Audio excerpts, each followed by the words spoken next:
Have it, the noes have it. Unlocked.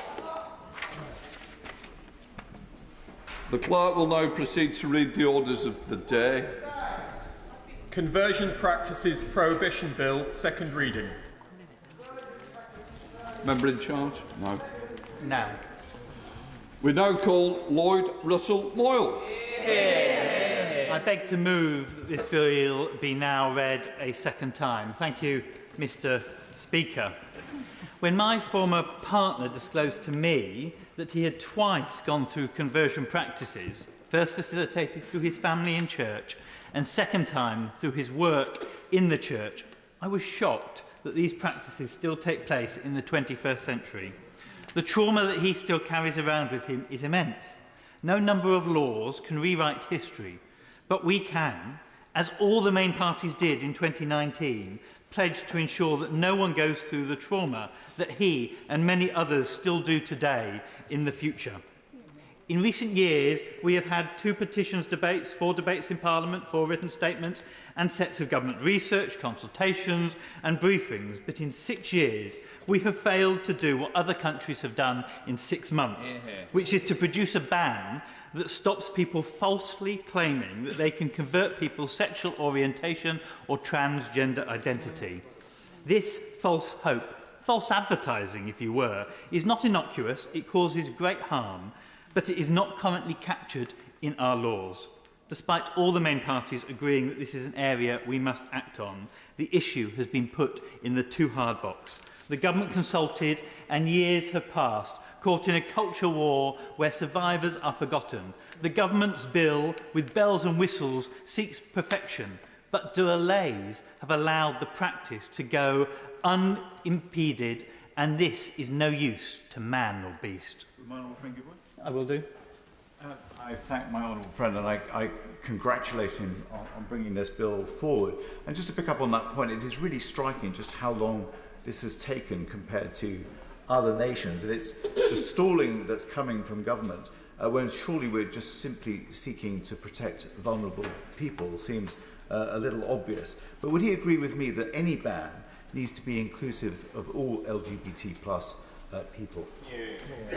I totally agree. Everyone in this House will know I am not immune to getting stuck into this debate. We have had sparring partners across the chamber on these issues. But this has led us, in my view, nowhere. It has led us to the delay itself and has given a green light to many who think this is a practice might now be acceptable rather than the abhorrence that we all think. I will do. The honourable gentleman for giving way. He's making a very important and strong inference that this is a commonplace occurrence, or making the inferring that it's a commonplace occurrence. Can you give me some evidence of the distribution of conversion practices, what the rate of incidence is, who's been affected? What is the true data on this? I will come to exactly that in a second, but I think they're very valid points that we should address. I know some were worried when I got the private members' bill that I would produce, as one whip put it, a batshit crazy bill. Others were worried that I would produce a bill that wouldn't stop this practice and would have too many loopholes. But after months of meetings, quiet conversations, going live on BBC Politics to offer anyone that wanted to meet a meeting with me, and meeting colleagues across this House with all different views, I hope, of the words of the same whip, blimey, he's actually produced something quite sensible, will ring in the ears of everyone in this debate. I will do. Thank my friend for giving way, and I congratulate him on securing this incredibly important debate. I've had a number of constituents write passionately to me about this. One pointed out that according to the UK government's own research, 7% of LGBT people have been offered or undergone conversion therapy. This indicates that in the past 5 years, thousands of people have been put at risk of harm. Would he agree with me that this has to stop and the scale of it has to be recognised? I quite agree. I understand from previous conversations, although we will see what the Minister responds to today, it might have slightly changed, but the Government is not outright opposing this bill. Quite right, because of course it is a proposal that they have put forward numerous times. But they are reserving judgment on some of the technicalities. But I have given the government 2 opportunities to lay amendments in the public consultations that I have run, and they sent no amendments over. In fact, the government agreed to do pre-legislative scrutiny of their own bill, but 6 months later, this has still not happened. I will do.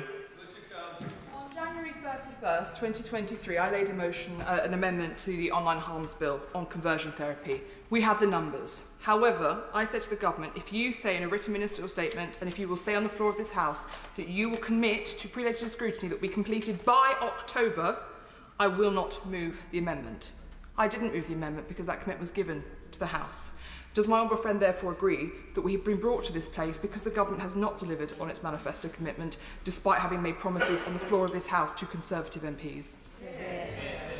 I quite agree, and that's why I do think it is important that the government supports this going to committee to thrash out the details later on. When I met the Secretary of State, we talked about a 2-track progress. Get this bill in committee, use it to thrash out the details, allow the government to keep developing its own plans, informed by said committee. I hope the government will honour the spirit of those discussions and as I have entered into this process today. I hope that we can have a full debate and get to a natural end. But if need be, with the permission of speakers and deputy speakers, I believe we have the numbers for a motion to close and to divide. But much better to air the views of this House without dividing, allow this new collaborative tone to move into committee to sort the issue out. I would also remind colleagues that there are 2 amendments already laid on the Criminal Justice Bill by Conservative colleagues, which provide less protection and prison sentences rather than my fines.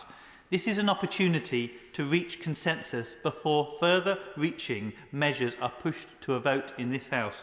And I can tell you, if this bill is talked out today, I will support those measures. I'm going to spend the rest of this speech trying to talk technically through the bill, why we have come to judgments that we have.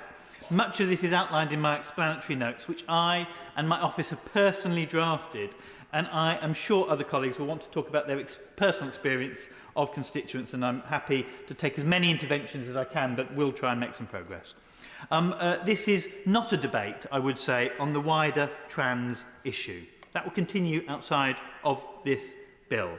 Or the merits of affirming or exploratory healthcare. We have the Cass review and other evidence will come forward down the line. This is a framework bill on conversion practices. This is not the same as the Scottish proposals. It's not the same as other proposals in other countries.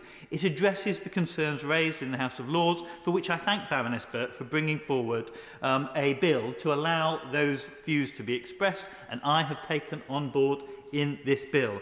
I beg members to focus on the bill, not the adjunct, however interesting wider debate may be. This is a debate about how we ensure people do not have a premeditated purpose to intent to change someone's sexual orientation and transgender identity, terms that exist in British law today. I will do. Thank the honourable gentleman for giving way, and I do want to put on record that he has been absolutely brilliant in engaging with a whole range of colleagues. He's absolutely correct. And I appreciate that he doesn't want this debate to become about the transgender issue, as he says. But in this Act, in this bill, it does say that a conversion practice means a course of conduct or activity in the intent of which is to change someone's to or from being transgender. So the idea of being transgender, or the definition of transgender, is very much at the centre of this bill, and whether or not this bill accurately defines what that means is, of course, key to whether or not it can be effective. Well, that's exactly why I have used legislation words already that exist. You can have that debate in the Sentencing Act, you can have that debate in the Equalities Act, and I wish you really good luck in having that debate. But rather than trying to debate things that this House has already settled, let's move forward with how we try and stop practices. I will do. Go on. My honourable friend's remarks about the engagement that we've had, and I'm sure that we will have a civil debate today. He refers to the definition of transgender identity as already existing in legislation, and it does in the Sentencing Act that he refers to. But can he actually give us further information on what that definition is in the Sentencing Act? Because as I read it, it's simply a reference to whether transgender is an aggravating factor in a criminal offence. It doesn't provide the definition that it needs. And what his bill will do is entrench in law this totally undefined concept. I will come on to his points, and I will suggest an amendment that might make him feel happy and resolve the situation if he were to allow it to go to committee. I will do. Surely the entire point of this bill is what he's already addressing, in that this practice is evil. You know, it's evil against gay people, it's evil against lesbian people, it's evil against transgender people. If it's abhorrent for everyone, it's abhorrent for everyone, so it should be tackled. I totally agree.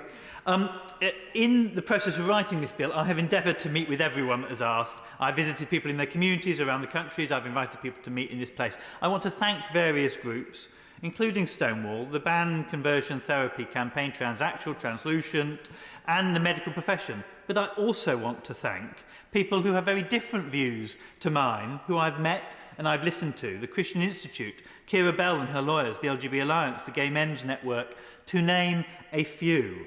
I have engaged with all in good faith, and I have considered, and in most cases, adopted suggestions that each one of these groups have made to make this bill better.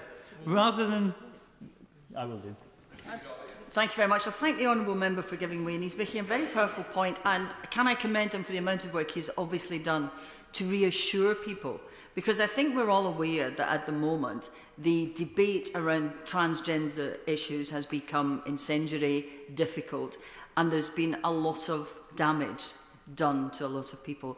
And one of the things that I found about his bill is that it aims to be reassuring, if I'm reading it correctly, that there is no attempt to stop people discussing their sexuality. There's no attempt to stop them discussing it with people from whom they might want to take advice. And there's no attempt whatsoever to stop them trying to explore the issues on their own. It's simply protecting them from unwanted interference and traumatic attempts to change them. The predetermined purpose is so important in this bill. But rather than having arguments of which evidence is better, I've sought a way to find a framework which addresses the real or perceived problems of what is claiming to be happening in any direction. I think we should all agree it is abuse, and this bill will stop it. I understand the nervousness of some of the trans community. You've been subjected to a decade of victimisation, but this bill will protect and support you. I understand the wariness of many counsellors and psychotherapists who have been attacked in one direction or another and are fleeing the profession because of lack of guidelines in this area. But this bill will help reset that debate with a framework that focuses on predetermined purpose. It means that if you explore or support people through a process, you will always be protected. And when people insist you must have a predetermined outcome in mind at the start of a process, you will now have the guidelines to push back and say, that is not within the scope of what I can do in law. I will do. I thank my honourable friend for giving way and congratulate him on this bill. Childline has talked about how young people have contacted them and how they feel torn to talk about what they're going through, and they need a safe space, non-judgmental. Does my honourable friend agree with me that your bill does just that? I hope it does, and that's why yesterday all the major counselling, therapeutic and health organisations provisionally agreed an indicative vote to support this bill, with no organisation voting against. That's why the BMA and the Royal College of Nursing support a ban on conversion practices. So let's come to the evidence that I have been asked for. The government themselves did a survey in 2017 and more recently commissioned a piece of work in 2023. It indicates that it is a live issue. 1 in 5 people, according to the research, have been subject to someone trying to change, cure or suppress their sexual orientation or transgender identity. More than 1 in 5 people from religious and faith backgrounds, but 1 in 6 people of non-religious backgrounds have experienced conversion therapy.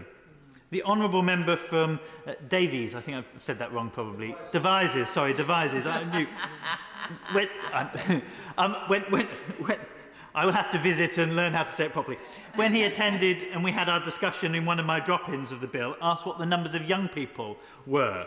Out of a weighted survey from YouGov in 2023, which asked 2,000 people, but was weighted according to their usual weighting metrics, of those aged over 65, 10% said they had undergone or been offered conversion therapy, but 8% of 16 to 17-year-olds of that survey said, and 7% of 18 to 34-year-olds. 7 and 8% of young people is shockingly high.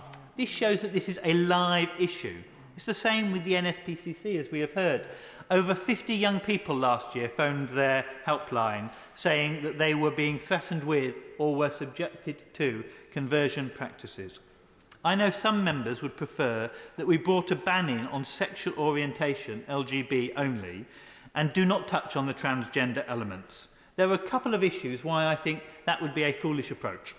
Firstly, the government themselves have reviewed and repeatedly said that we need a trans-inclusive ban. In fact, ministers have said trans conversion is their main concern. You cannot say on one hand that it is a huge concern that people might be converted to being transgender, and then say you don't need a ban on either way conversion therapy.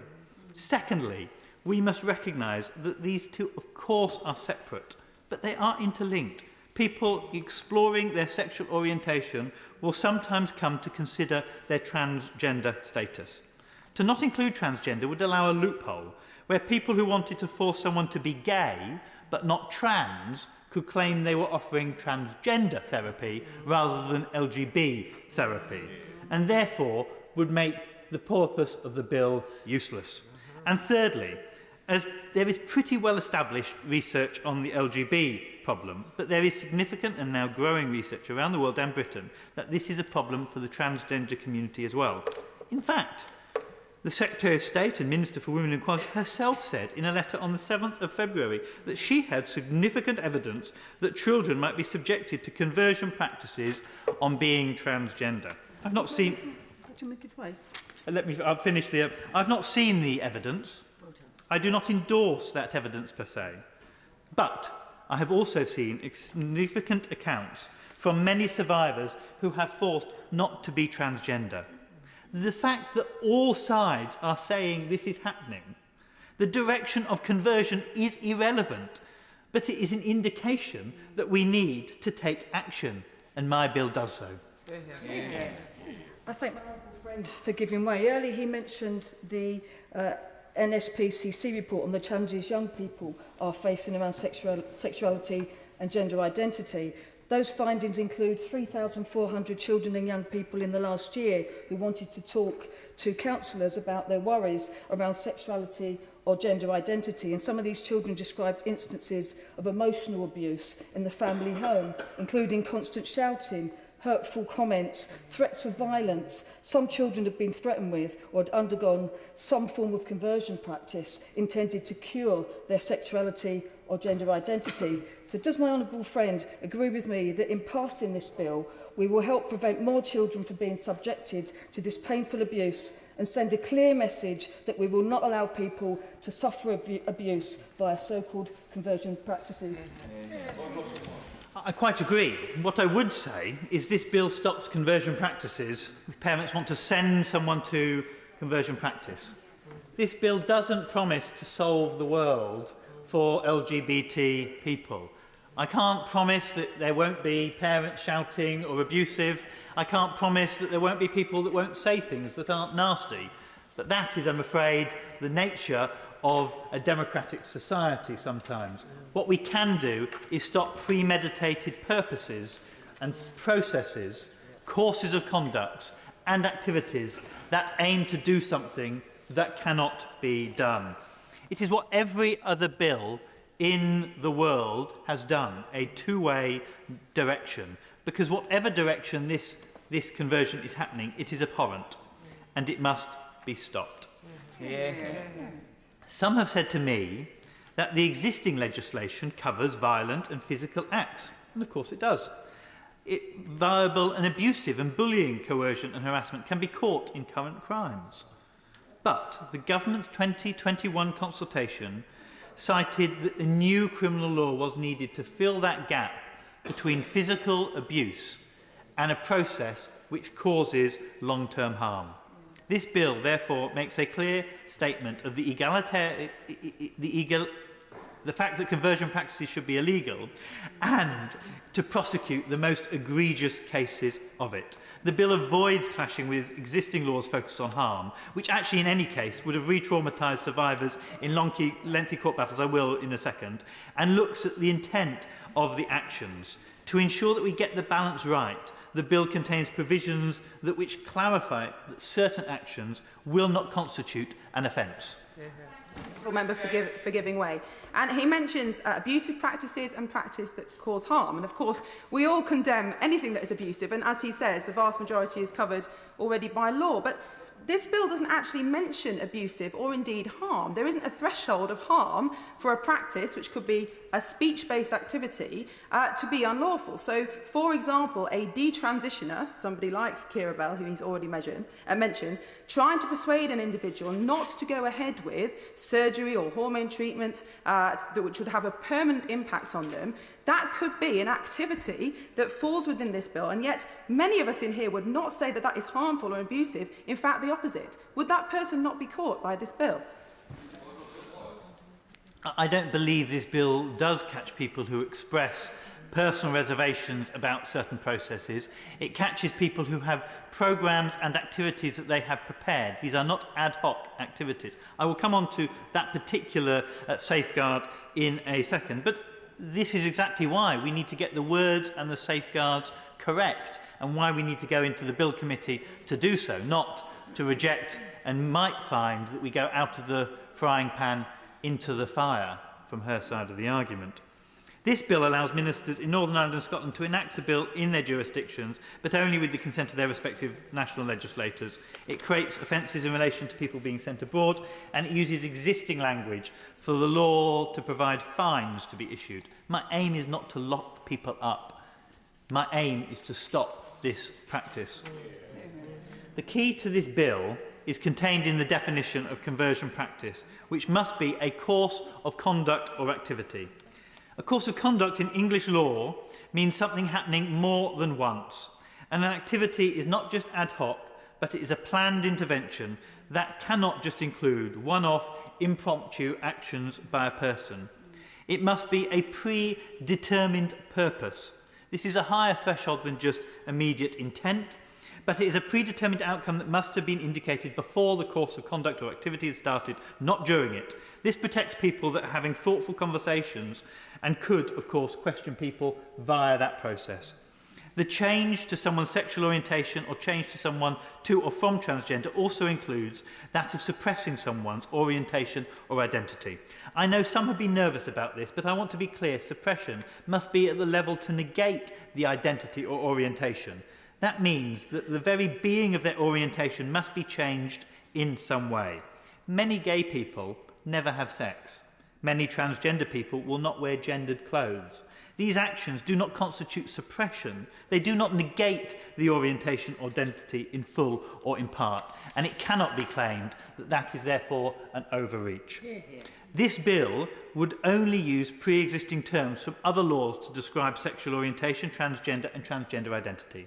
I have received an interesting representation in the last few days that we should use the term being transgender rather than the interchangeable terms transgender and transgender identity, transgender being more clearly defined in law that we have at the moment. If that is a better set of wording, it is the kind of thing that I would willingly accept in committee after we've had the discussion. That is a real reason for us to get into committee and work out those details. Sexual orientation is of course defined in the Equalities Act as a person who has sexual feelings towards a person of the same sex, opposite sex or either sex, and it is used in section 66 of the Sentencing Act. Transgender is defined in section 66 of the Sentencing Act in subsection 6E, as references to being transgender include references to being transsexual or undergoing, proposing or undergoing, or having to undergo a process or part of a process of gender reassignment. And the term transgender is used in section 66, part 1E of the Sentencing Act, where it says hostility related to transgender. Look, you might not like these terms. You might not think they should be in law already, but they are. And so therefore it seems strange that we then get caught up on a debate on things that this House has already decided on. This is a... I will do, go on.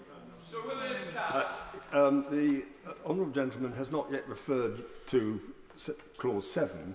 I'd be most interested to know if he's going to explain how this review would operate. It applies in different places, different terms, proposes amendments. At the moment, it looks completely unworkable and will put people in a position where they could be criminalised, guilty of an offence, and then at the end of the day, actually, the amendments could be made. And what on earth do the courts make of all that? I will come on to every single clause as we go through, so it doesn't have to worry about that. This is a contentious area, and we have heard debates in the other place how people are genuinely and understandably worried. So I have sought clarifications on several areas. I believe that the balances are correct, but I of course acknowledge there is a lot of fear in this area, and sometimes, no matter how many reassurances you can give someone in law, people remain fearful until they realise the practice actually protects.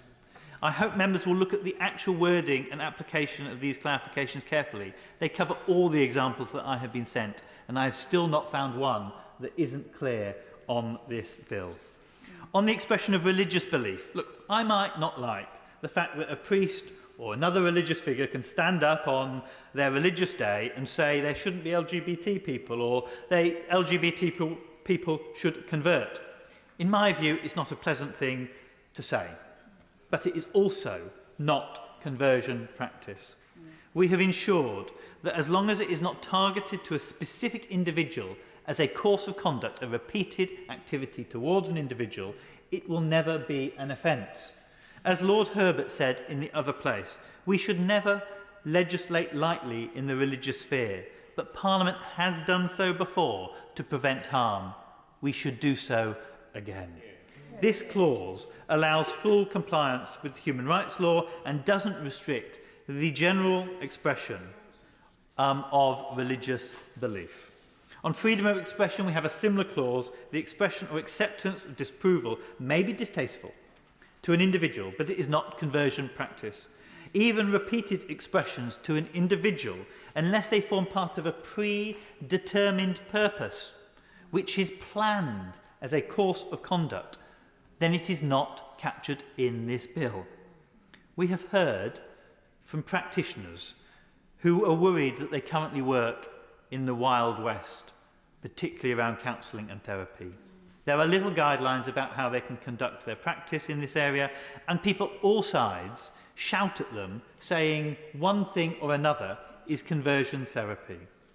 This, for the first time, will give health practitioners the protection they need. Health practitioners are regulated or overseen by the Professional Standards Authority, who are following their professional judgment.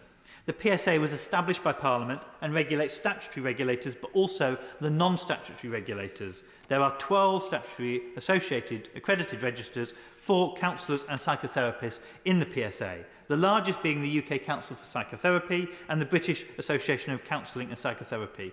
But all, let me finish the paragraph and I will, but all include smaller organisations such as the Association of Christian Counselling and Linked Professionals and the Association of Humanistic Psychological Practitioners. Health practitioners are free to choose the relevant body to join. Each accredited register is entitled to develop their own approach to sexual orientation and transgender identity, and there is a diversity of views already within these bodies, but none have objected to this bill going to committee stage. For giving way, and he certainly is trying very hard to give a carve-out, an exception for health practitioners to allow them to explore professionally with their clients their sexual and transgender identity. But the carve-out means that the health practitioner must comply with regulatory and professional standards. And is he aware that most of the bodies that he lists and are listed in the bill have signed up, including the NHS, have signed up to a memorandum of understanding which basically insists that therapists pursue a gender-affirmatory approach? And therefore, a therapist that didn't pursue a gender-affirmatory approach and deliberately did set out to help somebody not, as he terms it, become transgender, would be in contravention of 1(2)(c) and therefore would be caught under the bill. She says exactly the right word, most, but not all. And if you are a therapist that takes a different approach, you will of course join a different organisation and get the same protection because you will be following that organisation's regulatory approach. In fact, the UKCP, the UK Council for Psychotherapy, has recently released a statement saying that exploratory therapy is an acceptable form of practice within the defines of not having a predetermined purpose. The bill does not support or prevent different forms of care, such as gender-affirming or exploratory care. That is for the regulatory bodies to determine. But what this bill does do is stop a predetermined purpose that you offer change. Some people have asked me to remove the predetermined requirement to the health sector. They claim that it is circular, it's already the basis of the bill, and we don't need it. But without that, I would argue that the current chilling effect that many health practitioners feel in this area, and hence are leaving this area, would continue. This bill will allow practitioners to explore all forms of care, whilst having a framework to say to someone who is saying, you must say that I am this at the end of my therapy. Practitioners can now say, I cannot do that under law. I have to explore. I have to work with you. I have to support you. That is what therapists should do. That's what they want to do. And at the moment, that's what they are struggling to do. This is a developing field and we need a frame that allows new evidence to be heard. Some have clarified that we should wait until the CAS report. Others have said that we should rule out some sort of care. This would be dangerous. The CAS will not be the end of the discussion of children and transgender, and one care might be useful for one group of people but not useful for another group of people. It is up to the regulated bodies to produce guidelines, and such evidence should be treated by them, not deliberated here in the House. I will do. Well done. Giving way, he's giving a powerful speech. On the point of the CAS review, does he want to also highlight the fact that Dr. Hilary Cass has said that absolutely nothing in her work should stop a conversion practices bill from going through this place? Hear, hear. Exactly, and I very much welcome that statement. In fact, this produces a framework that her bill can then inform as things change and move forward. People assisting a person undergoing regulated course of treatment who might not be a health practitioner, such as receptionists or drivers, are protected under this bill. If someone is questioning, exploring or developing coping skills, a role often taken by teachers, youth workers, my previous profession, they receive clarity on the range of offer and support they can give. One of the most controversial areas in the government's bill, in fact, was how they dealt with parents. It is my view that parents have a darn hard life already raising their children. We shouldn't create new burdens for them. This bill says that if you are acting in parental responsibility where you consider the welfare of your child as paramount, nothing you do is an offence in this bill. We refer to the Children's Act and we use the language in these well-established bodies of law. We should not be messing with how children are treated in this way. I will do. But may I also say how much I appreciate the way he's giving way all the time, and it allows us to have a proper debate, so I appreciate it. On this really difficult point, and I recognise how he's trying to protect parents, nevertheless, the definition and the one he just read out states that as long as the parent is acting in the best interest of the child, they're not practising conversion therapy, they're not guilty of conversion practices. Nevertheless, can you not see that if the police or a prosecutor were to determine that the practices, the conversations that the parent were having, did essentially amount to conversion practice in the form of trying to change their child's gender identity or sexuality, that it would then be very possible to suggest that they're not acting in the best interest of the child. And therefore, it would be possible to accuse them of conversion practices. I recognise he's trying to do the right thing here. He has no intention of intervening in family life. Nevertheless, the effect of the law that he's proposing will very easily lead to exactly the prosecutions he's trying to avoid. Well, I would say the wording doesn't give, you're right, a blank cheque to parents for abuse, because the law already doesn't allow that. The law already sets the bar for courts' determination on the welfare of a child. The courts already have a system to determine if there is a dispute between parents. The courts already have a requirement to intervene, or local authorities to intervene, where there is serious risk to that child. That is why I have used That is why I've used that body of law to say, again, I don't think it's our place to meddle with that body of well-established practice law. If he feels that there are words that would make that clearer, that is a case to go to committee and put forward amendments, and I will genuinely make sure they get a hearing in committee. I will do. Thank you very much, Mr. Speaker, and thank you to my friend for giving way. I am slightly concerned, given that this bill reflects what the statutory law existing already is in terms of the limits of where parents' behaviours can go from supporting your child, having challenging conversations, into abuse, that there may be a risk that some opposing this are suggesting that challenging your child's LGBT inherent nature, who they are, if it becomes abuse, that is somehow acceptable, that being LGBT something is a perversion, that therefore you can be abusive to your child if they are LGBT, something they have not chosen but is inherent to who they are. Does he agree? I quite agree, but I have spoken to lots of people who have gone through conversion therapy, conversion practices, often pushed by their parents. Almost none of them have said to me that they want their parents prosecuted. Almost all have said they want the practice to stop. That is the difference. That is what this bill will do. I acknowledge that there are many areas of which we need clarity whilst the bill is maybe in operation.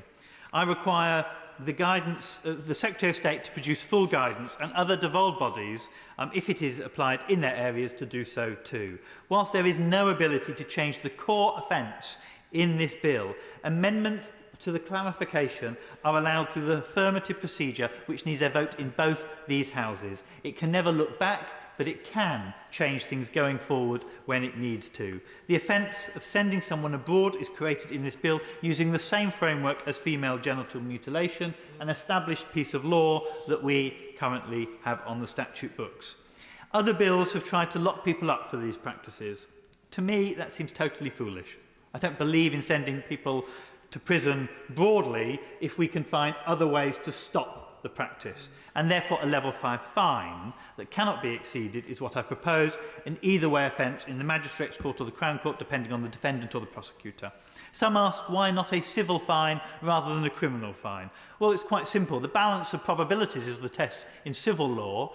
Beyond reasonable doubt is the test in criminal law. So do people want a lower threshold or a higher threshold? I have chosen the higher threshold to ensure we get only the egregious cases of this. We have seen the scandal of the post office, and many people have expressed a fear of activist groups on either side using money from America or big donors, prosecuting via private prosecuting, creating a chilling effect. At the suggestion, actually, of the Gay Men's Network, but supported by all the people that I have spoken to, I have prevented this from happening by allowing only prosecutions with the approval of the Director of Public Prosecutions in England, Wales and Northern Ireland, and if this bill is enacted by the Scottish Government, those protections already exist in Scotland. And finally, on penalties, we have sought to ensure that those in responsibility as charity trustees are debarred from holding office. Being a trustee is a position of trust, and these practices often happen in those settings. The Charity Commission can, on application, remove that debarring if they were wished to do so. Almost everyone that I spoke to, and this is the review clause that the Honourable Member mentioned earlier on, was clear that this bill is a start, but they would want to go further. Some in one direction, where they would want it to have greater scope, others where they would want greater clarifications. I have deliberately written this bill narrow in scope. It will not have the ability to overreach. Many people feel that it will not capture all practices, but I understand we must start somewhere and then move forward. That's why I propose using the wording that was in the Fixed Term Parliament Act, a process that we have used already, a 4-year review clause, requiring the Secretary of State to set up a committee which has majority members of this House but has other experts to be convened to recommend amendments or changes to this bill. But of course that committee would not be binding on this House. We would still have a vote. I believe I have created a balanced and fair bill. I have met with numerous people. Is this bill perfect? No. Is it a good start to the process? Yes. Should we take this bill to committee and continue our work? Yes. For too long this place has found reasons to take no action. We have allowed the perfect to be the enemy of the good. This bill should go to committee, and I will promise to appoint a diverse range of voices on the committee. We should continue the dialogue and find practical solutions, amendments and tweaks, but not the grandstanding that we have had up to this point, of which I am as guilty as anyone. Suggest amendments, suggest greater clarifications, and do that in committee. To frustrate this bill today would be an indictment on this place that we have pledged to do for so many years. To frustrate this bill today would be to break the pledges of the last 5 Prime Ministers, the election promises at the last election and before. But most importantly, to frustrate this bill today would be to let down the survivors and the future victims. And it is for them I give the very last word. Last year, not in the last decade, in the last 12 months, Childline has had over 50 testimonies from young people. I'll read one. Girl, aged 18. When I was young, I told my parents that I thought I was bi. They sent me to a counsellor who tried to convince me that I was straight. That my desire to be different was purely for attention. Even though that was years ago, the effects of the counselling are still ongoing. It left me with a lot of guilt and confusion around who I am, and I don't know how to act around other people. This bill would stop that. It is for them that we must act today. This is our first chance to do so. Let's not let them down. Thank you, Mr. Speaker. The question is that the bill now be read a second time. Alicia Kearns. Thank you, Mr. Speaker. I'm often asked why I fight for a ban on conversion therapy. Surely there must be some personal connection. Surely you must have some personal history. But I don't. There is no one in my family, in fact, who is LGBT. We may be the only family in the UK that does not have someone who is LGBT in their family. But the reason I do it is fundamentally because, as a Conservative, I have a duty to defend individual freedoms. I believe that the state should stay out of people's lives, but it should protect the most vulnerable. To defend those who others seek to harm, and recognise that actually that is the first and foremost duty of any government, to protect its people. This is not some woke frontier for politicians to weaponise for clickbait, and I am shamed by the debate that has increasingly taken place on conversion therapy. I remember the first debate I secured in this place on conversion therapy was moderate. We sat and debated the intricacies of legislation that wasn't yet there, but that has unfortunately changed. People in positions of trust are abusing those who they tell are sinful, broken, need correcting, and this causes lifelong hate. There are survivors in this place in Parliament. And the reason I fight so hard is that so many LGBT colleagues don't feel they can come here and be labelled as fighting for themselves. They should be free to be able to do that. But sometimes they can't. And do you know what? Allyship matters. We have a duty in this place not to impose our own personal views on things, but to recognise that our rights, potentially to religious freedoms, can be protected whilst we also protect those who live a life different to ours. I will happily give way. The Honourable Lady has made a really important point about LGBT people coming to this place and feeling safe to argue their position on this important matter. I have experienced the most horrendous bullying in this place because I take a contrary view, or a more guarded view than some in the LGBT community. In fact, people in the LGBT community are often referred to as bigots and transphobes and other slurs, just because we have concerns about legislation such as this, and we want to make sure that young LGBT people are protected, and trans people. Does she agree with me that that rule must apply to all sides of any debate, and not just one side that she favours? He's absolutely right, but there was one digit messaging from his LGBT. We do not divide the LGBT community in this place. You can say that you have concerns about what we're doing, but by removing the T, you are suggesting that transgender people do not exist. You are suggesting they are lesser than other LGBT people. And I will not stand for that, because it was trans people who stood with gay people at Stonewall. It was trans people who fought alongside for LGBT rights. So when you say LGBT, you suggest, when you remove the T, you suggest that they are lesser. And I will happily discuss with you the intricacies of legislation. But when you choose to eradicate, then that is wrong.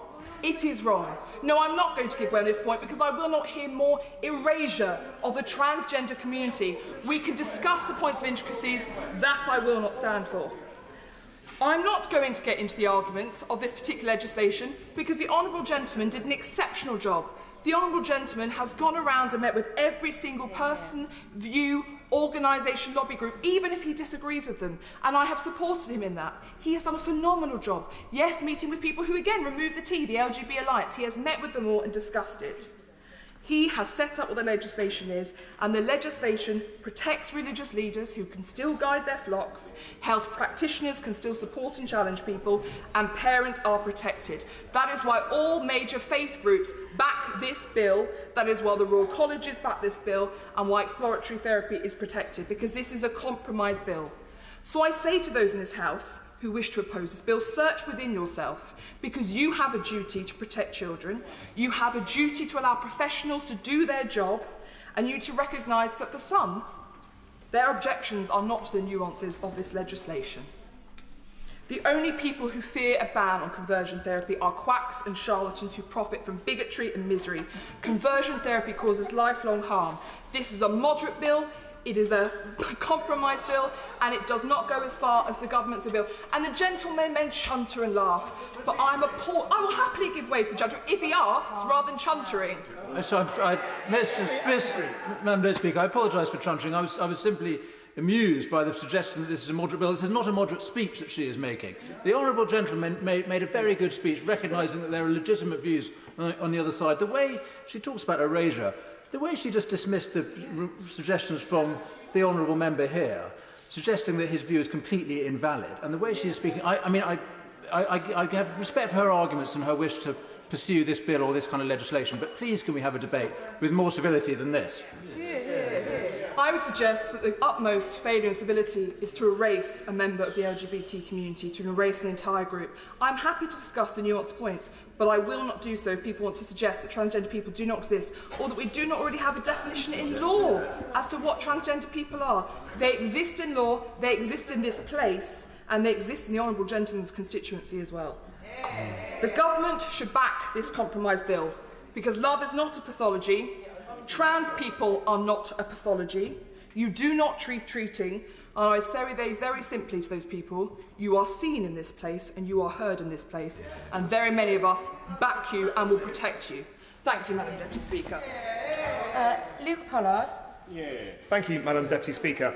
I'd like to thank my honourable friend for the way that he introduced this bill. He's not known on my benches as the most moderate of characters. But what he set out today, I think, was a moderate bill. A bill that seeks to find a consensus and a compromise between those campaigning for full fat equality and those with gender-critical views. He has done so with a focus on not taking one side of the debate or the other, but by putting the victims of this abhorrent and cruel practice first. That is what each of us, on all sides, should be thinking about when we are considering this bill. What happens to those people out of sight and often out of mind, being preyed upon by people who seek to attack them for who they love and who they are? Conversion therapy is not always in the spotlight. It is not someone being beaten up in the street.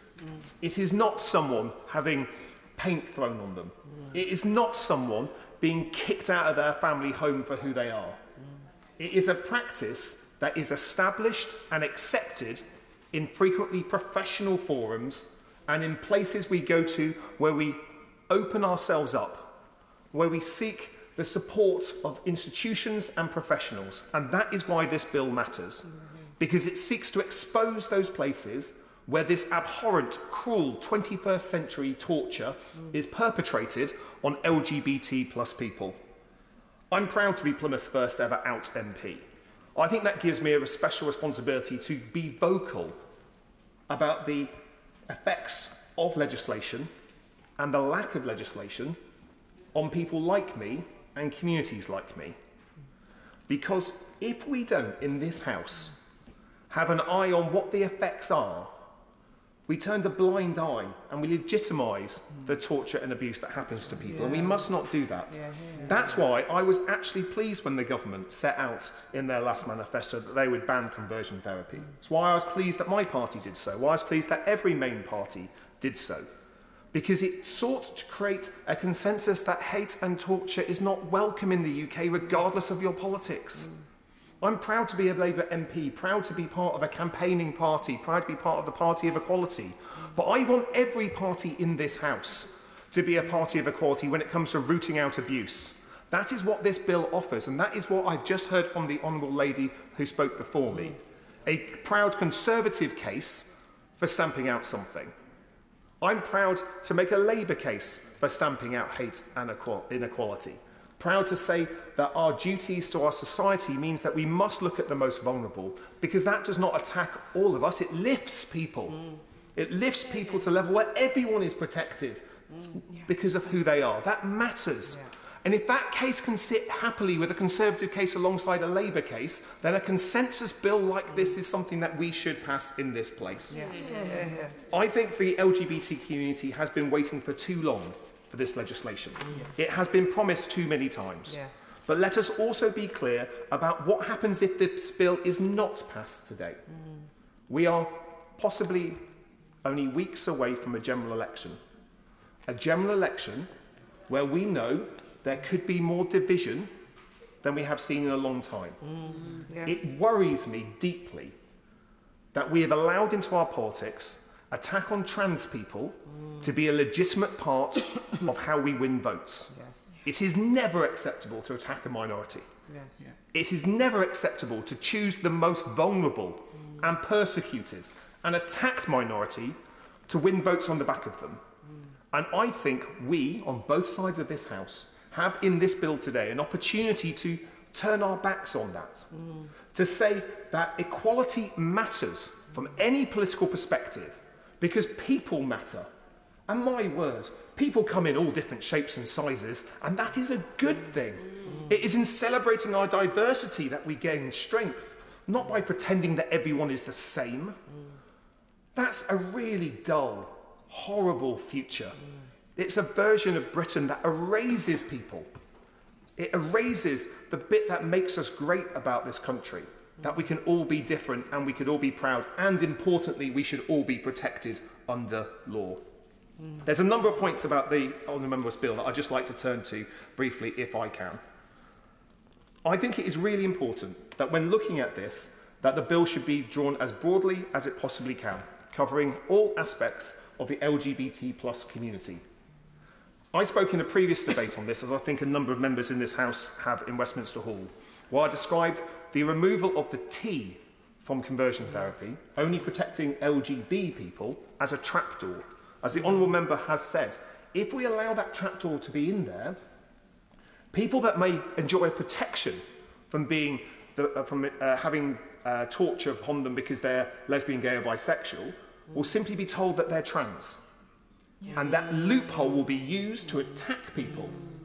Whether they have a transgender identity or not, it will be used to attack. It is a trapdoor. That's why we must be as broad as we possibly can.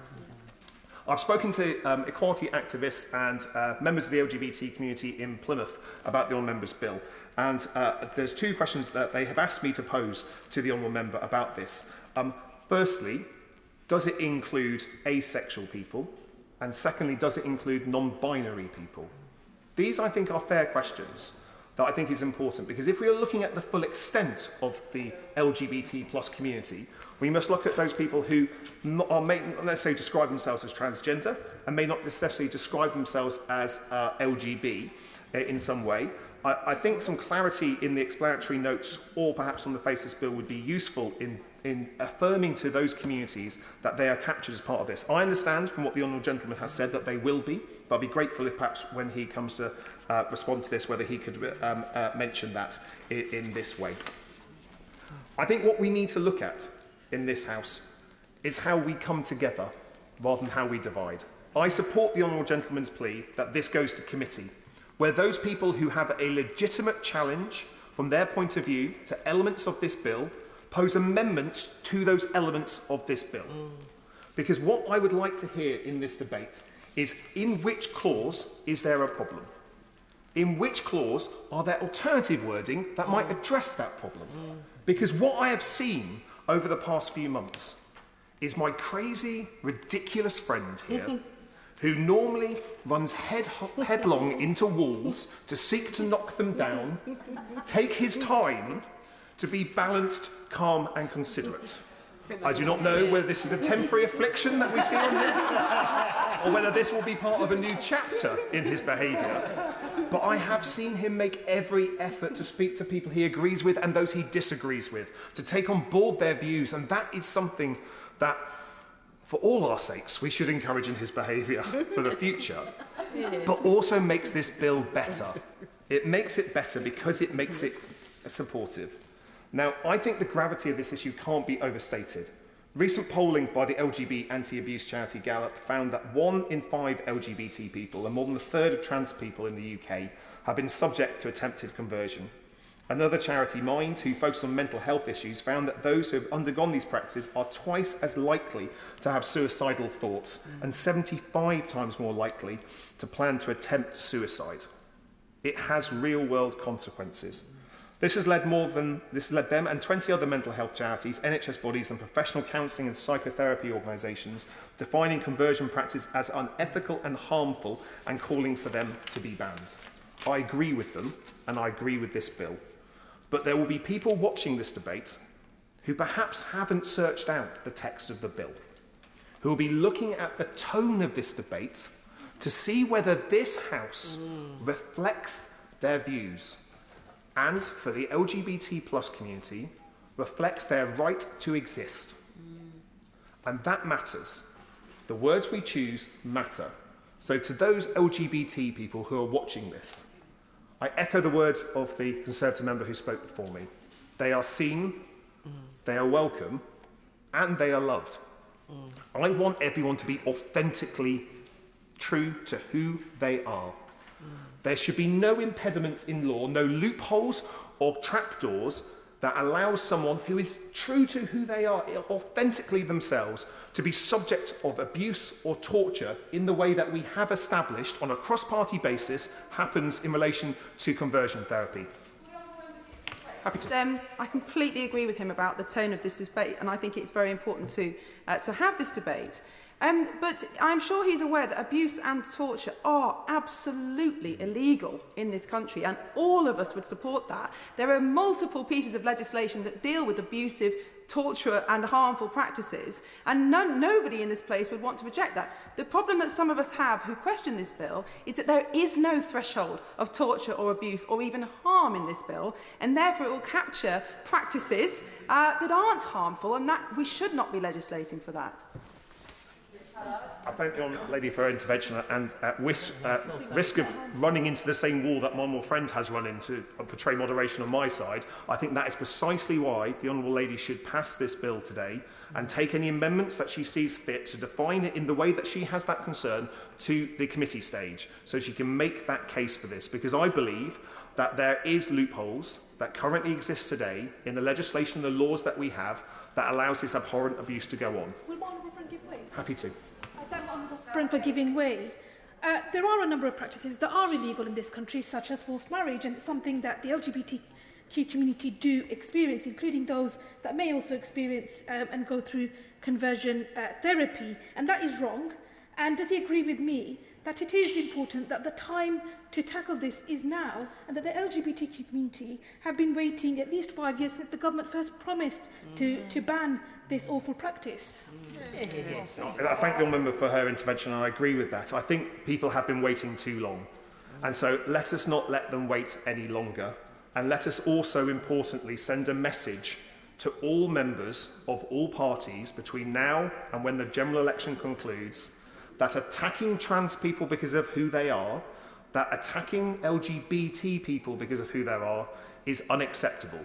It is something that should be called out on a cross-party basis that has no part in our politics, but legitimate debate about improving this bill should define us at our very best. The debate so far, I think, has been a good one because it allowed people to voice their different views, and I think we should continue this debate after today's second reading at committee stage, allowing people to table amendments where required to improve this bill, to make sure it does exactly what it says on the tin and stops these abhorrent, cruel practices from ever happening again. Thank you. Chris Green. Thank you, Madam Deputy Speaker. The obligation in this debate is to set out the current threats that are not already covered by existing legislation, or that we would want to legislate against. It also needs to do so in a clear, precise way that is straightforward to interpret and enforce without causing great uncertainty, triggering a chilling effect on free speech and healthy family life. Now, over many years, the issue of sex and identity has developed and evolved quite substantially. When I was younger, these topics, I never saw them on the news. It is very rare, it's very unusual for these topics to ever appear on the news. And being aware of lesbians, of gays, and the challenges they faced in life, obviously, for anyone, for any member of Parliament, for any decent person, obviously there's huge concern and sympathy for those people. There was a debate amongst that community about bisexuals joining it. That wasn't a straightforward process. There was a debate, there was a dispute over that. And it's one of those things that was touched upon by my honourable friend about that acceptance, that kind of acceptance of other people and that inclusiveness and not imposing upon people, because I thought that on this debate about conversion practices was one of the key features.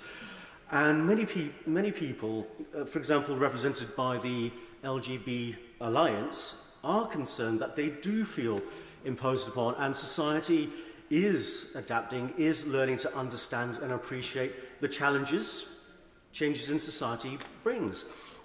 And the debate also highlighted, actually from the previous two speakers, highlighted a point about the LGB identity, the LGBT identity, but also, honourable gentleman who spoke previously, he then added the plus, he then added the A, and then added the I. And that highlights a point about the complexity of this issue, the complexity of the subject, and therefore the clarity that we need when some groups are being included, other groups are being excluded. The language is very diverse, depending on who we're speaking to, and depending upon when we speak. A few years ago, this conversation would have been very different to how it is at the moment. And we just have to reflect on the number of genders, for example, that are commonly used or reasonably frequently used. And this is by no means an exhaustive list. So bi-gendered, cross-dresser, drag king, drag queen, femme queen, female to male, FTM, gender bender, gender queer, male to female, FTM, non-op, hijra, pangender, transsexual, trans person, woman, man, butch, two-spirit, trans, agender, third sex, gender fluid, non-binary, transgender, androgyny, gender gifted, gender blender, femme, person of transgender experience, and androgynous. This is, when if you go on Wikipedia, there are far, far more. I've missed out huge numbers, but this does serve the purpose of highlighting the complexity and involvement of the issue. And I think when we're discussing this topic, it should be respectful, but also we should try and keep society with us. I'll give way. Thank the honourable gentleman for giving way. He talks about being respectful. Does he not believe that people should be able to identify in whatever way they choose? Yes, I do agree with people identifying in any way they should. But one of the concerns at the moment, and I think society is still getting to grips with this issue, is not just individuals being able to make their choices about their identity themselves, but there's a big question over how other people relate to those people. And that's a huge concern, that when we're changing the law, imposing upon society a set of views, when these views and values are evolving over time. And I'll highlight one aspect. As things change, as it reflects in society, in terms of, for example, architecture.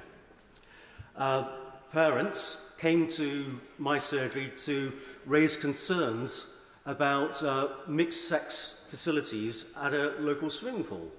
They raised those concerns because they were interested in protecting their daughters. Now, whether the Honourable Lady would agree or honourable colleagues would agree or disagree with this as a particular issue, when parents are coming to me to say that they are concerned about how the architecture on this new health centre in Horwich, that architecture then cements in place a particular form of behaviour, which is everyone together, rather than having male and female changing rooms, it lends itself to a lot of misunderstanding, a lot of concerns, a lot of fear in society. And that was expressed to me by mothers of daughters.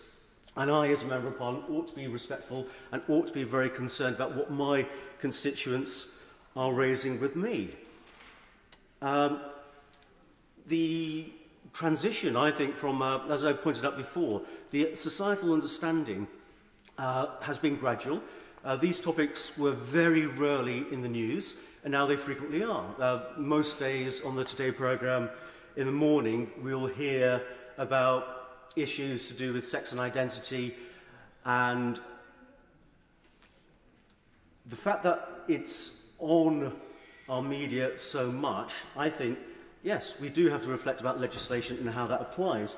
But I think only relatively recently, in 2005, that it really, the transgender or the transsexual side of this came into the mainstream, came more into the forefront of people's understanding. Because I bought the album at the time, Anthony and the Johnsons, I'm a Bird Now. And that's quite an interesting listen. It's good music. It's quite an interesting, challenging listen if you read the lyrics to it. And it does highlight some of the challenges that people do go through, that many people wouldn't know in society. Many people wouldn't know about the transition process and how challenging that is. Before this debate developed in the way it has, most people, I think, would be in the position of understanding, hearing about trans people and being very supportive, being very sympathetic, wanting to encourage people on the path they've chosen to go down. Now, that's not obviously universal. Many people are very hostile. Many people are toxic about this. But I think in 2005, that for me was that kind of transition point where trans identity became a far more public thing. And we have to understand how difficult it is for society to adjust. And there are aspects about trans, for example, significant surgery is done to people as part of that process.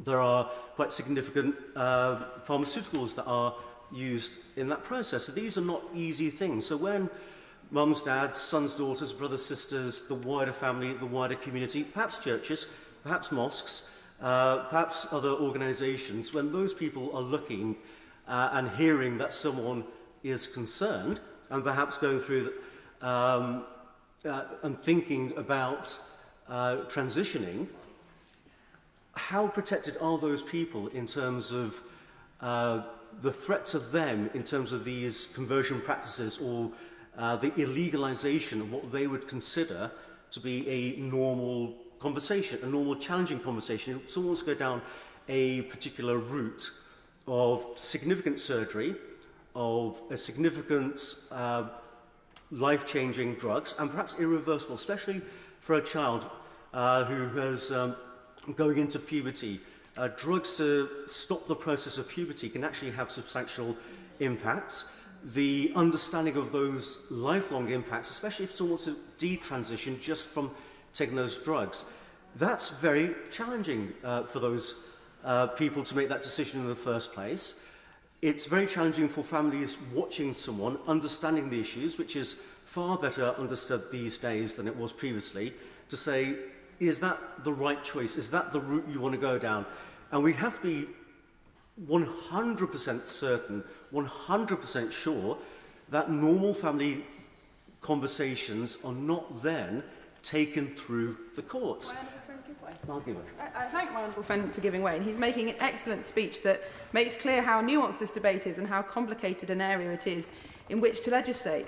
Does he share my concern that this bill would potentially criminalise somebody who perhaps isn't a parent, but maybe an older friend, a mentor to a young person, who sets out deliberately to try to dissuade that young person from going down a transition route, so deliberately tries over a period of time to persuade that person not to take cross-sex hormones, not to pursue surgery, do you share my concern that that person would be caught under this bill in a practice that perhaps you and I would both think is not abusive at all, but actually seeks to rescue that child from permanent harm?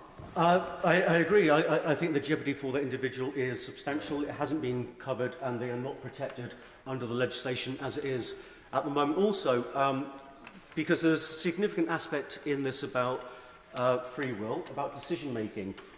If someone is looking to go down a certain route, and again, the transformation to someone's life, if they do transition, is profound and in many ways irreversible. If they do go down that route, perhaps someone wants to be certain that they're making the right decision. And how is someone to be certain they're making the right decision? Well, one of the ways to do that is to ask someone to ask challenging questions. Are you doing the right thing for the right reason? Can you live with the consequences of it? Have you really thought it through? And this is, I thought, this chamber would represent that idea of debate, the idea of challenge, the idea of questioning. Are you really intent on doing this? Do you really want to go down this track? And before you take any drugs, before you go to a clinic to get that support, before you have any surgery, have you really actively considered all the issues, all the implications of what you're doing? And I'll give way. I'm very grateful to my honourable friend for giving way, and he's absolutely right that we have to give space for that free discussion. Current NHS data suggests that referrals to gender identity clinics will take about 10 years between raising it and actually being seen. Is 10 years enough time to be sure that you've made the right decision? Well, one of the big concerns over this is the part of almost the requirement for affirmation. Someone goes down a particular route, and we look at structures within society, the expectations put upon now, if this legislation passes, the kind of framing that parents, families and others are allowed to discuss with their own children, perhaps, or parents or brothers and sisters.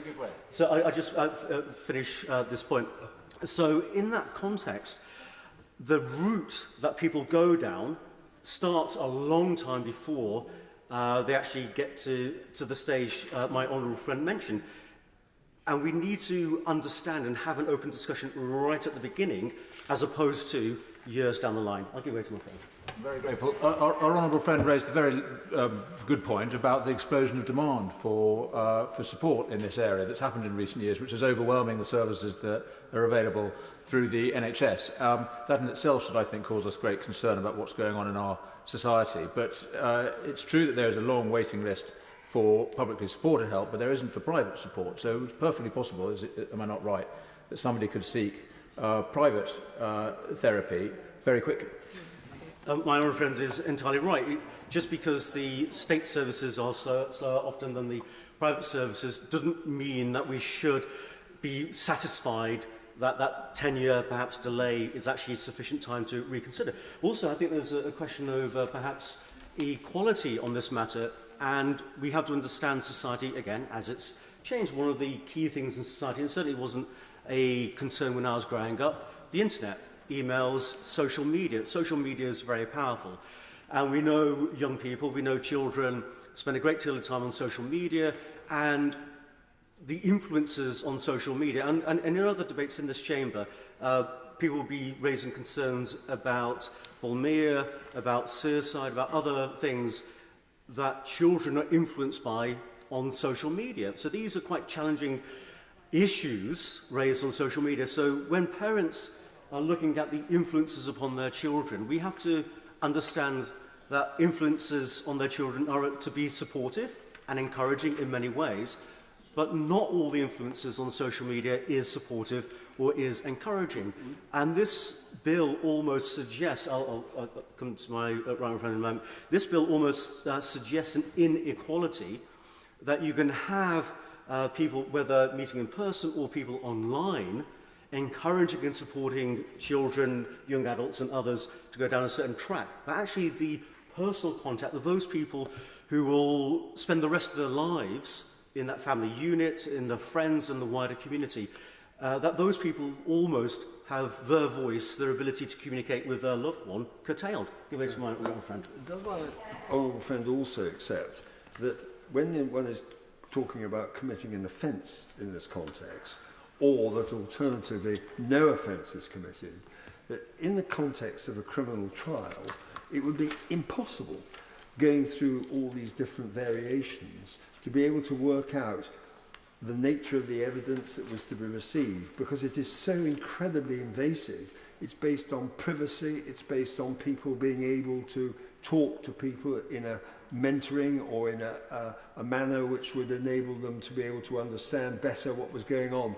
But the idea of having a trial taking place as to whether or not an offence was committed or not committed in these circumstances would be mind-bogglingly difficult and very invasive and impossible in practice. I agree with my right friend.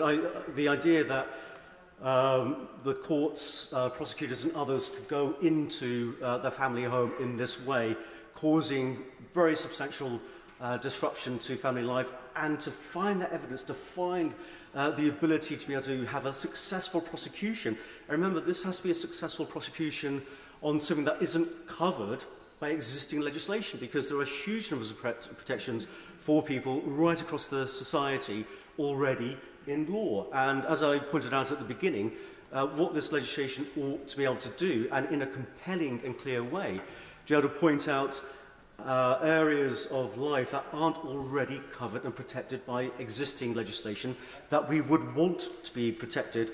And talking about the aspects of the courts, it leads that question on to punishments.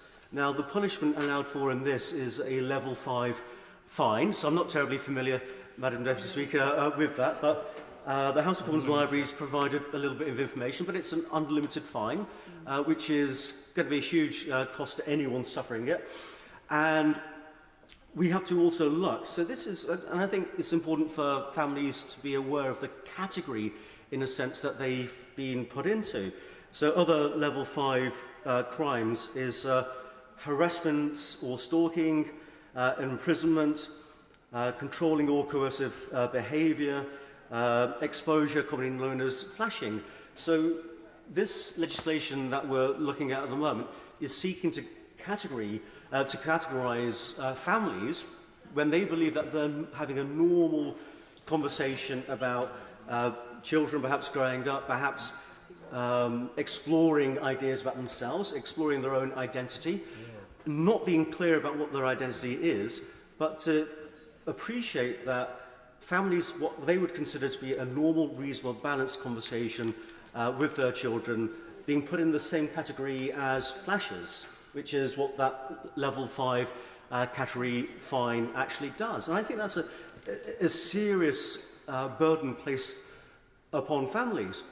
I just, as I'm drawing to a close, I just reflect Justin Webb, he fell foul of this legislation. I think it was earlier today or perhaps yesterday that came out. And you just look at how challenging it would be for any member of any family, any friend, any religious leader or anyone else in wider society, that if someone who deals with these issues day in, day out on one of the most prestigious news programmes, the Today programme on the BBC, if he is dealing with these issues day in, day out, and he can actually fall foul of current legislation when we seek to tighten up legislation or... And I appreciate the arguments the honourable gentleman made. He made a powerful speech, a very dignified speech. But if he can fall foul as a presenter on the Today programme, BBC Radio 4, in the way he has, how vulnerable will parents and others who don't follow the nuances, don't follow the details of these issues day in, day out? I think there would be a lot of concern, and it would be quite damaging in many ways for families to feel that they're going to be scrutinised, put under the microscope and vulnerable in this way when they are doing what they can to care for their children. So on that note, whilst I oppose this, I I look forward to the rest of this positive debate. Rosie Duffield. Mr. Speaker. Undoubtedly, this bill is being presented with many good intentions and by a member who feels passionately about the rights of LGBT people and the rights of all to live as they choose, in peace and without fear or prejudice. I would say that the vast majority of members of this House and the other place also share those aims and intentions. Most will have attended Pride, taken part in LGBT History Month events and debates. Most see the equalities legislation passed here, such as the Marriage Equality Act 2013, as a positive step towards a more equal and inclusive society. And the idea that anyone, gay or bisexual, of any age, growing into who they are or questioning their sexuality, being coerced into thinking they need to change, is a deeply disturbing and sinister concept. But that is already against the law. It's also, thankfully, incredibly rare to the point of being all but wiped out. It's certainly now completely socially unacceptable. So I believe this proposed legislation is not necessary to fix a problem, rather it creates several serious new ones. And anyone who followed the recent debate in the other place will have heard strong evidence from peers across the benches describing this as a solution in search of a problem. Firstly, in order to legislate, we would need clear legal definitions of terms that are contentious and vague. How, for example, does one define the concept of converting someone to change their true identity? A qualified therapist exploring a client's feelings of gender dysphoria will cause them to question those feelings and understand them. That's therapy. Or even everyday conversations amongst friends or families. Who steps in and at what point to decide those conversations amount to attempted conversion? Feminist groups, Labour Women's Declaration, the Gay Men's Network and the LGB Alliance are fearful that legislation like this is dangerous, that it sends the message to those who need to confide in professionals or even those closest to them that it is not safe to do so, that they will be forced to be gay rather than when they might want to just be gender questioning, or vice versa.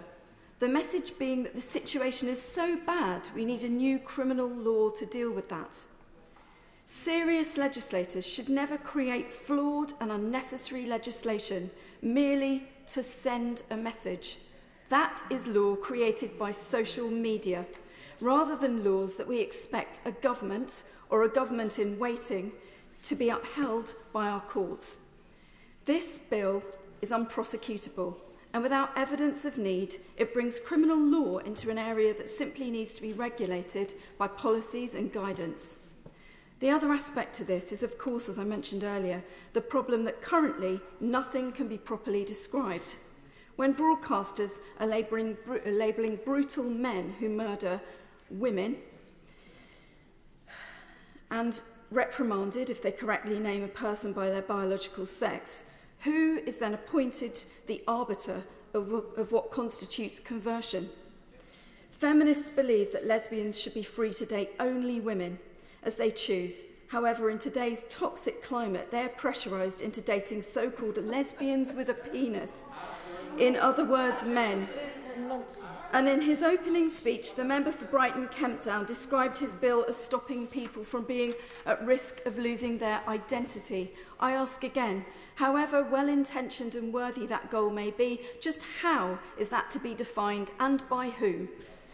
Law that cannot provide clear definitions is just useless pieces of paper. Attempting to convert or coerce anyone away from being who they choose to be, or make them straight if they are gay, is cruel and thankfully against the law. This bill does nothing to change that. It merely suggests that anyone trying to stop their daughter from cutting off her healthy breasts as a teenager before long-term and serious thought and careful pause is breaking the law. It stops a parent from suggesting their 15-year-old son starts on a course of puberty blockers which will render him infertile as an adult instead, when he is entirely without doubt and less confused. Yes, certainly. I thank the Honourable Lady for giving way. Now, What understanding is there at the moment in terms of the reversibility of the drugs that are sometimes given to children, which could be life-changing? Member for intervening, and as I understand it, not being a medical expert, that we don't know yet because those drugs haven't been allowed, to be in full use for a while.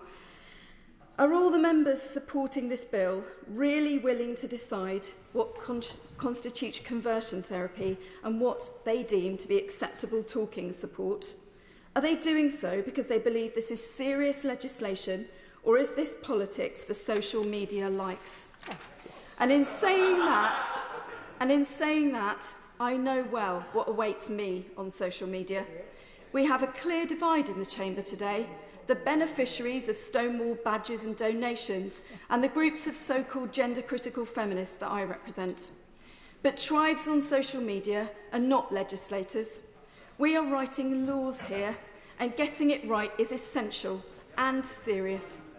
The dumbing down of such important debates for likes is not only vacuous, it sets a dangerous precedent, and we need to be better than this when making the laws of this country. Elliot Colburn. Mr. Speaker, I would just gently suggest to the member who spoke before me that if she genuinely thinks that her side of the debate are the only ones that get abuse on social media, they should look at the treatment of LGBT plus politicians in this country when we do dare to speak out about these issues. She is certainly not alone. Now, I do not agree for 1 minute that the abuse that she gets or anyone who holds those sorts of views get is acceptable. I have often spoken in this place about the toxicity surrounding these discussions and debates, a toxicity that I believe has only grown with the rise of social media, and I would agree with her absolutely on that point. But we have a duty not to feed into that. We are not doing this because we think that this is a social media contest, because we know full well that that is not one that we would win. Absolutely not. But the evidence is clear, and I just want to pick up on this particular point that was made in the previous speech, that there is no evidence that this is happening, because we have ample evidence that it is happening from the government themselves in the own data that they commissioned.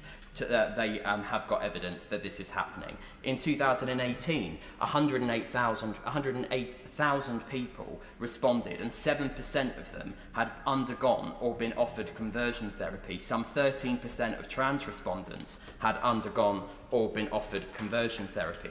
51% said that it was conducted under faith groups, 19% by other healthcare or medical professionals. I will give way. Yes. Well, gentleman for giving way. I just wondered if he could tell me, in the survey that to which he refers, what was the definition of conversion therapy put to respondents to that survey? A definition, as she well knows, that was offered at the time. But this is exactly what this bill now attempts to do, is to bring a definition. And I also just want to pick up on a point that has been made a number of times now, which is a number of colleagues have suggested that this is trying to, that there's an epidemic of people being forced to be gay or being forced to be trans. This bill is a two-way bill. It does it in both directions. I will give way. I thank the honourable gentleman for giving way, but the data that he's referring to is that the self-referral survey administered at gay pride marches that is not really research, it's a survey. And does he think that a survey conducted in that way is sufficient to inform legislation? This survey was only the start. This has been backed up by government-commissioned research. This has been backed up by government-commissioned research that was commissioned 2 years ago.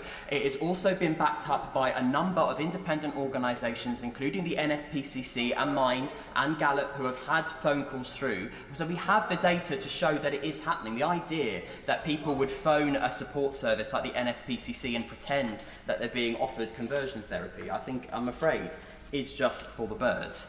And I do want to also agree with the member for Plymouth, Sutton and Devonport when he talks about how we are perceived in this place. And I thought back, actually, to when I was obviously not a Member of Parliament, but listening to the debate in 2012 about same-sex marriage when this House was debating that. And I remember how powerless I felt as a young gay man then, having my future, my rights discussed by a group of people, and I had nothing to do but sit and watch and listen to some things which were awful. Now that is, as the member for Brighton Kemptown has said, that is necessary in a free and democratic society, and that is exactly what this bill does not seek to curtail, are those free expressions when it comes to having those legitimate conversations. But we do have evidence that harm is being done to other people in this country, and we have not got the laws in place to prevent it from happening. So that is what we have to do. Yes. I thank him for being so generous and taking another intervention. But he talks about the evidence, and he referred to that survey, as he said, and admitted that there was no definition of conversion therapy within that survey. And we've heard from the debate today how many different definitions there could be of conversion therapy and how many different definitions we all hold. It could be from the most extreme, awful abuse that's already illegal to talking therapies and persuasion. Doesn't it matter intensely what the definition of conversion therapy was in that survey? And so how can it be evidence if there was no definition? That's why we have to get it to committee so we can thrash this out. She's absolutely right. But that's the point of passing legislation. You make definitions, you make laws. That's the whole point of passing this bill today, is that you create a definition in law. You pass a definition in law. I will give way. Very helpful conversation I think we're having. I hope he agrees. I'm very grateful to him for giving way. We have been debating this for years, as everybody keeps saying. The reason there is no definition is because it is impossible to arrive at one. The Scottish Parliament can't arrive at one. We have failed. It is not possible to do it in a way that finds a definition that is between what is illegal already and what we all think should not be illegal. It doesn't exist. The idea that we should go into committee and continue this conversation is absurd. It can't be done. I'm sorry, but the member seems to have forgotten the point that this is the first time we're debating a bill. That we have failed because we've taken 5 years to arrive at a time where we can actually debate legislation. That's the failure. We passed Brexit faster than we've discussed this. I mean, I will gladly give way. I thank the honourable gentleman for giving way. It's very generous. I think the fundamental problem is that we haven't been able to define what the problem is. There's anecdotal data from a survey that suggests some people have reported that they've been subjected to their definition of conversion therapy. We don't know what that is. That's not defined. What exactly are we legislating about? And I'd like to ask him another question and listen very carefully to his view on other people talking about his sexuality. Does he think it's acceptable for a gay man to be told across this chamber what he should do and how he should define himself and who he should associate himself with? Does he feel that that's homophobic? One should be told what they should do. That's the entire reason why I am backing this bill, because I do not believe that anyone should be told. Now, I totally accept that there will be people who will never ever believe that LGBT plus identities are real or valid. I don't agree with that. I can find that hurtful, and other people can find that hurtful, but that is what you have to accept in a free and democratic society. But I have been part of these conversations now for many years, and I have seen the incredible work that has gone in to work across the divide to try and bring people together. And I've seen it myself when I sat on the Women Inequalities Committee when we did an inquiry into this, how much there was actually agreement between different sides about what needs to be done, especially the improvement in providing healthcare, mental health care to people. Now, they might have different ideas on outcomes. Some people might think we need to improve healthcare for younger people so that they don't go down a route of being trans, for example. Other people might think that we need to do that because waiting lists are too long and we want to get people on a course of treatment faster. Now, both of those views are, of course, absolutely valid, and we have to accept views that we don't agree with as parliamentarians and as individuals. I totally accept, as I've said, that there will be people who never ever think that my rights to exist as a gay man are valid, that trans identities are valid, and that might be upsetting, that might be difficult for people to accept, but that is a free democratic society, and this bill doesn't encroach on that. It is the legal test of predetermined outcome, which I want to come back to, and that, I think, is where we have to be focused in on. That legal test of predetermined outcome. Now, that, I think, does provide the adequate safeguards necessary to address both of those sets of concerns so that we can get to a place where if someone does embark on a course of action which has a predetermined outcome to change someone's identity, then we have a legal mechanism to deal with that. But that does also provide the freedoms for people to express views, to engage in legitimate conversation, and yes, say things that other people might find distasteful or hurtful. And we just have to accept that that is the case. But that is what good law is all about. So I really do hope that colleagues do come to allow this bill through to committee. I think, yes, there has been many different discussions about what constitutes conversion therapy and how we define these concepts. I think that the member in charge was absolutely right to use existing legal concepts, but also to allow us to get this through to committee so that we can have this discussion in greater detail. Because so far all we have had is anecdote. We've had debates, yes, but we've never had a discussion on an actual legislative proposal. This is the opportunity we have today. It would not be right to let it fall at this hurdle. We need to get it through to committee so we can thrash this out in more detail. Antoniazzi. Thank you, Madam Deputy Speaker, and I'd like to take this opportunity to thank the Right Honourable Member for Brighton Kemptown on the extent of his engagement with varying perspectives on this private member's bill, because I know that we have crossed swords on some occasions, but also it is important that the conversation and the debate in this chamber is led with the honesty and the integrity that it deserves. No one here wants to see pressure or coercion used on people, whether they be gay, lesbian, bisexual, transgender or heterosexual. And that is something that all members of this House I know can agree on. But working on the law as we do, we also know that the best intentions alone aren't sufficient for avoiding unintended consequences that can arise from any piece of legislation, which we always see in this place. But whatever the issue is at hand, it is our responsibility. As elected members of Parliament, it is our job, and this is precisely why we were voted into this place, to interrogate proposals and to scrutinise legislation, to ask the difficult questions, the what-ifs, and to ensure that any legislation that passes works in practice for the benefit of the people in this country rather than against them. Before I was a Member of Parliament, I worked in education for 20 years as a teacher. The majority of my friends are still in teaching. They have many, many concerns and do feel first-hand the chilling effect of what the debate we're having in this House has on them, what's happened in Scotland, what is happening in Wales. And that is why I feel a great and deep responsibility to stand up here today and to have this debate and to raise the issues that I have with the legislation as it stands. But I thank the Honourable Member for his conversation, because this is the way forward. So, young people and children are at the heart of everything that I do, and well-being and safeguarding is the approach I want to take my discussion today. The matter of therapy and treatment for children and young people experiencing gender distress is a highly complex area currently undergoing review in the United Kingdom, and far from referring to sexual preferences or a way of life. Gender reassignment concerns serious, potentially life-altering medical and surgical interventions that are often irreversible. In recent years, there has been a concerning increase in the number of children, particularly girls, becoming convinced that they've been born into the wrong body. And as a young girl who was a tomboy, I know that had I had some of the conversations or the social media influences on me, that it would be something that I would have maybe wished for.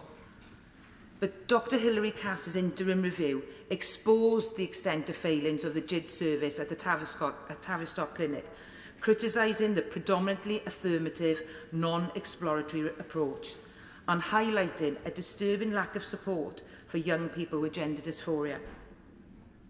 The report and subsequent decision to close the GID service at the Tavistock Clinic is evidence that treatment should be provided as part of holistic mental health provision. Accompanied by the consequent interim NHS service specification, it recommends a watchful, waiting approach. advising clinicians remain open to question and explore a gender-distressed child's feeling and the range of treatment options available that may best address a patient's needs before affirming their self-diagnosis. To ensure that if a young person does pursue medical transition, they do so with informed consent and a realistic understanding of likely outcomes.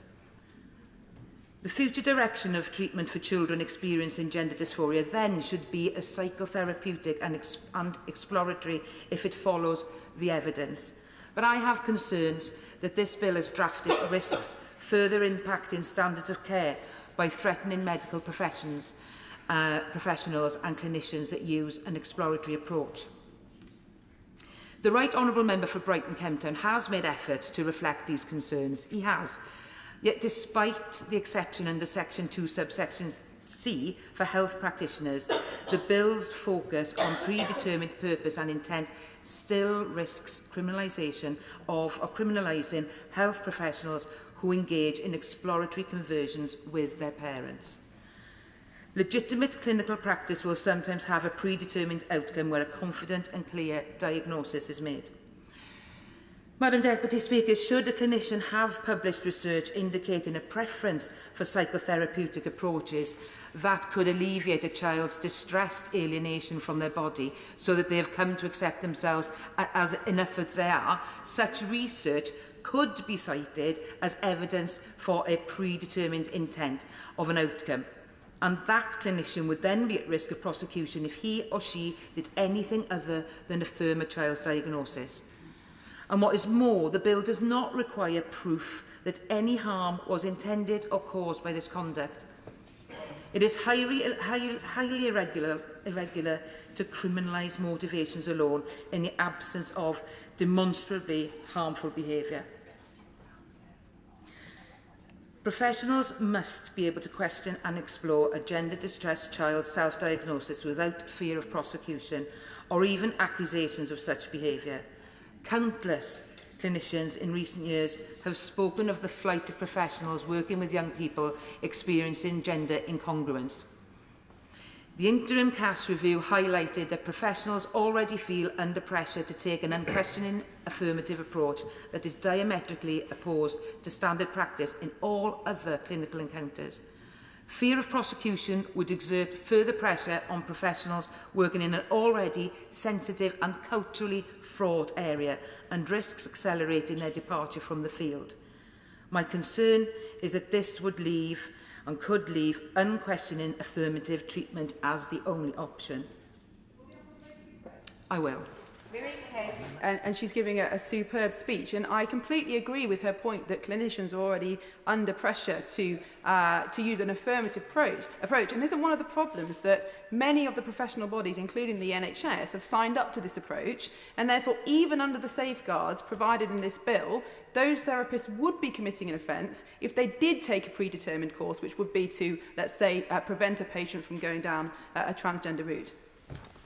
Thank the Honourable Member for her question, because I think this is what we need to be able to discuss and look at in further detail.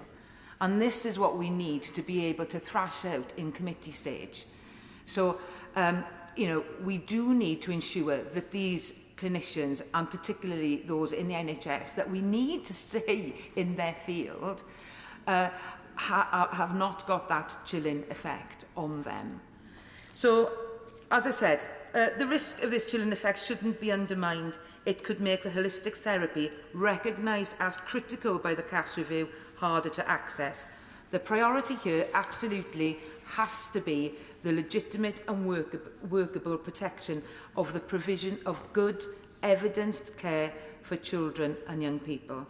And I'd just like to put on record that I do believe this bill should go to committee stage, because we need sunlight on this bill and we need to be able to make sure that when it goes through, if it goes through, then it does so with the detail to the wording and the understanding of what these words mean for people on the ground that are working in our NHS, that are teaching the children in our schools, that safeguarding and parents are a priority. Thank you, Madam Deputy Speaker.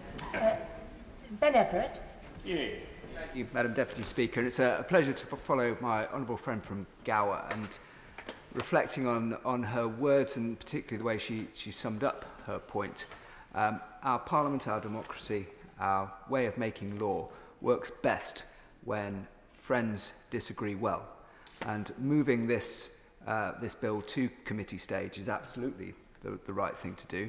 It's a step in the right direction in what is acknowledged across the House on all sides of the House as a very complicated issue. And I believe that we are doing it some justice today. I want to congratulate the honourable member opposite from Brighton for bringing forward this much-needed bill.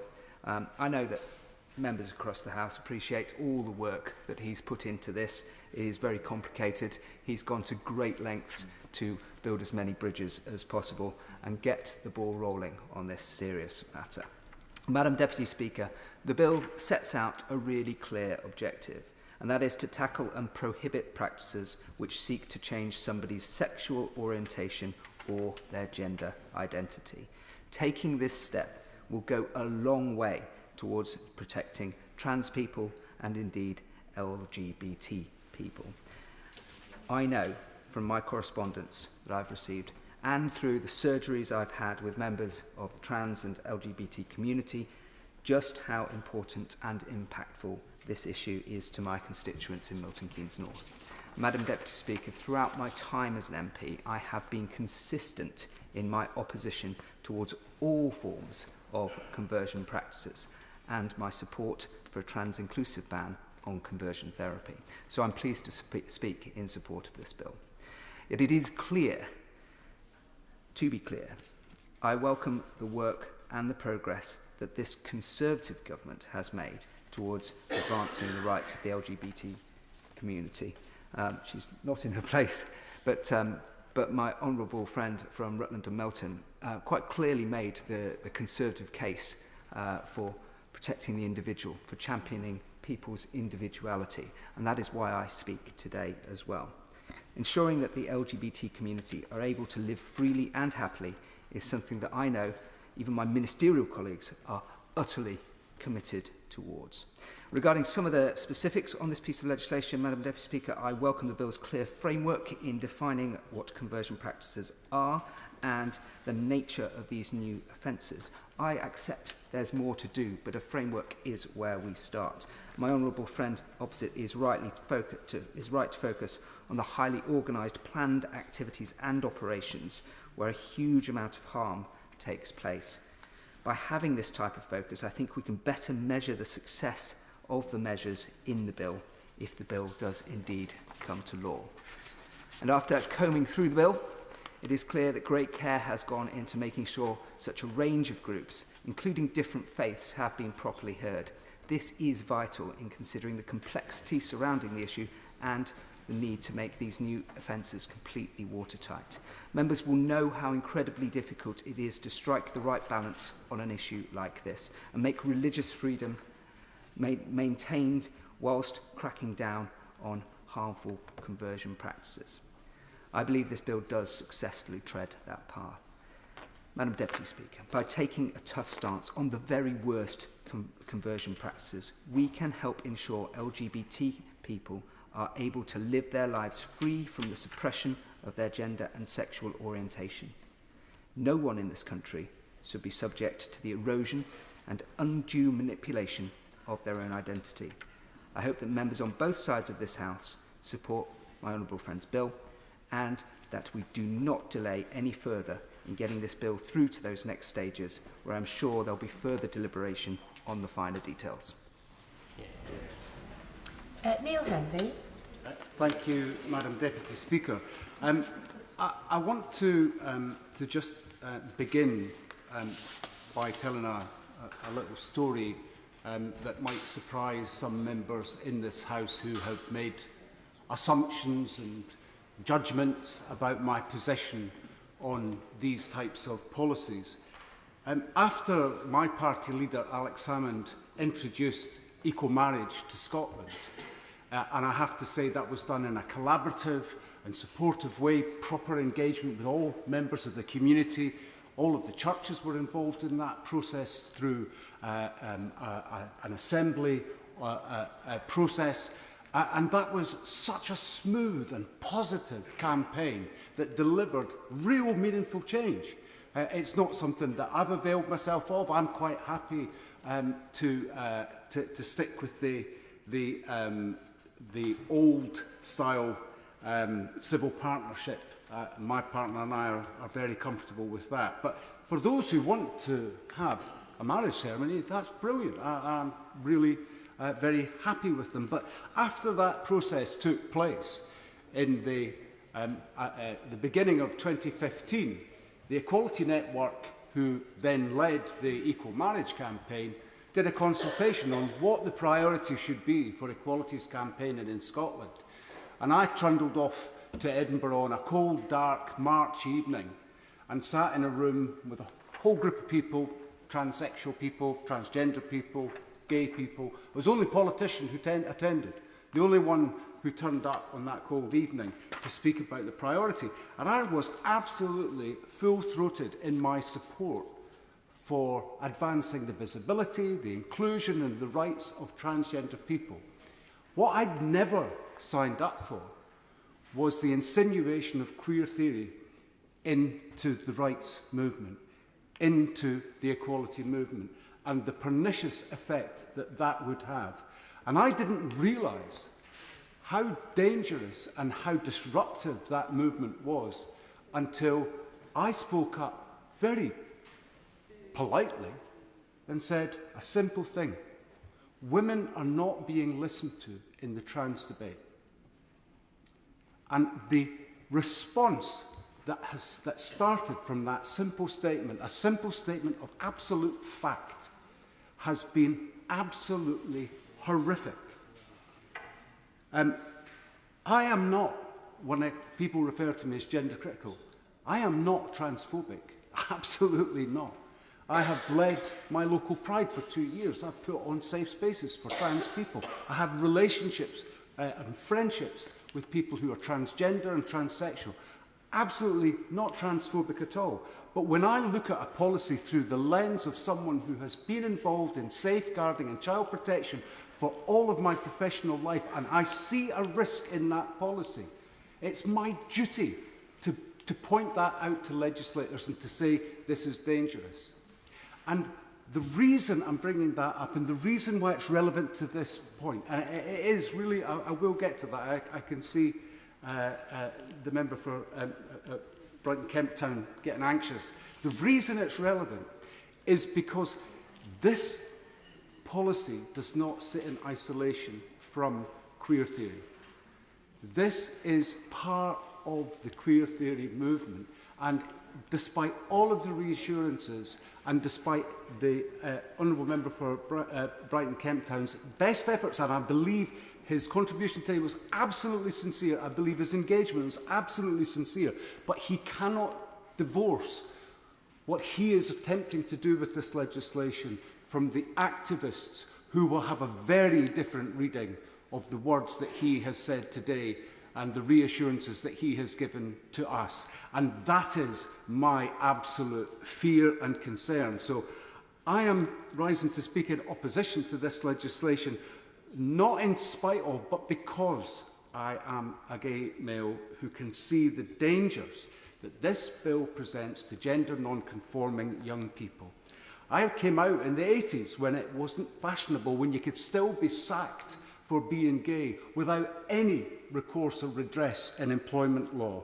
And in those days, my greatest allies were women. It was women in the workplace, feminists who volunteered at Scottish AIDS Monitor alongside me, women who worked alongside me in schools delivering drug and sexual health education to young people in response to the very particular AIDS problem we had in Edinburgh. And it was women who marched with me on Pride marches. And I remember that, and I value that.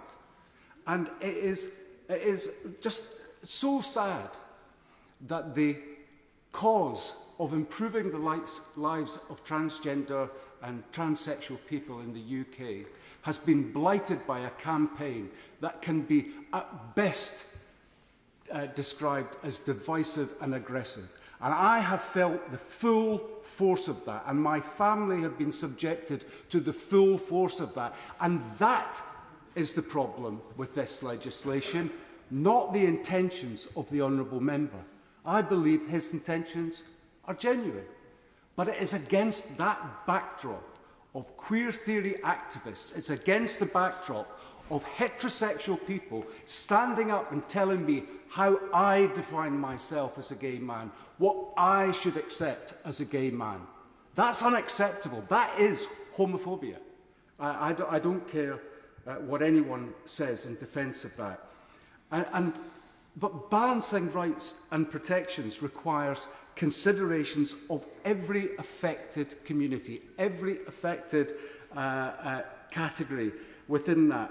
And neither queer theory or gender ideology are about inclusion or diversity, although they say that often. It is an anarchic, authoritarian movement whose purpose is to disrupt and silence. And speaking up has not been easy. The impact, as I've said, has been enormous on my family. But as a voter, when I look at a politician, I want to look at a politician and vote for somebody that I believe is telling me the truth. I don't want to vote for a politician who is lying to me, who says that black is white or Y is X. That is never going to be acceptable, and that's why I feel an utter responsibility to live up to that standard. I've made this point before, but the bans on conversion therapy are part of a slate of policies that, in my view, their intention is to insinuate queer theory into every facet of our culture and to control and limit freedom of thought, freedom of speech, freedom of expression. And the clearest example for me is that I am somehow not same-sex attracted. I am same-gender attracted, and therefore I should accept trans-identifying females as an acceptable partner. Thankfully, that's never going to happen because my partner and I have been together for 30 years, and there's no way that's going to change now. I haven't got the energy to even think about it. But as a counterpoint, yes, I will give way.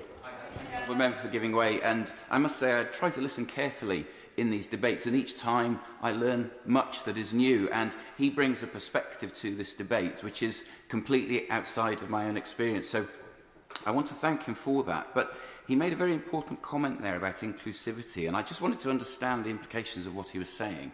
Is he saying that this bill is effectively promoting an exclusivity? It is not inclusive. And by doing that, and in the way he described that slate of queer theory policy, is he saying that this bill would unintentionally be harmful well beyond the scope of the actual bill itself? Thank you for that point. It's a really important point, and I will address some of the complex issues as I move through my contribution today.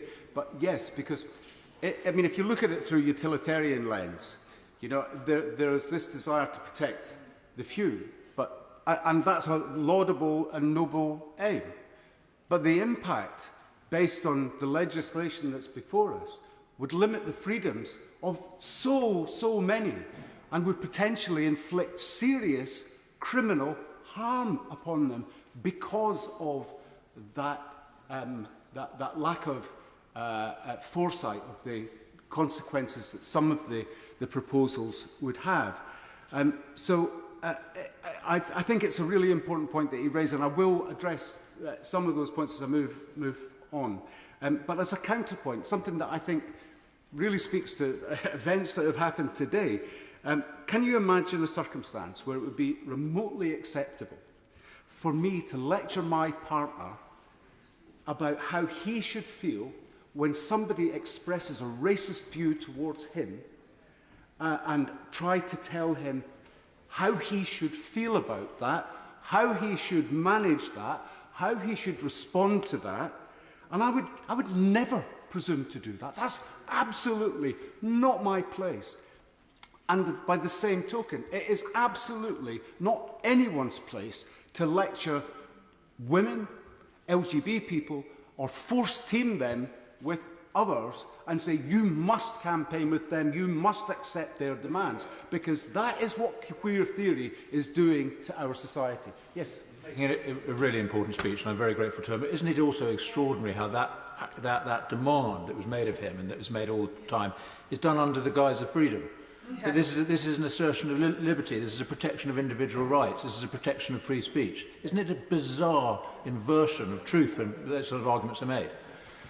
I think that's a really important point, because when you look at this campaign, which is supposed to be about equality and inclusivity, one of the main activities is to find people to exclude, to find people to dox, to find people to deplatform, to cast aside, force them out of their jobs. How is that inclusion?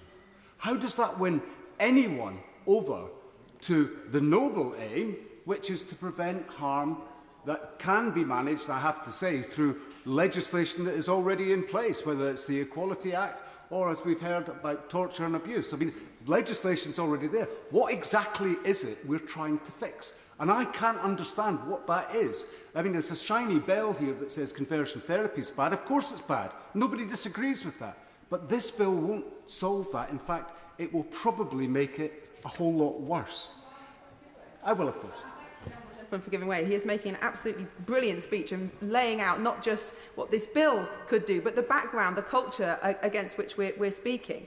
And he's absolutely right that this would interfere with people's freedom and freedom of expression. But does he also agree that it would interfere with fundamental human rights under the ECHR, and that many of this bill and even the potential amendments suggested would actually interfere with some of those basic rights to freedom of speech, freedom of religion and freedom of conscience? And I thank the Honourable Lady for that point. I will come to that specific point, and I will challenge the Honourable Member for Brighton Kemptown about some of his assurances that this is compatible with human rights legislation, because I have certainly the view of a couple of KCs, one of who's a double KC, who would disagree with his assessment. But you know, my experience is imbued with naked bullying and harassment that I experienced in my political group in this place, and it was not because I was transphobic or anything like that. It's a ridiculous accusation.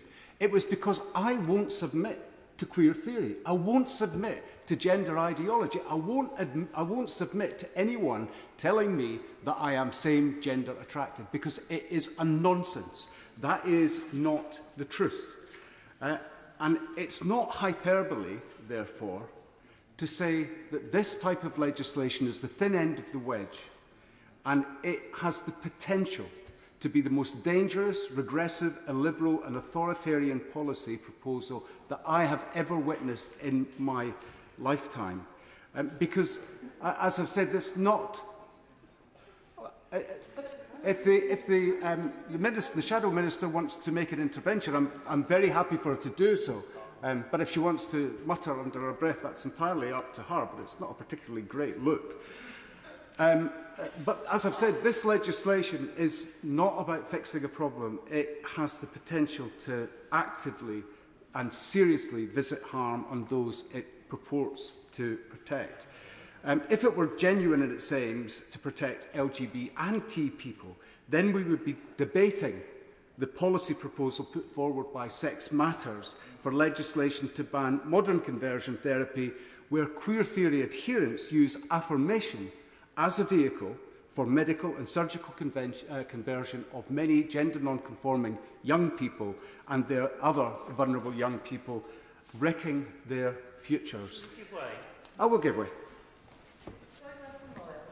I don't believe, and I have not seen evidence myself, that modern conversion therapy is a widespread practice. But the Honourable Member has to recognise that this bill does not say that one thing is banned or the other, but it says that both, if they are happening, are abhorrent and should stop. So surely he should be supporting this bill to go into committee to ensure that it gives the safeguards that he wants, because it will ban the thing that he says is an abhorrent practice. I thank the honourable gentleman. He made that point to me some days ago in the media, and I do agree with him. And I said, I believe you're earnestly trying to fix the problem and you're trying to reach across both sides. I really genuinely do believe that. But you can't divorce yourself from the backdrop of queer theory activists who are causing mayhem and will interpret, despite your reassurances and clarifications. The honourable gentleman knows that he must not address another member directly. Through the chair, please. Neale Hanvey. Apologies, Madam Deputy Speaker. Those reassurances that were given to the Chamber will not be carried forward with activists. We know that is not the behaviour of activists, and so there is a real concern around the backdrop to this legislation. And what little evidence we heard about a survey as evidence to support this legislation, a survey that's self-administered, that nobody can really verify the data. I mean, it could have been anyone who entered those figures, and the definition of the reported practices is absolutely spurious. Nobody knows what it means. I mean, it could be a bit of a giggle. Let's be honest. People could have filled the form in for any reason. But what little evidence there is of practices has been described in a qualitative literature review conducted by Coventry University and submitted to the UK government. And this has been criticised by important rights organisations, Sex Matters and the Gay Men's Network for its narrow historical scope and its lack of relevance to the constituent countries of the UK, given that 85% of the data reviewed in that study relate to practices out with the UK. Furthermore, it's understood in academia that a qualitative literature review is of such limited use. I mean, all it really does is inform the backdrop of a piece of primary research. It's not generalisable or transferable to general populations. Its purpose is to analyse a situation and come up with an idea for research, but that is insufficient as evidence to qualify for legislative decision-making, and coupled with a survey that data is not particularly reliable, ignores the very real conversion therapy of queer theory affirmation. I don't think the honourable member is seeking to mislead anyone, but I have to point out the backdrop of queer theory in this context. Now, when we move to the fundamental freedoms and the impingement that this legislation would have on human rights in the United Kingdom, it's not just me or other honourable members who have a concern, as I said earlier. In his written opinion for the Christian Institute, Jason Copel KC says, "I consider that the bill, if passed, would constitute a serious intrusion into the legitimate activities and practices of Christian churches and religious communities, which would be contrary to their rights protected by the European Convention on Human Rights, and so to the Human Rights Act 1998. They would also interfere with the legitimate expression of gender-critical views, again in a manner which would be likely to breach ECHR rights. The bill is broad in scope. It would apply both to a practice which seeks to change sexual orientation or transgender identity and practices which seek to suppress sexual orientation or transgender identity, i.e. to change conduct. It would apply to acts which cause no injury or distress, and indeed to acts which the person in question has consented. It would apply across a wide range of settings, including social, religious settings, although the bill would exempt at least some conduct of parents vis-à-vis their children. While some attempt has been made to craft exemptions or exceptions so as to ensure that the practice of religion is not prohibited, the central prohibition in the bill remains a wide one, applying to churches and other religious organisations and to those expressing certain views, including gender-critical views, outside those settings. The bill would, if enacted, interfere with a number of rights protected by the ECHR. It would, by way of example, restrict the ability of religious organisations to express their beliefs both within their own communities and to the wider world, and the ability of gender-critical persons to express their beliefs to persons who profess a gender identity, which is inconsistent with those beliefs. Such restrictions are likely to interfere with, at least, the right to respect for a private and family life, Article 8, the right to freedom of thought, conscience and religion, the right to freedom of expression, and the right to freedom of assembly and association. He goes on, it is very difficult to see how the wide-ranging interference with fundamental rights contemplated by the bill could be justified. Put shortly, the bill would criminalise expressions of personal conviction, even if they are made without expressions of hatred or intolerance or improper purposes or coercion or abuse of power. Restrictions of that nature run contrary to the consistent case law of the European Court of Human Rights. Similar proposals in Scotland... He's got such a long speech that we might as well have a bit of a dialogue about some of these things. This bill, these bans have come in other European countries that are under the Convention with similar assurances and clarifications. Why have those bills not ended up in the European courts, but he thinks that this bill, that is even more cautious than those bills, suddenly will? It doesn't seem to make sense to me.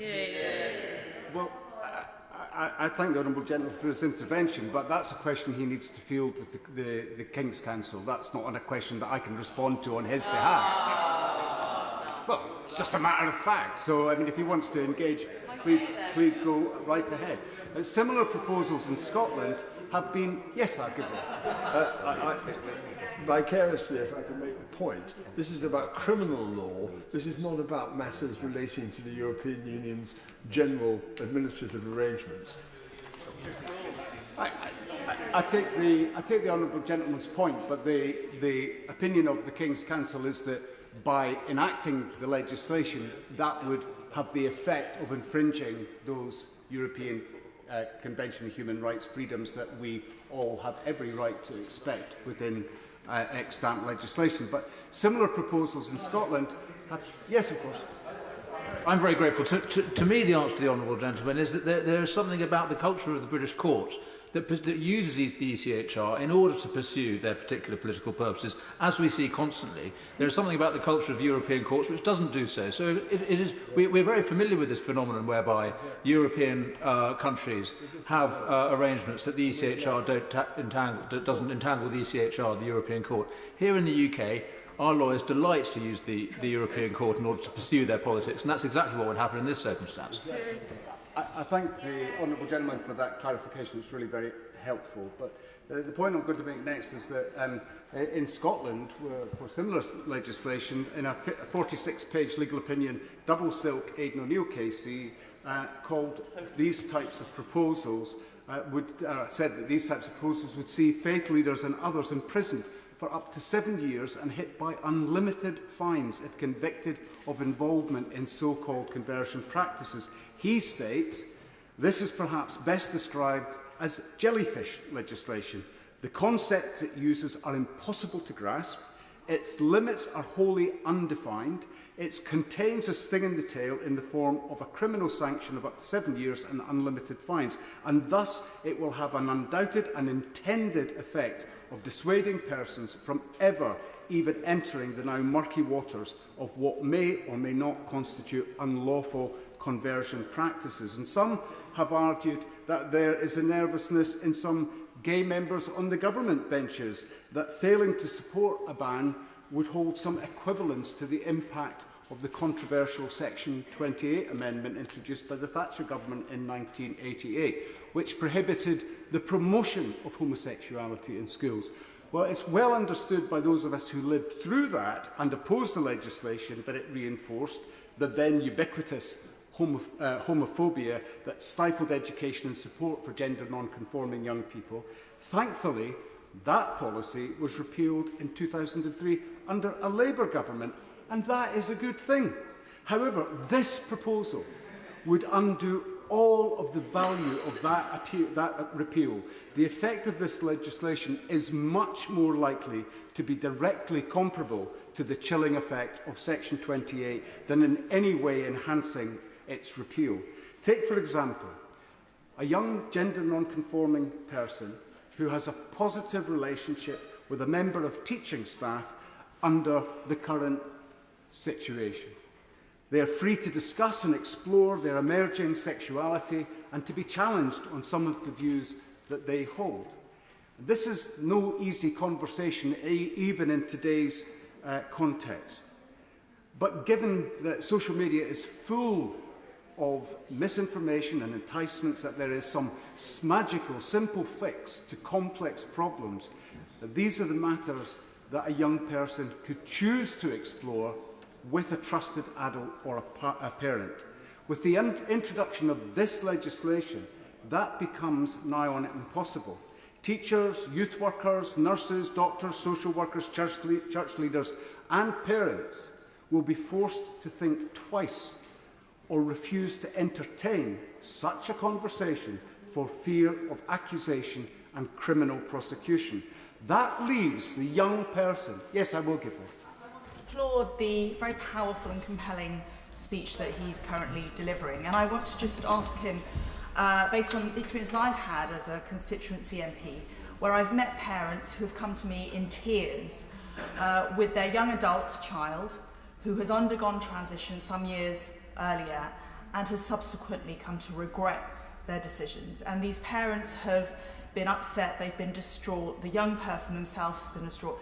They are filled with regret and pain, and they're asking me as their local MP, what can I do to help detransition? There's really no answer to that. But can I ask the honourable gentleman, how does he feel, he's on this point at the moment, parents in that very difficult position when they've got a teenager who might be experiencing gender dysphoria, exploring their own sexuality, how would parents be able to cope under this proposed law? Well, they would have I thank her for that intervention. It's very important points that she's raising. They would do so with the sword of Damocles hanging over their head. They would do so with the risk that if their child felt that they wanted to be belligerent or to challenge their parents, push boundaries, any of the normal functions and actions of any adolescent, that they would be able to use that as a weapon and say, I'm going to go to the police if you don't give me what I want. And that's the reality. That's one of the pernicious effects of this type of legislation, and a direct impact on family life and normal family function, where the role of the parent is undermined. That role to provide counsel and guidance, to test things out with their child, to be open and free, to speak freely around the dining table about difficult issues, is one of the most important roles that you have as a parent, is to have and facilitate those conversations. And this would snuff that out. So the introduction, as I said, would affect a broad range of people, but that leaves the young person at the mercy of these radicalised activists and influencers on social media who operate under the pseudo-theocratic rules of a doctrine which, as I have said, is chaotic, anarchic and disruptive. Yes, I will. Earlier, the honourable member was making an absolutely excellent and thoughtful speech, and earlier on in his remarks he talked about how equal marriage in Scotland was passed and how many of the faith communities were brought with the Scottish Parliament at the time, or the Scottish Government at the time, to bring that through. Does he understand that it's not just Christian communities that have major concerns with this bill? In Peterborough, we have a large Muslim community who come with me very concerned about how their work will be impacted by this bill and how some of the madrasas and schools will be impacted by this bill. Does he recognise that's a challenge as well? Yes, I thank you for that. It's a really important point. Tax backs to points made in the previous intervention. You know, I have a very busy constituency office. I meet with church leaders, different faith groups, to talk about these issues. They are relieved that they have a Member of Parliament who's prepared to stand up on their behalf and ask some of the difficult questions. I have parents whose children are contemplating transition or who are desisting. and so I deal with that. I have members of staff in the local services, in the health service, who are finding themselves in a very difficult situation because queer theory has insinuated itself into the culture of all of our institutions. And they have no sense of privacy or dignity for themselves, and they are concerned for the privacy and dignity of their patients. So that's why it's so important to name queer theory, to get that out. This is the backdrop against which this legislation is being proposed. And my concern is that this would be the thin end of the wedge. The member from Brighton Kemptown said that this would be reviewed in 4 years, and yes, we can have amendments and new clauses added to the legislation, but that goes both ways. That goes both ways. The next time it's reviewed, it could remove all caveat. It could force the full-throated queer theory doctrine into every part of our society, and that is a risk that I'm not prepared to leave unchallenged. So, as I said, this leaves the young person at the mercy of the radicalised activists online, and that activity is to be tolerated. There's no amendment to the online safety bill to prevent access to people who encourage and entice young people to sign up to irreversible medical treatments and irreversible surgical treatments that they can never roll back from. When you stop puberty, you cannot restart it. That is it. And all of the important developmental tasks that happen during puberty are gone. But it's not just affirmation.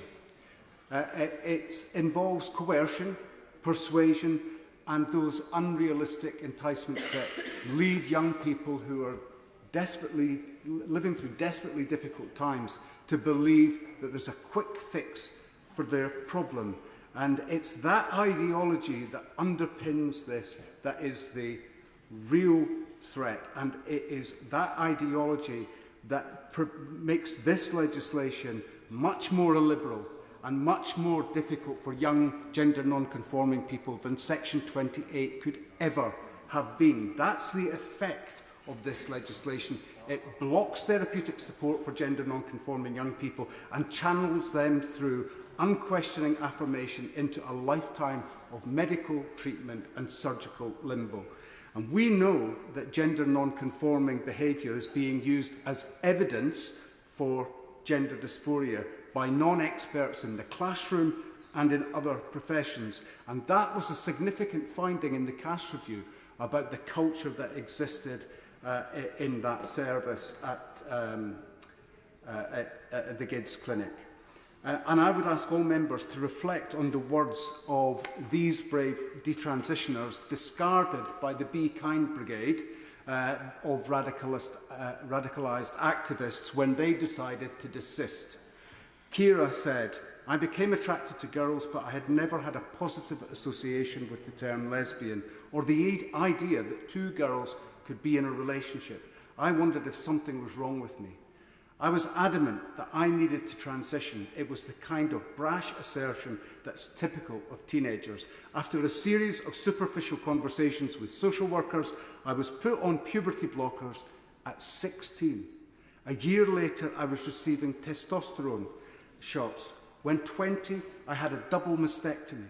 As I matured, I recognised that gender dysphoria was a symptom of my overall misery, not its cause." Or Richie, "Homophobia was rife in the local culture. My family and school, and it seemed to be the worst outcome ever to end up gay. My behaviours were policed by others for being too flamboyant or eccentric, and I struggled with fitting in with others. I latched on to the idea that with an unfounded zeal, and not a single medical professional stopped me thereafter. I delayed my appointment for surgery for over 2 years because I had doubts, but then they gave me an ultimatum, and I knew that if I was not going to go through with the surgery, I would lose my therapist. As soon as I was conscious, I knew I had made the biggest mistake of my life. My life my sex has been lobotomised. And this is manifestly not informed consent.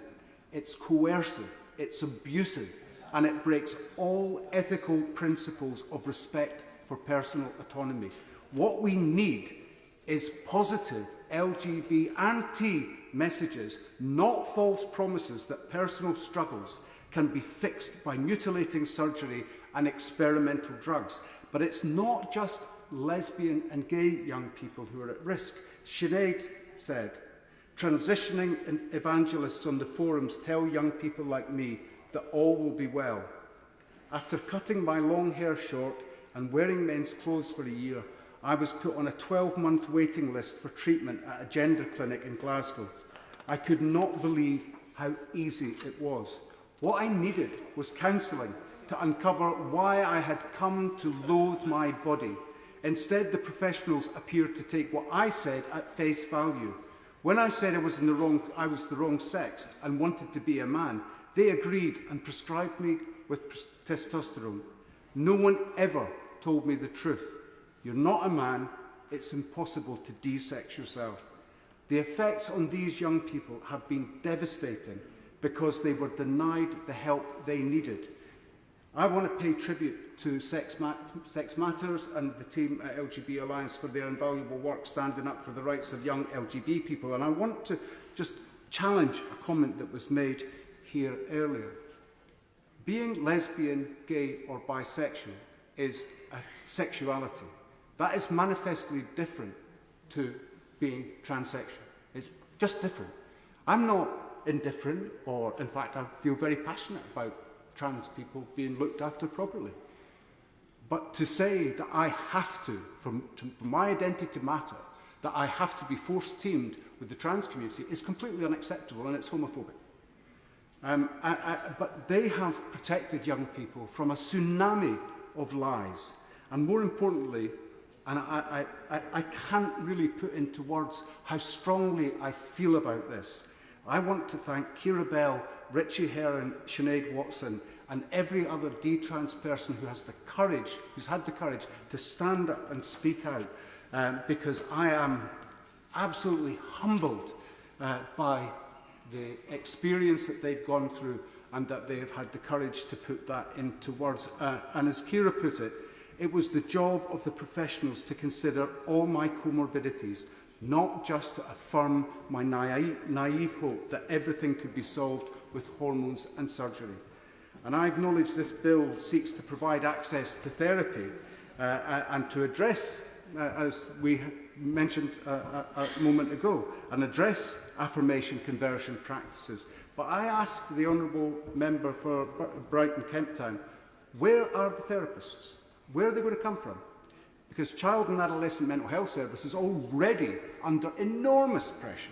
And if you are going to limit by threat, fear, or a chilling effect, the people who can, the trusted adults, who can engage with gender questioning or young people who think that they might be gay, if you're going to limit who they can interface with, then who's going to pick that up? They're going to be left isolated, unable to speak to anyone about their sexuality, because the chilling effect that this bill risks is enormous.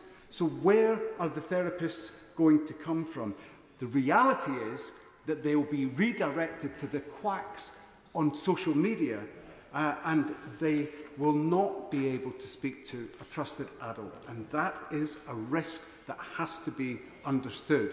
That's the reality, that this bill puts those it seeks to protect in harm's way and restricts the support that they can draw on. This is the wrong legislation for young gay, lesbian and transgender people. It attempts to solve a problem that doesn't exist and fosters a new, chilling, homophobic culture, just like Section 28. And I agree with Sex Matters proposal, which suggests any legislation should meet the following 4 policy aims. Outlaw all medical or surgical treatment of minors to modify their sexual characteristics.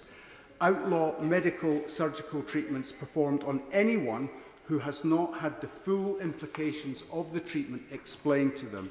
Make it a specific offence not to provide adequate information and ensure informed consent. Make it an offence to take a child abroad to get around the prohibition of modern conversion therapy. And they helpfully suggest that the legislation could use the same model as been used for female genital mutilation and virginity testing. But and moving on then to the not-for-profit organisation Gay Men's Network, that was specifically established to tackle modern homophobia, and I engage with them regularly. But they agree that this is the extant modern conversion therapy scandal affecting gender non-conforming young people and others struggling with normal yet distressing pubertal body dysmorphia. Furthermore, it risks embedding in statute the lie that gender non-conforming behaviour is evidence that some of those young people were born in the wrong body, that the normal development of puberty should be arrested with chemicals, something that, as said, can never be restarted or repaired, and that trauma or emotional distress can be fixed with cross-sex hormones or by affirming them onto an accelerated and irreversible pathway which amounts to a policy of transing away the gay. This is wrong, and this practice must be the urgent focus. The evidence is there, it's sparse. We know that there are a number of the huge explosion of referrals into the GIDS service that have desisted, but the services don't provide any follow-up. So how can you, for lack of a better phrase, how can you do that to someone? How can you give someone such a significant surgical treatment and fail to follow them up? I can't imagine that happening in any other field of medicine. It's completely unacceptable. And you know, moving on to the Gay Men's Network, the affirmation-only approach could easily be inserted as an amendment or a new clause, as I said earlier, if this goes to committee. Going to committee doesn't mean that it's all going to be fixed and repaired. It could actually just get worse, and we must be mindful of that. The Gay Men's Network point out the following, and these are really important. Yes, I give way. Again, I'm struck by the perspective that the honourable member is giving, and I thank him for giving away a second time. That's very generous. I'm struck again as I listen to him about the perspective he's giving on this process of conversion, specifically the length of time that this strikes me. He's describing a situation where people are on a journey, are making decisions, are wrestling with something that is existential, their identity. And in doing so, it makes me wonder again whether actually this bill is adequate in addressing that.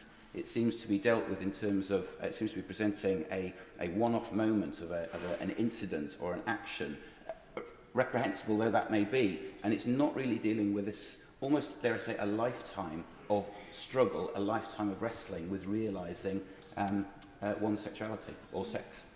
I thank the honourable member for that observation, and I would go back to a point that the honourable gentleman for Carshalton, and can't remember the second half, made, which was around the length of time that a young person has to wait for gender reassignment surgery, for example, a 10-year wait. But during that period of time, they will start on puberty blockers or other such medicines and possibly cross-sex hormones. And the damage is done. Whether they have surgery or not is pretty academic by that stage, because the irreversible treatment will have been administered.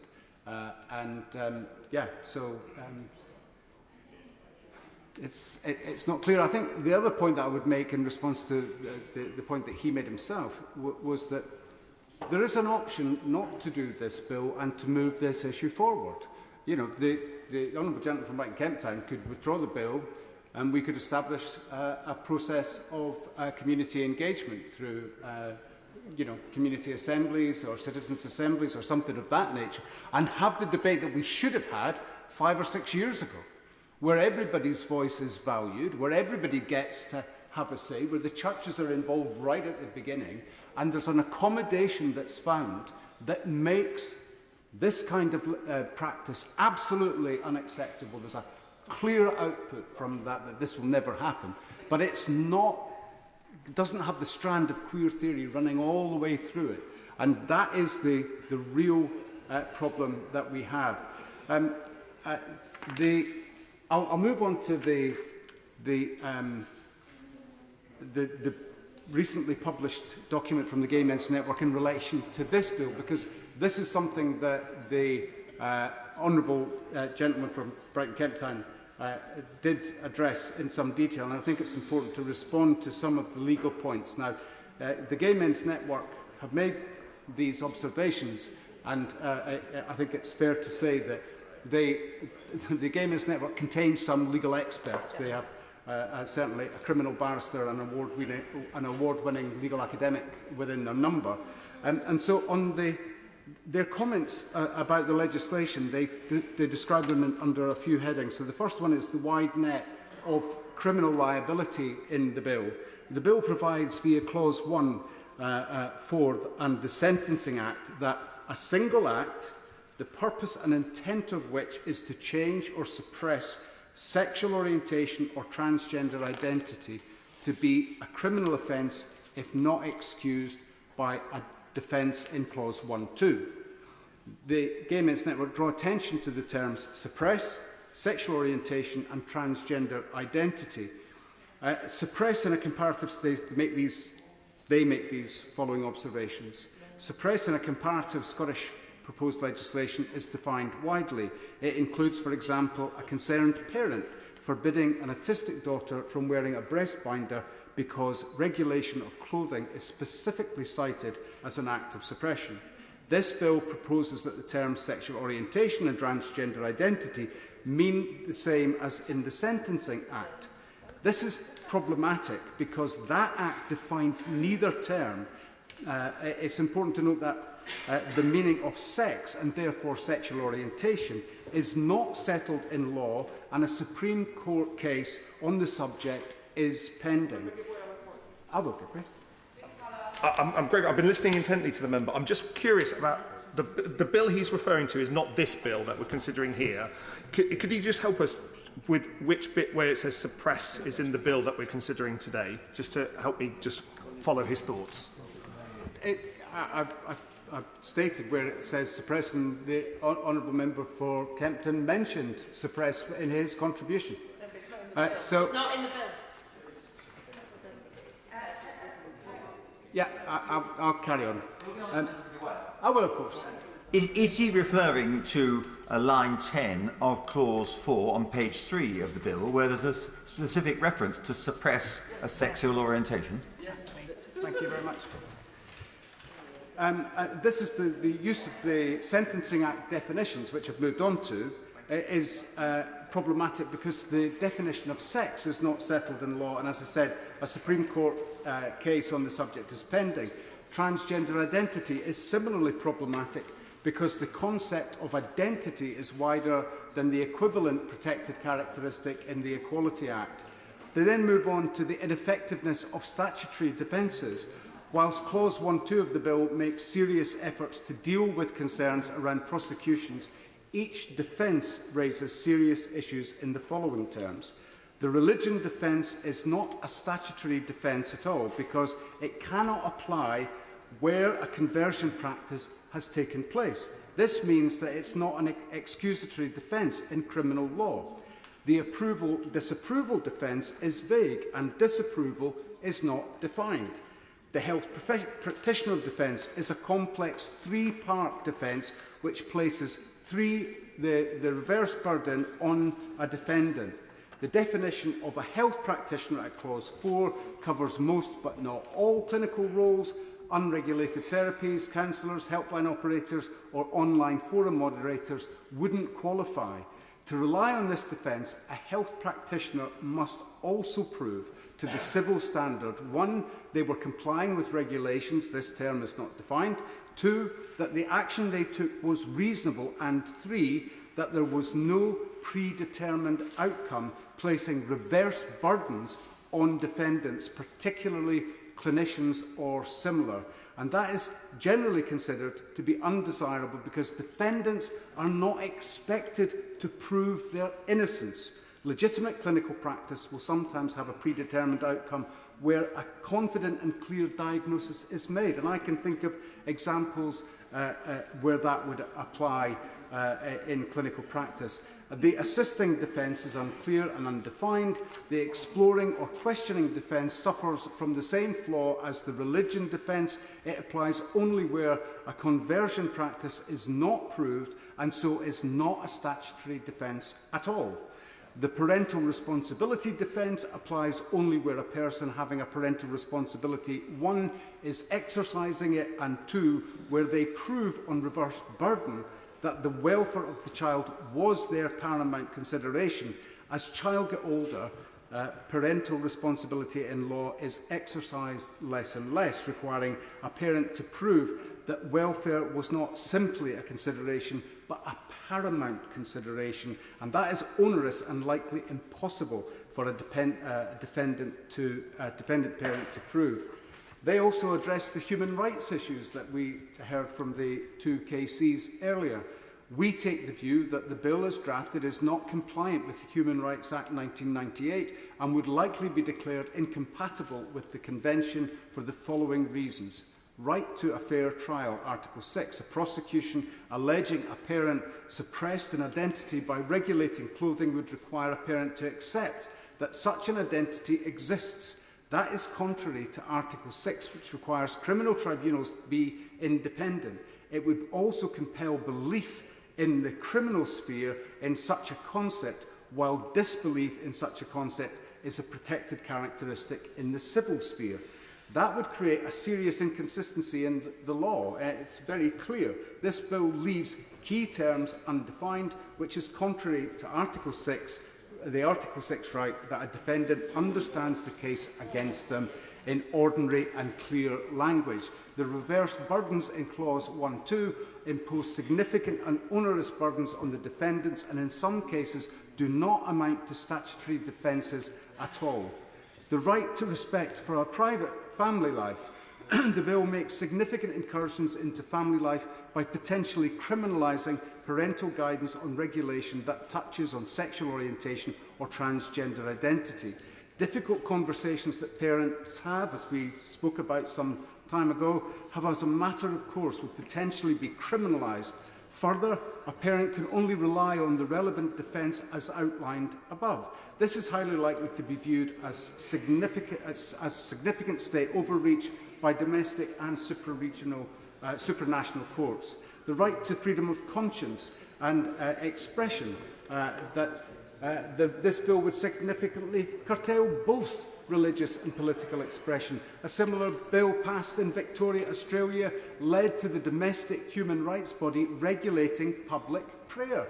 The fact that a criminal liability can trigger from a single incident and the wide meaning of the term suppress casts the net of criminal liability so widely, the offence is likely to be declared incompatible with the Convention. They conclude that while the member for Brighton Kemptown has made efforts to deal with such concerns, their position is that a bill based on the self-reported phenomenon of identity and the wide term suppress might, despite best efforts, perversely fuel the very problem that the bill intends to solve. And as I mentioned earlier, like Section 28, this bill would likely prevent a young person being able to secure an explorative conversation with even the most supportive and receptive trusted adult due to its chilling effect. And I've also raised the question of who would then provide the approved therapy. Moving on to therapists, in a recent paper by educational psychologists Dr. Claire McGuigan, Dr. Peter De Lima and Lucy Robertson, they highlight the assumption that psychologists will be the ones who will guide the response and who have the skills to do so. But they observe that psychologists are divided on this issue too. They note the following. In the response to the interim findings of the Cass Review, the Association of Clinical Psychologists of the United Kingdom published a statement demanding a radical shift in the support of young people with gender concerns. They call for more comprehensive multidisciplinary assessments and increased considerations of socio-cultural factors such as homophobia. The ACP UK also strongly conveyed the uncertainty about how best to intervene related to the dearth of robust, high-quality data on the safety and effectiveness of medical transition and the inability of clinicians to ascertain clearly who will persist or desist in their gender dysphoria.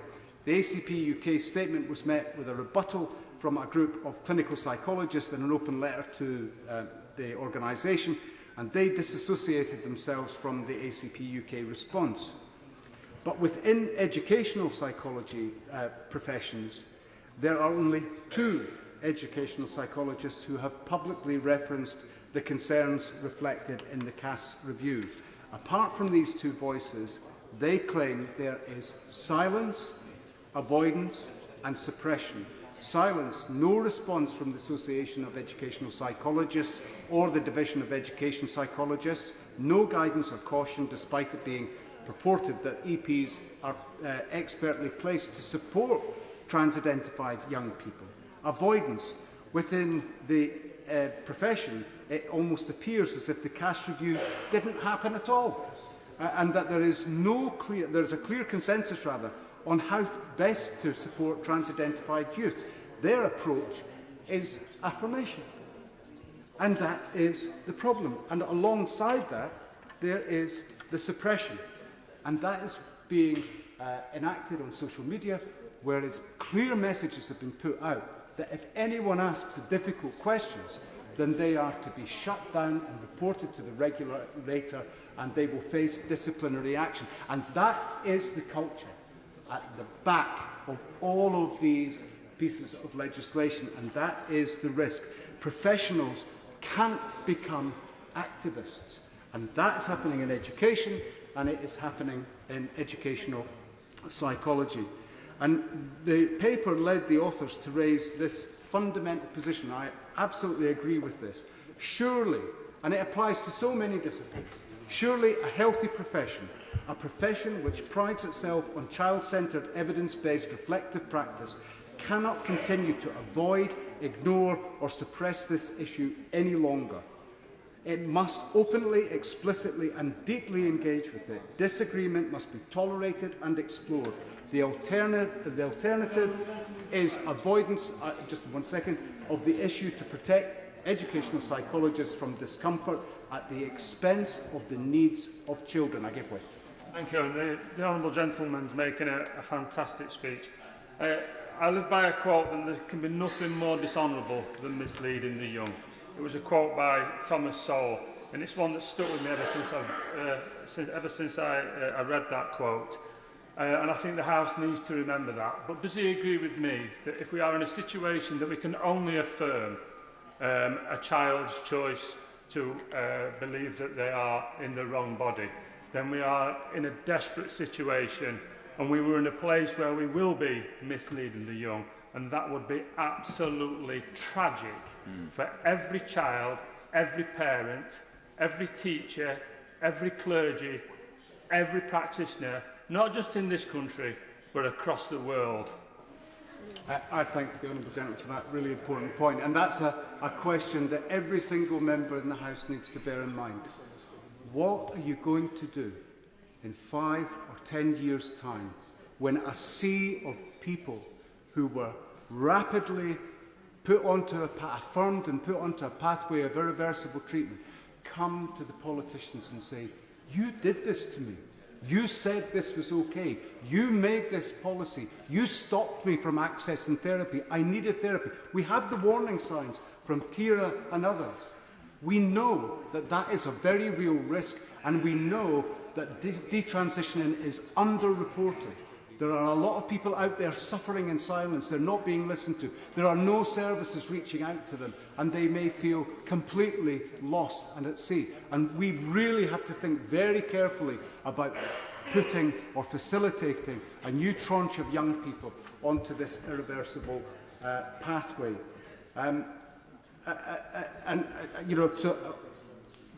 The EP's made a really important point, and one other point I want to make up from the Honourable Gentleman's intervention. My professional background was working with young people in cancer care, and so I work with older paediatric patients from the ages of 11 and up, and sometimes into young adulthood. And it's really quite amazing how young people can accommodate some of the most difficult information. They can face up to challenges that would humble most of us, and they can make really well-informed decisions. But the reality is that they have no choice in that situation because they have cancer and nobody can make that go away. So I know that young people can make very courageous decisions, but there's a fundamental difference between helping and guiding a young person through those types of choices to affirming a young person onto an irreversible pathway of medical and surgical intervention that is completely unnecessary. And I can't for the life of me understand how any professional can say, I did a good job today because I just allowed this young person to go down this irreversible pathway, knowing full well the late effects of those types of treatments. So, I mean, all of this is important because comprehending one's adult self as a child is a very different thing to dealing with very difficult questions that you can't avoid. And while children have aspirations and ideas about who they want to be when they grow up, and that's based on their experiences and their observations, their understanding is limited by their cognitive, emotional and physical development. And proponents of queer theory often claim that Gillick competency allows all children to consent to any treatment or process. But this is a complete misunderstanding of what Gillick competency is. It's a name conferred to a legal principle established in the UK with Gillick versus West Norfolk Area Health Authority, which states that minors under the age of 16 can consent to medical treatment without parental consent if they demonstrate sufficient understanding and intelligence to comprehend the nature and implications of the treatment. And I refer you back to the comments I just made. That's simply not possible because that's not something that a young person can do. Children can't grasp the full complexities of adulthood in the way that adults can, and they don't have the ability to project themselves into their as yet unformed adult future self. However, children can still develop a sense of their future selves which may evolve and change as they mature. And the best way to deal with that is to build a relationship with them and to talk about how they feel about things and themselves and to have that dialogue. And this legislation limits that. And that is really important parenting. Piaget's theory of cognitive development highlights how children's understanding of themselves and the world evolves as they mature. But there are other researchers that have looked into childhood development. We know the science behind all of this, and what this bill does is get in the way of allowing them to actualise and become their authentic selves by limiting their exploration of these very important and defining facets of who they will ultimately become. All of the above leads me to my final argument, and that is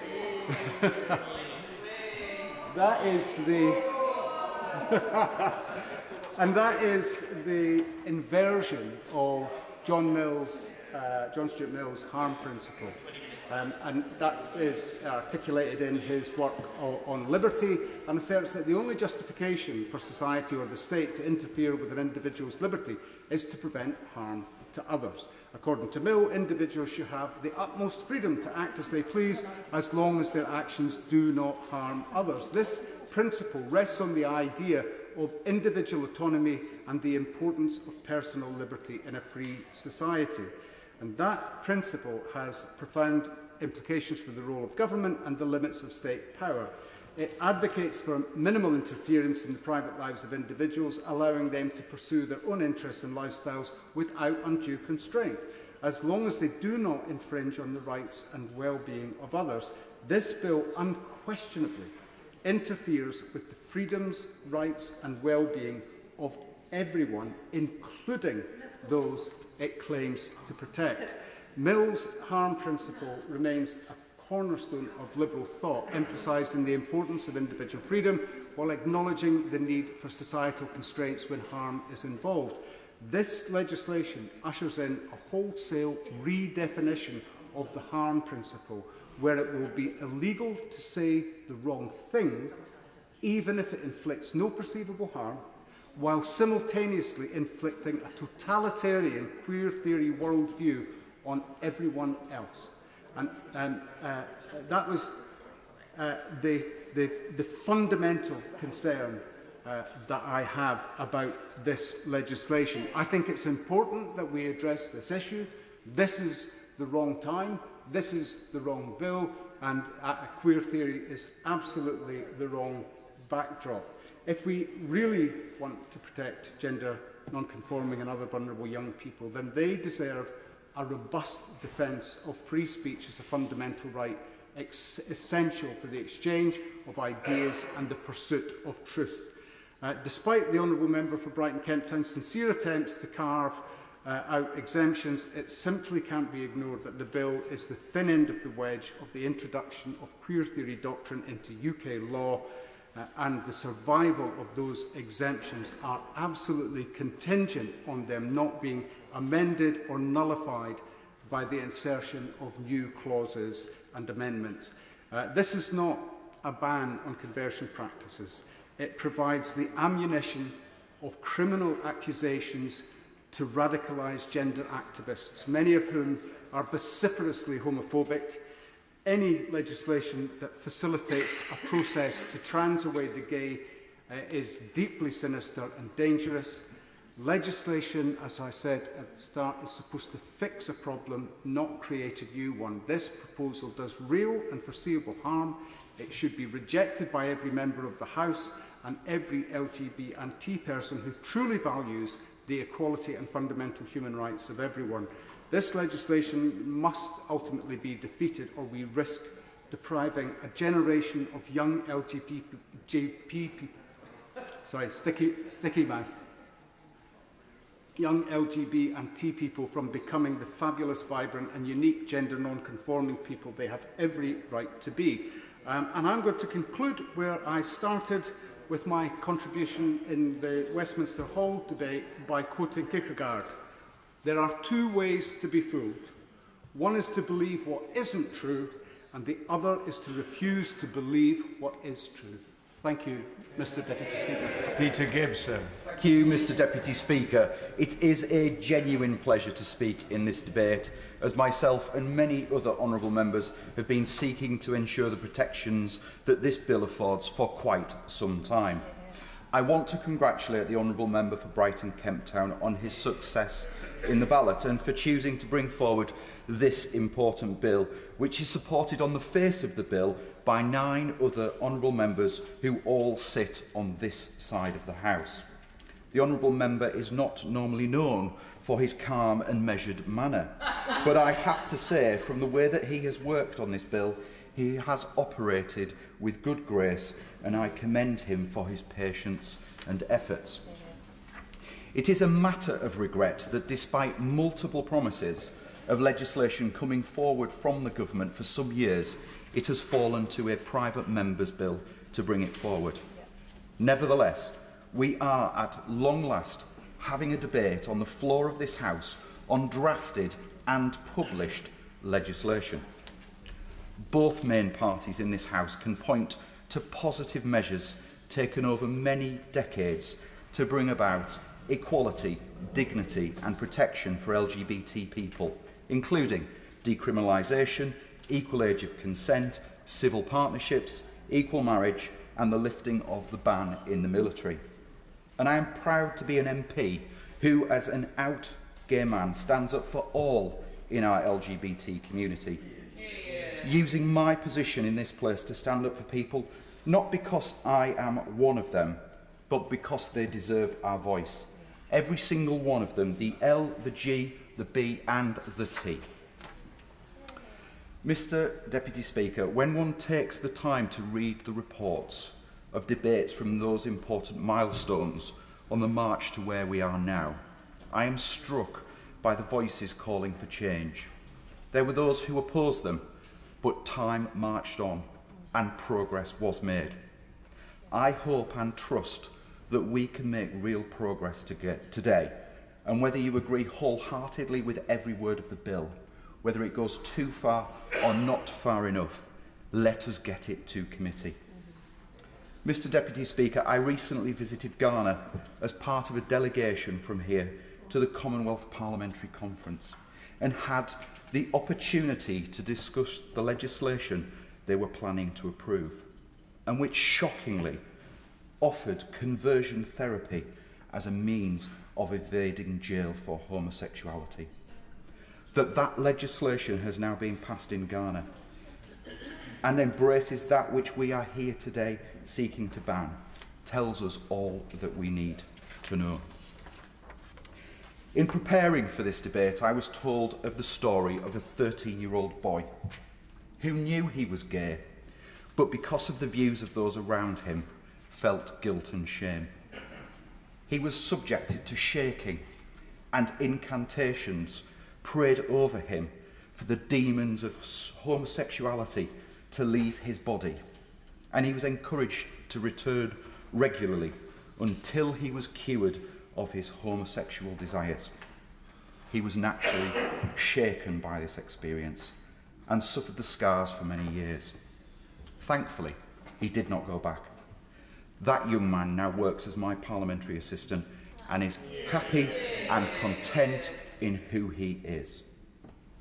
That small story is just one of many that have been shared in recent years as the debate over this ban has unfolded.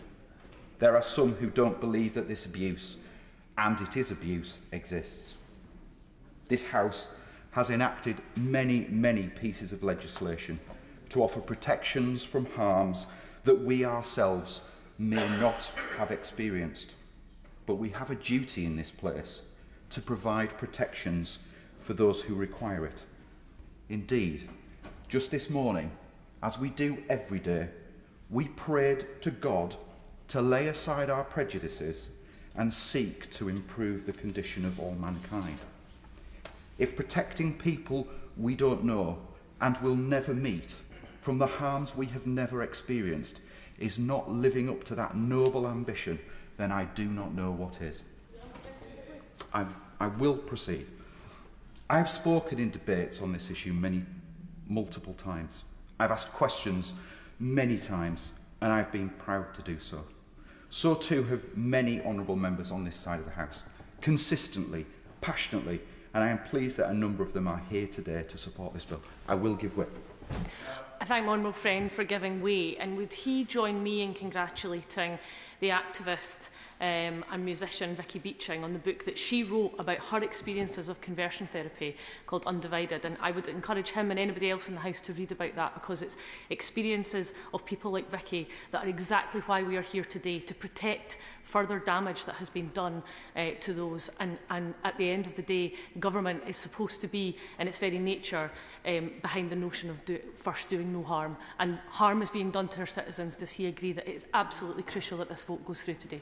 It is absolutely crucial, and I'm grateful to the Honourable Lady, dare I say the Honourable Friend, my Honourable Friend, who accompanied me on that trip to Ghana and saw those harrowing stories from members of the LGBT community. We stand for some things in this place, and today is an opportunity for us to progress further. The freedom and liberty to be whoever a person is absolutely core to my beliefs. And no one, whether they wear a white coat or a religious cloak, should be able to attempt to change who that person is. It doesn't work. It never has, and it never will. So let's make sure we send a clear message from this Parliament. Mr Deputy Speaker, I am proud to support this bill, and I give it my full support. Annalise Dodds.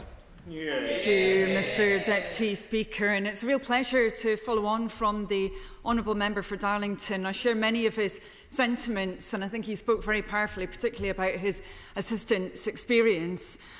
Conversion practices are abuse. There's no other word for them. They cause harm. That harm can be lifelong. And we must be clear that in the 21st century, we do not accept LGBT people being subjected to these practices. Now, of course, the government promised to outlaw this abuse almost 6 years ago. They failed to do so. In the absence of government action, it has been left to a backbencher, my honourable friend, the member for Brighton Kemptown, to develop his own legislative proposals for a ban. And I want to commend him, as many have on both sides of the House, for working assiduously with them on both sides of the House to bring forward this bill today. He has actually set, I believe, Mr Deputy Speaker, an example. He set an example of seeking to build consensus around a sensitive and important issue. And I have to say I share his regret that despite that joint working, there's still a lack of clarity around where the government will land on this issue. I do hope that following those intensive and very positive discussions and interactions, we will see them supporting this bill, because I believe it's a genuine attempt to help the government with the promises that they have repeatedly made that they would enact a ban on conversion practices. Labour stood ready to work with ministers when plans for a legislative ban were included in the Queen's speeches in 2021 and 22. We look forward to the pre-leg scrutiny that was then promised on a draft bill. And indeed, as recently as December, the Minister said that he remained committed to tackling conversion practices, and we were promised further details on the government's plans in this space in the near future. In fact, a ban on conversion practices has been announced in some form or another 8 times by successive Conservative governments since 2018, and yet no ban has been forthcoming. This is a failure, and it means that LGBT people have been still at risk from this abuse. Happy to give way. Thank the Honourable Lady for giving way, and she makes a very important point around the need for clarity. She has now 5 times mentioned the word practice, and she said conversion practices are abuse. Could she describe for me, so I can better follow, what she sees? What's the scale, what's the scope, what's the nature of these practices that she references? Thank you, Mr Deputy Speaker, and also to the Honourable Member who just spoke. Actually, we've had a very thorough discussion of that already within this debate. All those examples are actually detailed within the bill. I hope that she has read it. They talk about not just instances that some might claim would be covered by other forms of legislation, but also cases that aren't. I've looked thoroughly at this, as you would expect. I've looked at the fact, for example, some claims were previously made that some of these practices might be covered by coercive control legislation and so forth. That is not the case. We are talking about practices that are abusive. In fact, we just heard about an example of them a few moments ago, and I would thoroughly encourage the Honourable Member to read this bill. Therein, she will see what she seeks. Yes, happy to. I'm really very grateful to her. Some people in this House will know that I worked very closely on the Equality Bill of 2010. I was the government whip at the time, and we worked to pass that law. Carefully and cautiously, we addressed genuine concerns from all sides of the House, and we built cross-party consensus and support. I believe that we could do the same with this bill today. Does she?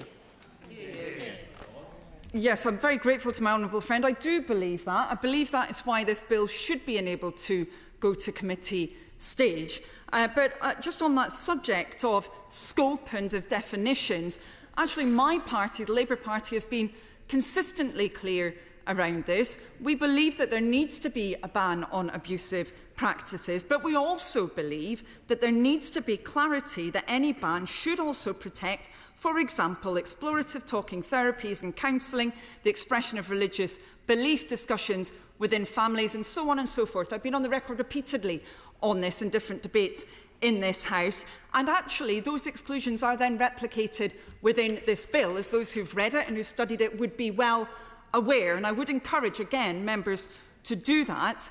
We believe that a ban on these practices must be carefully, tightly and clearly worded and appropriately implemented and assessed. That should, however, be par for the course for any legislation, and it must apply to a ban on conversion practices too. I'm confident that if this bill is allowed to go to committee stage, it will also be such. And my honourable friend for Brighton Kemptown has made a noble attempt here to bring the benches opposite with him in the journey towards a well-drafted ban on conversion practices. To get there, his bill should progress to its next stages so that it can be properly scrutinised by the House of Commons at committee stage. In the absence of any draft legislation being laid by the government, this private member's bill represents an opportunity to protect LGBT people from harmful practices and to ensure that critical issues around scope can be thoroughly debated and resolved during committee stage. If the government benches are really serious, as many have said that they are, about fulfilling their repeated promises to enact a ban on conversion practices, they should support this bill as a means of enabling that very progress. The Labour front bench supports this bill in that spirit. Minister. Thank you, Mr Deputy Speaker. Can I start by congratulating the Honourable Member for Brighton Kemptown for bringing forward this bill on such an important issue and an area where the government is keen to make progress. First and foremost, let me be clear for the House that so-called conversion therapy practices are dangerous and abhorrent. Any new legislation in this area must seek to identify those practices as a particular threat to the LGBT community and confirm the illegality of harmful processes intended to change someone's sexuality. The government remains committed to an approach that protects everyone from harmful conversion practices, including the transgender community. Now, LGBT people should be free to live their lives without the threat or fear simply for being who they are. Lesbian, gay, bisexual and transgender people are valued and important members of society, and harmful conversion practices are inherently wrong and have no place in this country, firstly because they are abhorrent and secondly because they simply don't work. On this, I think we find strong and welcome agreement across this House, and I am pleased that we've been able to have a balanced debate with differing views on all sides of the House, because it's important that we lead by example in this place, because there is a wider debate across the country, and we have to show that we can debate these issues, as sensitive as they are, in a responsible way. However, on this bill, the government's position is that unfortunately it carries a lack of legislative clarity which risks unintended consequences, and the government is well aware of how complex this issue is from our own extensive work. I'm sure the honourable gentleman will not mind me saying that there has been honest meetings with ministers and challenges discussed, and it is clear he has wrestled with challenges in his own bill, which has gone through various iterations, and as the bill stands, is a genuine attempt to overcome these challenges. But there does remain some considerable concerns raised by the clauses, and I will come on to these in detail shortly. The government has rightly taken time to carefully consider our own position on these pitfalls, and will be publishing a draft bill on this topic for pre-legislative scrutiny. And we expect, coming on to that, and we expect this to be after the publication of the CAS review, which will be in the coming weeks. Will the Minister give way? I'll give way firstly. I'm grateful to the Minister for giving way, but as we've already heard throughout the course of the debate, Dr Hilary Cass has said there is no reason to delay a bill on conversion, and she said that multiple times. There is no reason to await the Cass review to move forward with this, and this was never mentioned before. All the promises that have been made to bring forward this bill has never mentioned the Cass review before. It just feels as if there's more excuses as to why we need to delay this. So when was the decision made to now wait for the Cass review? Because that's news to many of us. Well, can I just point, I welcome that intervention, it's a very valid intervention. Can I just point my honourable friend to the CAS website, which in the frequently asked questions section asks this question, and it says that the CAS review was commissioned as an independent review of NHS gender identity services for children. Its terms of reference do not include consideration of the proposed legislation to ban conversion therapy. However, if I may finish, what it also says is no LGBTQ+ group should be subjected to conversion therapy. However, through its work with clinical professionals, the review recognises that the drafting of any legislation will be of paramount importance in building the confidence of clinicians working in this area. So through the review, there has been some evidence found which may, and this is why we're waiting for the report, be of influence in our conversion practices bill, and that is why we are waiting for that. I'll give way to the Honourable Lady, or Right Honourable Lady, and then to the Honourable Gentleman. Generosity in giving way. I wonder if she might accept that if this bill were to get a second reading, any of the government's issues that she's about to come on to now that she worries about in the current wording could be resolved in committee. It's not a reason for not giving it a second reading today. Well, you know, there is a, you know, and I understand the Honourable Gentleman has made that argument as well, but we feel it's important to get the details right at the start of the legislative process rather than towards the end of it. I'll give way to the Honourable Gentleman as well. Good enough to give some indication as to what such a draft pre-legislative bill would look like, because the arguments that we've been presenting from our side of the equation in the discussion today demonstrate manifestly that there is no way that this bill can possibly overcome the difficulties in relation to criminal law and the like of it. It's just impossible to do it in committee. Well, you know, that is why, and I take his point, that is why the government proposes to publish its bill and take it through pre-legislative scrutiny of both houses before it would then follow the normal processes of committee stage. And that will mean that we can shape the legislation in a way that deals with many of the concerns that have been raised today.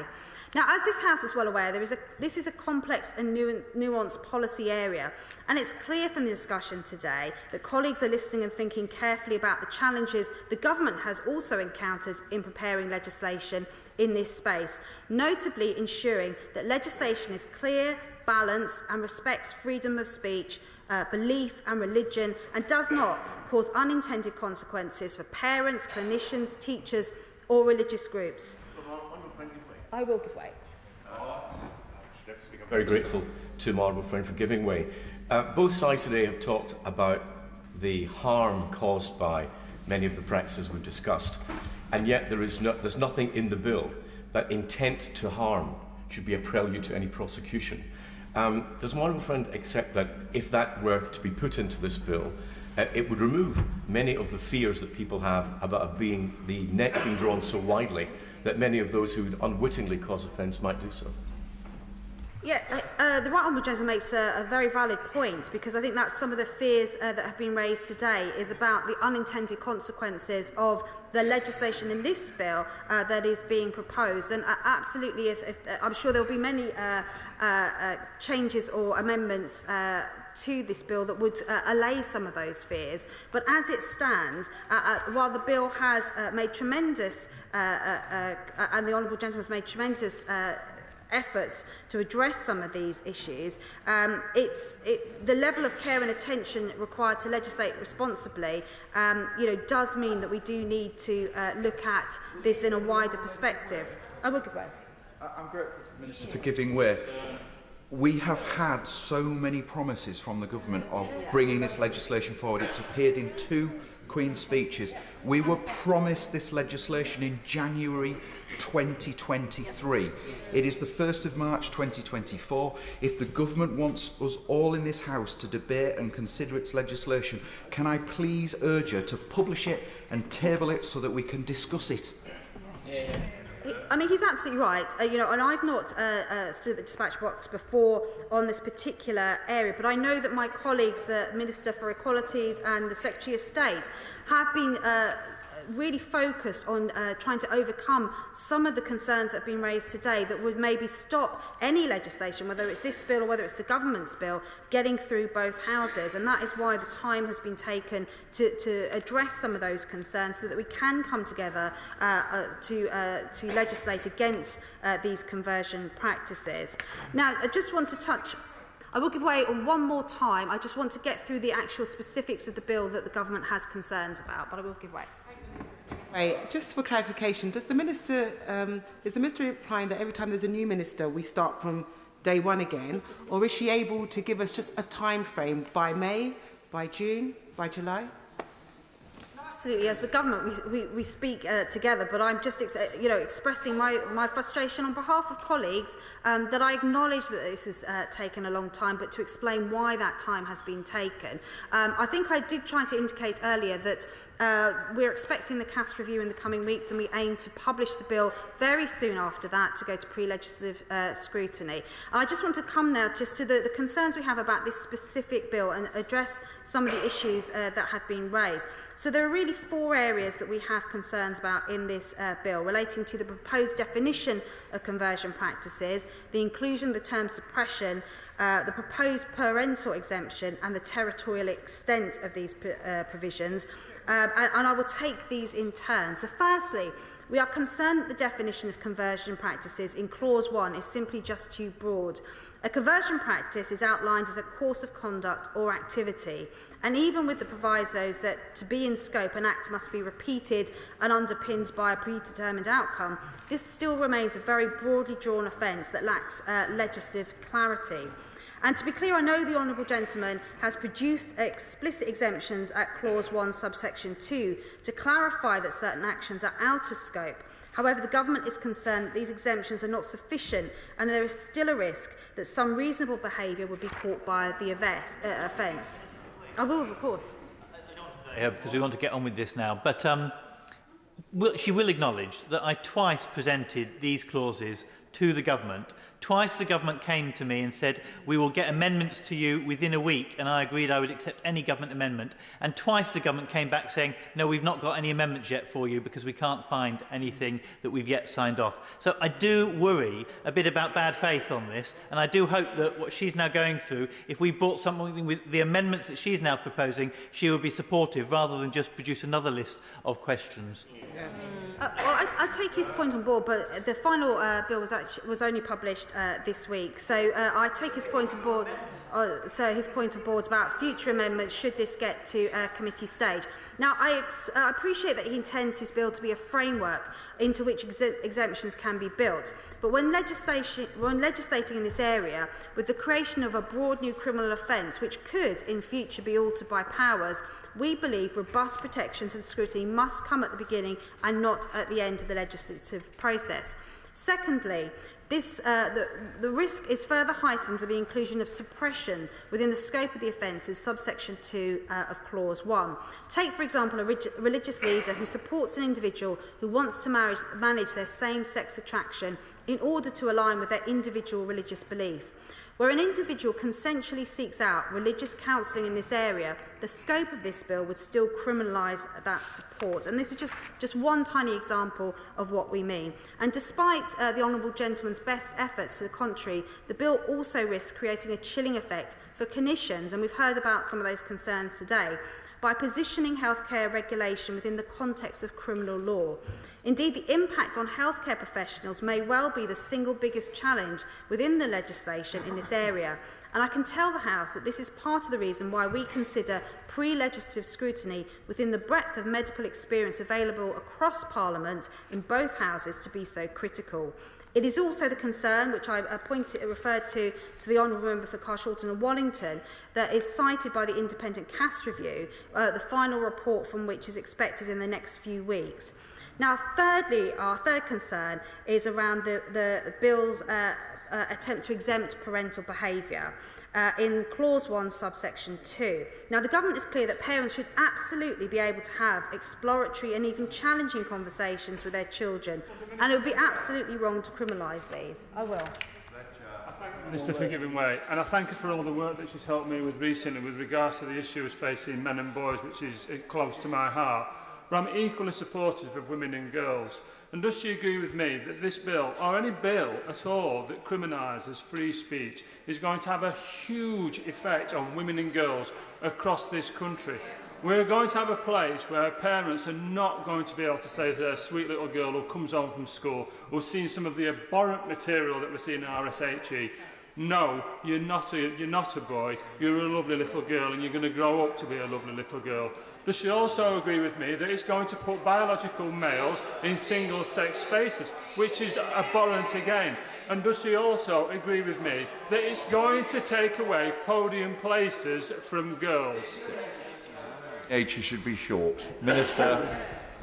Well, I do agree that parents, the point I was making was that parents do have the right, and we must be careful in legislating in this area to make sure that we don't criminalise legitimate conversations in the family setting. However, we have seen, sadly, in the cases like with FGM, where there has been a lack of parental responsibility that has led to abuse of children. And so we are concerned by not covering that in this bill, that there is also potential for conversion practices which could be abusive to continue. Anyway, I'm slightly confused because the government is saying that this bill protects parents too much, but those speaking against the bill are saying this would criminalise parents. So I'm not sure where we're going to go, but I presume government lawyers know slightly more than those opposing the bill on the backbenches. So this is the point I'm making, that it is an absolute a sensitive area where there are issues both for and against on all sides. It is absolutely important, and we absolutely believe in parents' rights for legitimate and freedom to bring up their children in any way that they see fit. But there is a line where we have to take when it comes to that line tipping into abuse. And we have seen that with examples such as FGM. And our final point, our final concern with the bill is the territorial extent of this bill. In Clause 5, it would see it applied to the entire United Kingdom. This poses issues because, as the Honourable Gentleman knows, the justice systems of Northern Ireland and Scotland are devolved. And indeed, as many here today may be aware, the Scottish Government is currently consulting on its own legislative approach to banning conversion practices. The requirement for the DPP approval for any... Can I just finish this point, because it is quite important? The requirement for the DPP approval for any prosecutions is at odds with the bill's territorial extent, which I would say wrongly covers Scotland and Northern Ireland. The CPS is England and Wales only, because Scotland and Northern Ireland have their own criminal justice systems.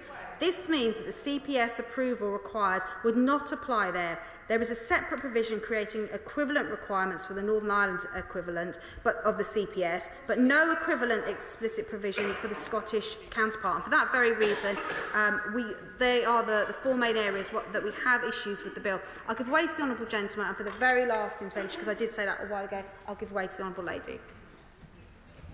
She has to recognise that, first of all, that the bill is only brought into force in Scotland or Northern Ireland if there is a consent of the legislators and the ministers in those two places. And secondly, the argument she's just given is legally incorrect, because in Scotland there is already a requirement for the prosecutor fiscal to give authorisation on private prosecutions, so that is why it's not needed in the law. I would have thought government lawyers and advice would have told her this in the briefing. It is disappointing that they don't seem to know the law. Well, I'm sorry that the Honourable Gentleman feels that way, but we do have to be clear about the territorial extent of the bill, and we do have concerns about that, because this should be just related to England and Wales, and it isn't. I'll give way to the Honourable Lady. the Right Honourable Lady for giving way. She's made an important point about the problems with the requirement for DPP permission. But isn't there an even more significant problem with that, which is that although it seems like a safeguard, in reality, if you look at the CPS website, all that means is that a Crown prosecutor has to give permission. So any Crown prosecutor, even an activist Crown prosecutor, could agree to such a prosecution and thus create case law that does criminalise parents in future. Well, we have set out our concerns, and the four concerns do include the territorial extent of the bill. And I just want to, and I have set out why the government is not supporting the bill today. But I am, and I just want for the honourable gentleman to know that I'm really grateful for the work that he has done in this space. And I hope that we can continue to work together on this issue, and particularly around the legislation. It's further highlighted, I think, the debate today, the need for careful and consideration before legislation is passed for the unintended consequences to be avoided.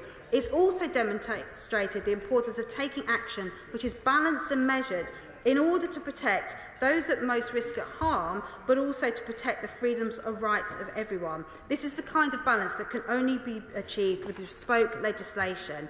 And with that, Mr Deputy Speaker, while we absolutely pay tribute to the honourable gentleman, we will not be supporting this bill. Christian Wakeford. Mr Speaker, I beg to move that this question now be put.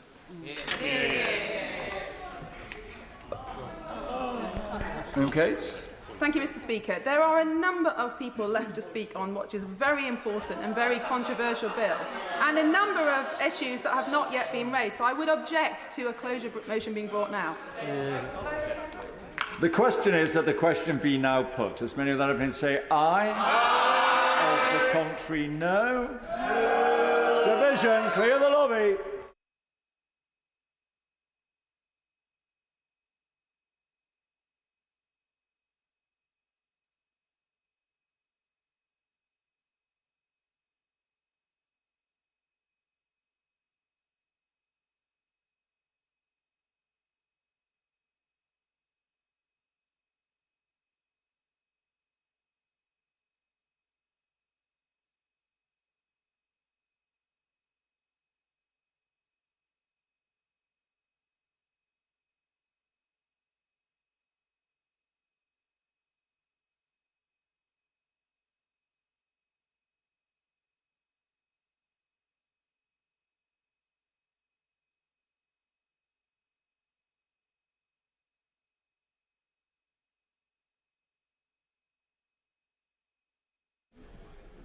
Order.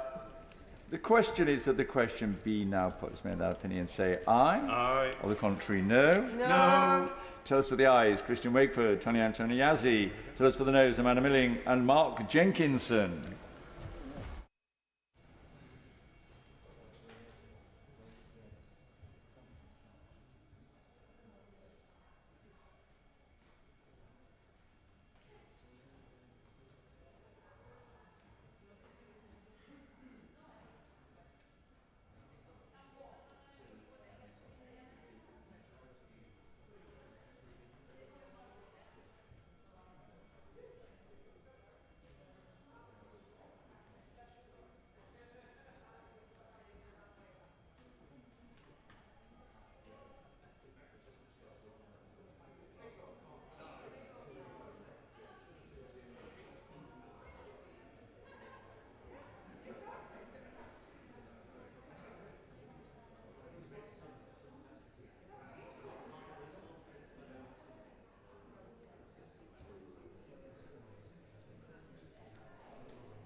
Lock the door.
Order.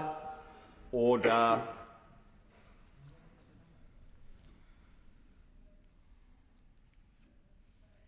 The ayes to the right, 68.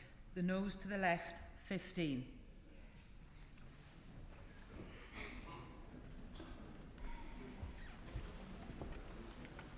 Thank you. The ayes to the right, 68. The noes to the left, 15. Since it appears from the result of the division that fewer than 100 members voted in the majority, the question has not been decided in the affirmative. Unlock. Thank you very much.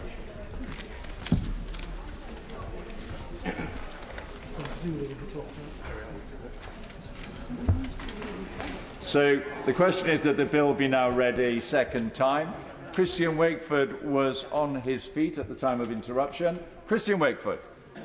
Thank you, Mr Deputy Speaker. I rise today to lend my support to the private member's bill in my honourable friend's name, but I must say how disappointing it is that we've got into this position now where it looks like this bill is not going to be read a second time. Due to the filibustering by one member on this side and then a lengthy debate, it does look like we are now going to be failing an entire section of the community. I'd like to start by actually commending my colleague, the member for Brighton Kemptown, for the way he's gone about bringing forward this bill. He joked at the start by saying the Whip's office thought some of this could be batshit. That may or may not have been me, I don't know. But how he's actually gone about bringing this forward in a very moderate, very levelled approach is something that he should be thoroughly proud of. And I know his colleagues that we are immensely grateful of as well. So this bill represents a crucial step forward in protecting the rights and the dignity of the LGBTQ community across our nation. Put simply, Mr Deputy Speaker, the government had a problem and this was a way to solve it. On the 6th of December, I hosted a Westminster Hall debate on this very issue, and I shared the stories of Sienna and Ben. And for the sake of brevity for the rest of this debate, what I will do is refer colleagues to Hansard to see what was debated on that day. But conversion therapy is a barbaric and deeply harmful practice that seeks to change a person's sexual orientation or gender identity through psychological or religious means. It's rooted in bigotry, prejudice and outdated notions of sexuality, and it has no place in a modern progressive society. No one can consent to abuse, Mr. Deputy Speaker. In short, this is abhorrent, it's evil, and it needs to end now. Yet, despite the overwhelming evidence of the harm caused by conversion therapy, successive governments have failed to take decisive action to outlaw this cruel practice, and have done so again today. The member for Maidenhead announced as Home Secretary they would do just that. Since then, we've had numerous ministers, including the current leader of the House, who has said that we should be banning conversion therapy, no ifs, no buts. But still, we are here waiting for that to take place. This is a stark betrayal of the government's first duty, which is to protect its citizens, to protect their rights of well-being of all citizens, regardless of their sexual orientation or gender identity. The moral wrongs and hypocrisy of the government on this issue is glaringly obvious for everyone to see. While they claim to support the community and equality, their inaction on conversion therapy speaks volumes. It sends a chilling message to LGBTQ individuals that their lives and their identities are somehow less worthy of protection and respect. And Mr. Deputy Speaker, as I've said, this is a dark day for this place, and hope that the government and the minister can find a way to come forward with amendments moving forward, and a way that we really can work cross-party and across these benches to actually address this situation, because it really does need to be done so. We can't allow for vulnerable individuals to be subjected to this harmful practice under the guise of so-called therapy or treatment. And by passing the honourable members' bill through committee, we could have sent a powerful message that discrimination and bigotry have no place in our society. So we could have reaffirmed that commitment to equality, to dignity and human rights for all, Mr. Deputy Speaker, and finally put an end to the scourge of conversion therapy. However, it looks like we have chosen not to today. It's something that I'm going to have to be thinking long and hard on my train journey back north today, and I hope everyone will be able to have that long, deep insight as to what that means for themselves, but also for this place as a whole, because we are here to protect individuals, Mr. Deputy Speaker. So I urge all members, and it's still not too late to pass this bill through today, but I urge all members to stand on the right side of history and support this crucial legislation. So let's come together to protect the rights and the dignity of individuals and send a clear message that love is love. No one should ever be forced to change who they are, who they love and what they believe in, but ultimately to end this evil practice now. Miriam Cates. Thank you, Mr. Deputy Speaker, and I will try to keep my remarks brief because I know that there are a number who still wish to get in. And can I just start by paying tribute to the honourable member who's not in his place, who brought this bill, because he has engaged, as he said, very widely with a wide range of colleagues. And though he and I have had our moments in this chamber and it's been broadly publicised, I want everybody to know that behind the scenes we have had some very good, constructive, friendly conversations about this, and I do want to thank him sincerely for that and for the very, very mature and calm way he spoke today, which I think we all acknowledge. There are a number of issues with this bill that have been widely covered by a number of honourable members. I certainly will. Specifically to the point, Mr. Deputy Speaker, of the debate and the way it's been conducted, because I think it was reflected in the Minister's remarks as well, that actually what today's debate has managed to achieve, and what I have valued from this debate, is a surfacing of the issues and the complexities and concerns which are actually preventing, or at least delaying, the presentation of a bill in the government's name to this House. I completely agree with my honourable friend, and I think despite the wide range of views raised in this debate, we still have not established what it is that it is not yet already illegal that should be made illegal, and that is why I don't believe that this bill should make it progress through Parliament, and indeed I don't actually think this is an area where law can be brought safely at all. I don't want to rehash comments that other honourable members have made, but two particular concerns about the bill and its drafting. Firstly, we've already referred to the fact that a DPP would have to give permission for a prosecution to be brought. Now, on the face of it, that sounds like a sensible safeguard, and certainly it's a good thing that private prosecutions can't be brought. But if you look on the CPS website, it is clear that the permission of the DPP just means the permission of any Crown prosecutor, and all it would take is one Crown prosecutor who particularly wants to secure a conviction on these terms to bring that case. Case law would be made, and then, of course, the chilling effect that so many honourable members have referred to would indeed be achieved for parents, for teachers, for therapists. The other safeguard that is very much lacking in the bill as it is written is the ability for a Secretary of State to amend the bill through statutory instrument. In other words, a Henry VIII power. Now, given that a number of honourable members today, even though those who support the bill, only support it because of the particular exemptions in the bill for therapists, for parents, for religious leaders, those exemptions could be stripped out by a Secretary of State through statutory instrument. And that in itself, I believe, makes this bill unsafe in terms of the ability in future to amend it beyond all recognition and all agreement of the House. My particular concerns are for parents who absolutely could be criminalised, sadly, under this bill. I agree that the honourable member has tried very hard to create these carve-out for parents. But if a parent, in exercising their parental responsibility, is found by a court to have committed an action that counts as conversion therapy, how would that court then find that that parent has been acting in the best interest of the welfare of the child? That seems highly unlikely to me, and very likely to lead to parents being prosecuted, or at the very least feeling that they are not able to speak freely to their children as they would wish in order to keep them safe and prevent them from making irreversible decisions. I'm also very concerned about therapists. Again, I can see that the honourable member who brought this bill has made a significant attempt to create carve-out for therapists who are delivering exploratory therapy, talking therapies.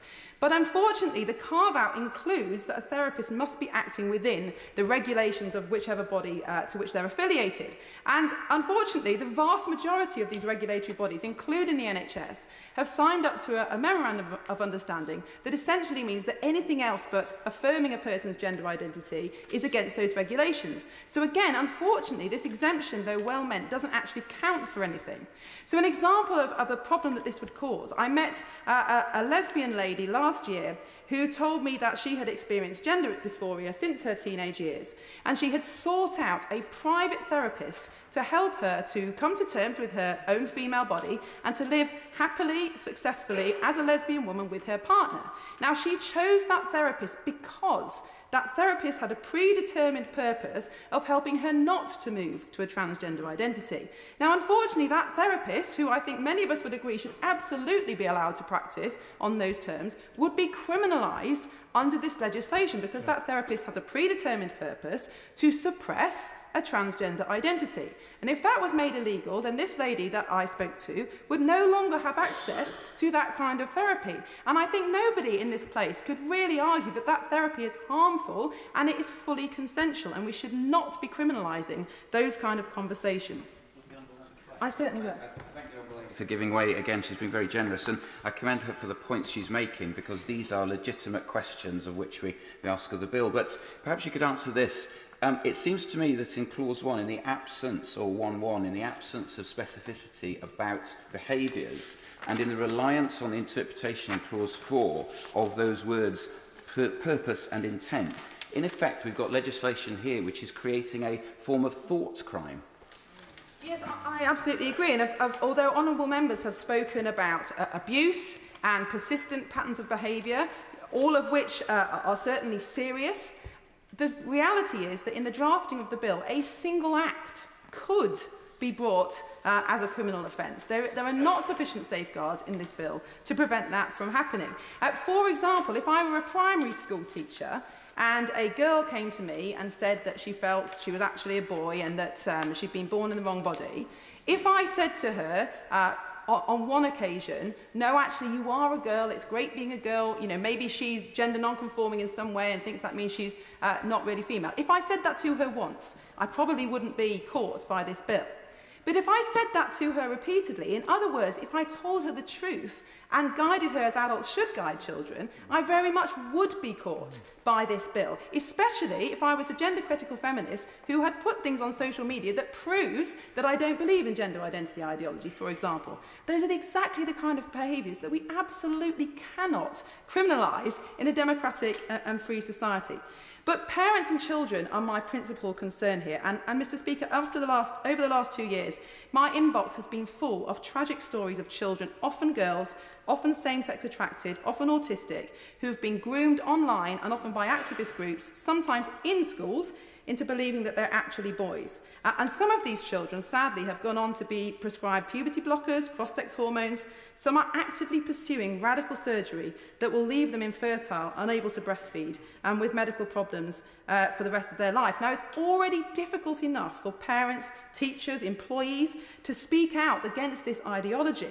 And the Honourable Member for Summer in Scotland put this point absolutely brilliant, that the backdrop of this... Thank you very much. That the backdrop of this debate, the backdrop of this legislation, is one very much where gender ideology has pervaded our culture and our institutions, and that is what parents are battling against. So one mother wrote to me, "My daughter began identifying as a boy at age 13, following a presentation by a trans adult in her school, all kept secret. Hers is the classic story: puberty, autistic traits, severe bullying, same-sex attraction. She was socially transitioned without our consent and then referred with our consent to the Tavistock. The GP later told me she didn't support medicalisation due to the lack of evidence, but feared for her job if she said so. In the 4 years since, I've been referred to social services 3 times for being abusive, but deemed each time by social workers to be a loving mother.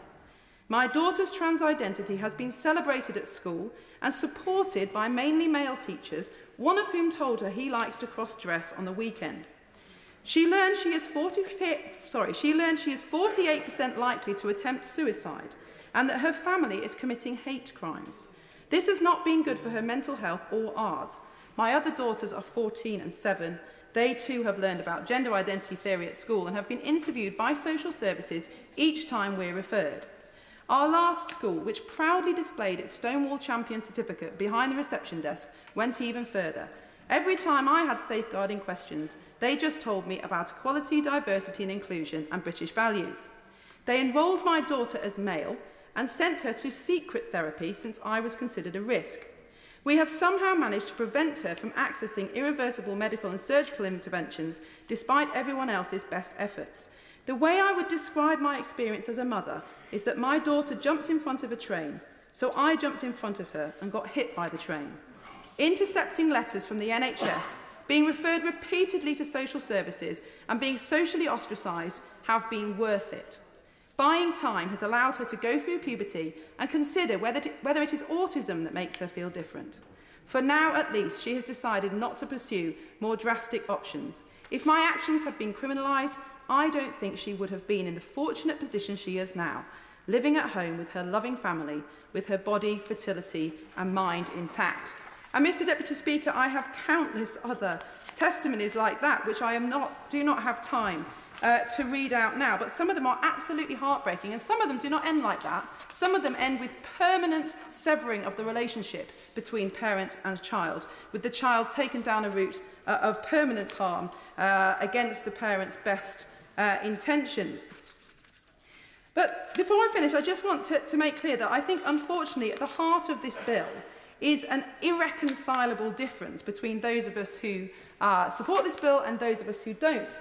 And I think the difference is this, that if you believe that it is not possible to change sex, if you believe that it is not possible to be born in the wrong body, then how do we define this concept of transgender identity? And I appreciate the Honourable Member has referred to a different bill, the Sentencing Act 2020.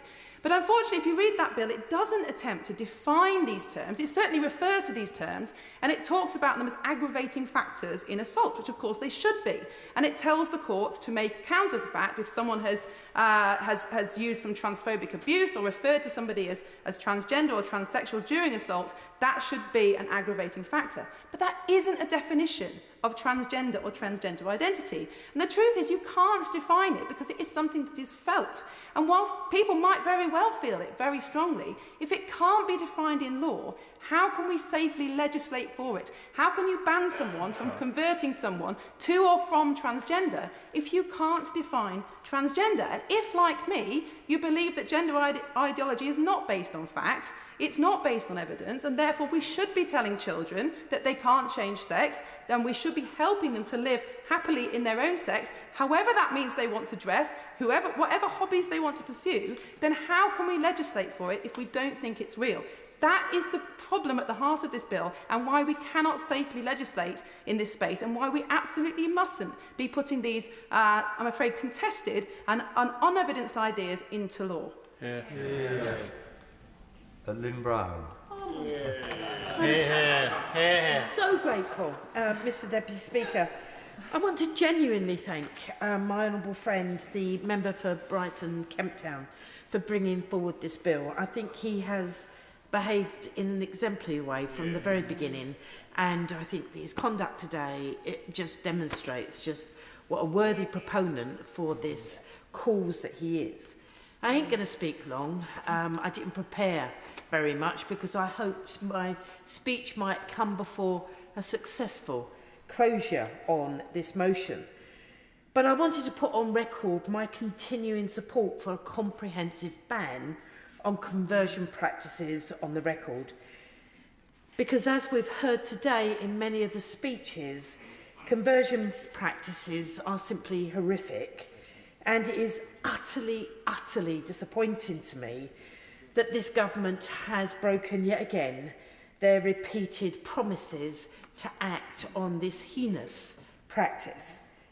What does it say about our politics that Parliament has been denied the chance to act against the heinous abuses that we're hearing today? No, don't try my patience. I want to remind all colleagues that protecting the rights of LGBT plus people and advancing equality used to be seen as a shared mission across the whole of this House. It used to be. As I said before, I was the government whip on the Equality Act in 2010. We worked so hard to pass a law that carefully, cautiously addressed genuine concerns of those who opposed measures within it. There were disagreements, but we built, with real effort, cross-party support. And I honestly believe that we could do the same with this bill today. When we debated the Equality Bill, people could see that our common aim was to protect the vulnerable and help all of our communities live better together. And even a few years ago, however much we argue about the detail, I think that most of us believed that progress was being made for equality in the UK and globally. And that shared understanding was the basis for the Conservatives government's welcome pledge to ban conversion practices. But sadly it seems we're even losing the aspiration to work together on ways to improve everybody's lives. Instead, the media narrative and our politics is driven by attempts to stoke division. And frankly, when I get emails from my LGBT plus constituents now, the emotion is often, understandably, fear and panic. I know these issues that we've been discussing today are far from simple. I received many impassioned messages from constituents who have many different views. But all of this makes it so important for us to start with compassion and common sense. And I believe that we can find our way through the disagreements and the distortions about the scope of this bill as we have on so many equalities issues before. Given the government's own agenda has completely stalled, I did hope that ministers would make a commitment today to work in good faith with my honourable friend on this bill. But frankly, given the shenanigans of today, I'm not holding my breath, because it couldn't be clearer that some in the government would rather pursue their politics of divisive cultural wars than engage. There are many members opposite, I know, who recognise the damage that's being done to our country by all this division and who wants to put compassion and solidarity with victims first. And that's what I stood for today, and that's what I voted for today, and that's why I supported my honourable friend's bill. Fox. Thank you, Mr Deputy Speaker. It's a pleasure, as always, to follow the honourable member for West Ham. Although I feel like I must correct her on one thing. The House was not denied the opportunity to take this bill forward. The fact was that only 68 members from across the entire House supported the motion for closure. That is a measure of support across the whole House. Mr Deputy Speaker, there has been actually a fairly large measure of consensus on a number of issues in this debate today. The most important is that there is a consensus in this House of Commons that coercive practices that attempt to change by force the legitimate and legal beliefs and practices of any individual in our society has no place in the 21st century. It is worth reiterating that right at the start. It is also, I believe, not for the state to interfere in the non-harmful behaviour of any citizen, including the right to freely express their sexuality, which, as a doctor, I believe, is simply part of a natural spectrum of human behaviour. It is also worth making clear that we have a consensus on that matter. But I do believe that we do have a duty to protect the vulnerable from undue pressure from whichever direction that comes from and for whichever reason. And I very much agree that we need to protect individuals in the cases that I mention from undue pressure to not express themselves in a way that would be untrue to their natural character. That is not an acceptable thing to do in a civilised society, but we must also, in the wider debate around trans issues, be willing to protect young people from undue influence from those who may have different motivations, from making decisions which may be irreversible and that with a different level of maturity and experience they may choose to make differently for themselves. There were a couple of contributions I think were of particular value. The honourable member for the Gower talked about the particular risk of people being inadvertently drawn into the scope of this bill through behaviour that they believed to be legitimate. For example, challenging young people so that they could get the benefit of experience in terms of what their parents might advise them to do, and also how the medical profession could inadvertently be brought in if a practitioner had expressed a particular view in private about the issues and then was asked to give advice. These are very complex issues. Now, I pay tribute to the honourable gentleman who I think has genuinely tried to get round what are some pretty much immovable objects when it comes to law in this area. And I'm grateful to the honourable member from Kirkcaldy and Cowdenbeath for reminding us that the debate is about people. It is not about abstract issues. It is about individuals and the impact that it has on their lives, and also how elements, at least of the medical profession, can be just as much subject to the whims of fashion and politics as any of the rest of the population. Now,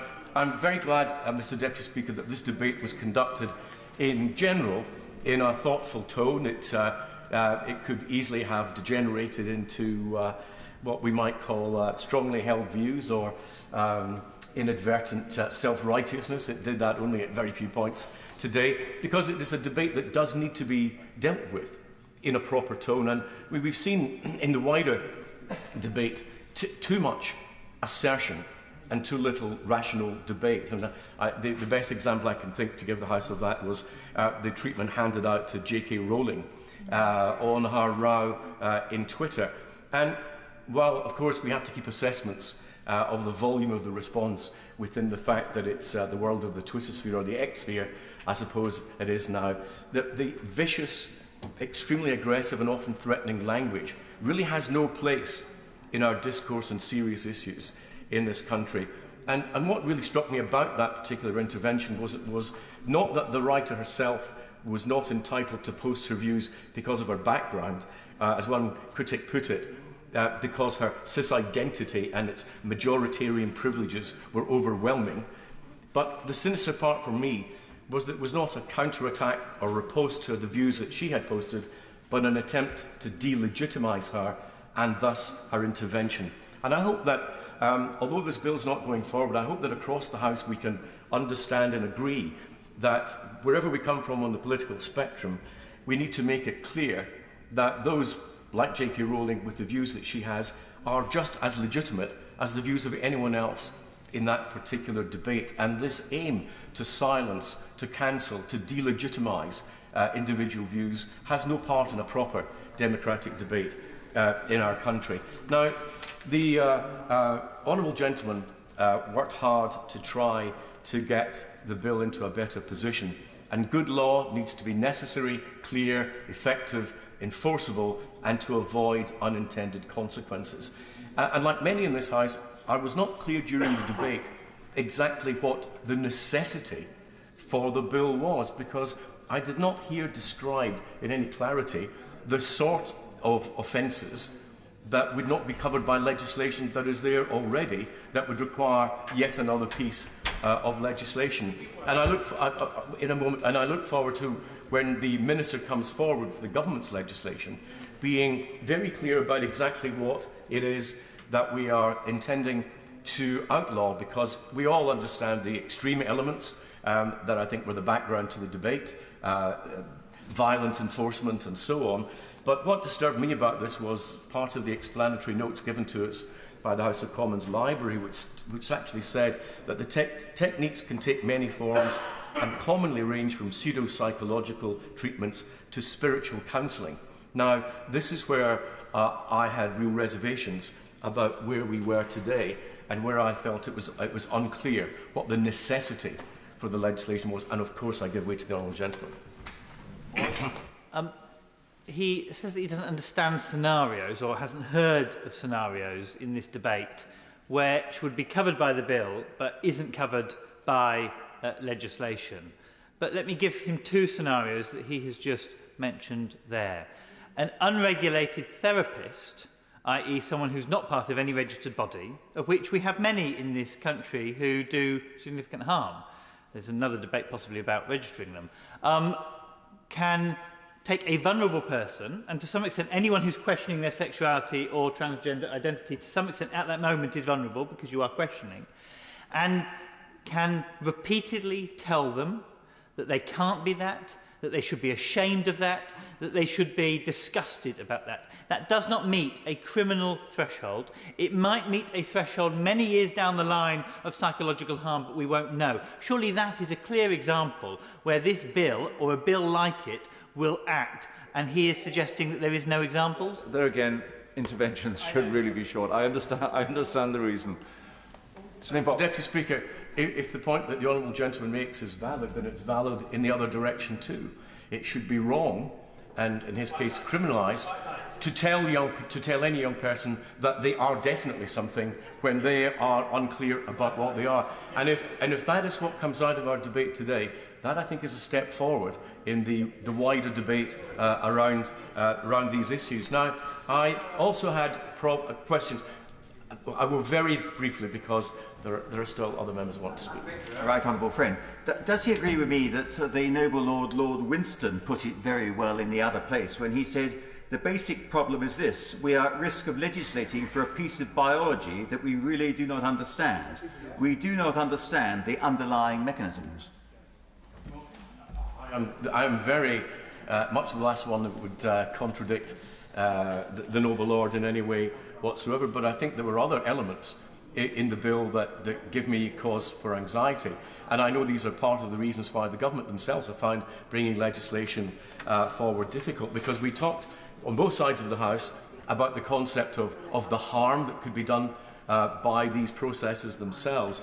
But there was no test of harm in the bill. Now, if all forms of conversion therapy covered by the bill can be harmful, surely it would be not unreasonable to have a test of intent to do harm prior to any prosecution being brought under the legislation. And yet that was not in the bill, and I believe that to have been a vital part that was missing from the bill, because this was about second-guessing people's intent rather than any concept of them wishing to do harm.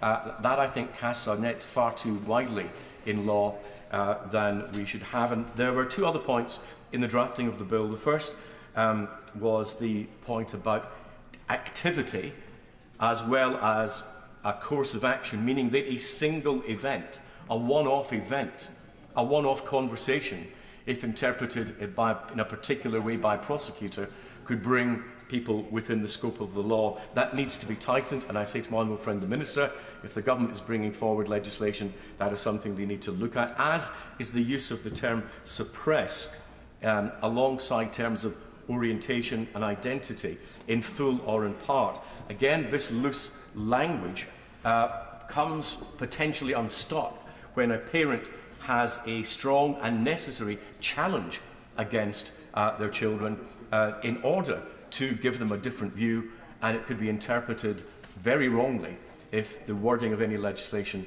was in this way. And finally, Mr. Speaker, I'll say this, that we are here to produce good law in the House of Commons. We're not here to signal to any one part of the population or another that we are, quote, on their side. We have to ensure that the law that we produce has the intended effect and that that law is necessary. And I hope that my honourable friend will look at these elements closely in the days and months to come.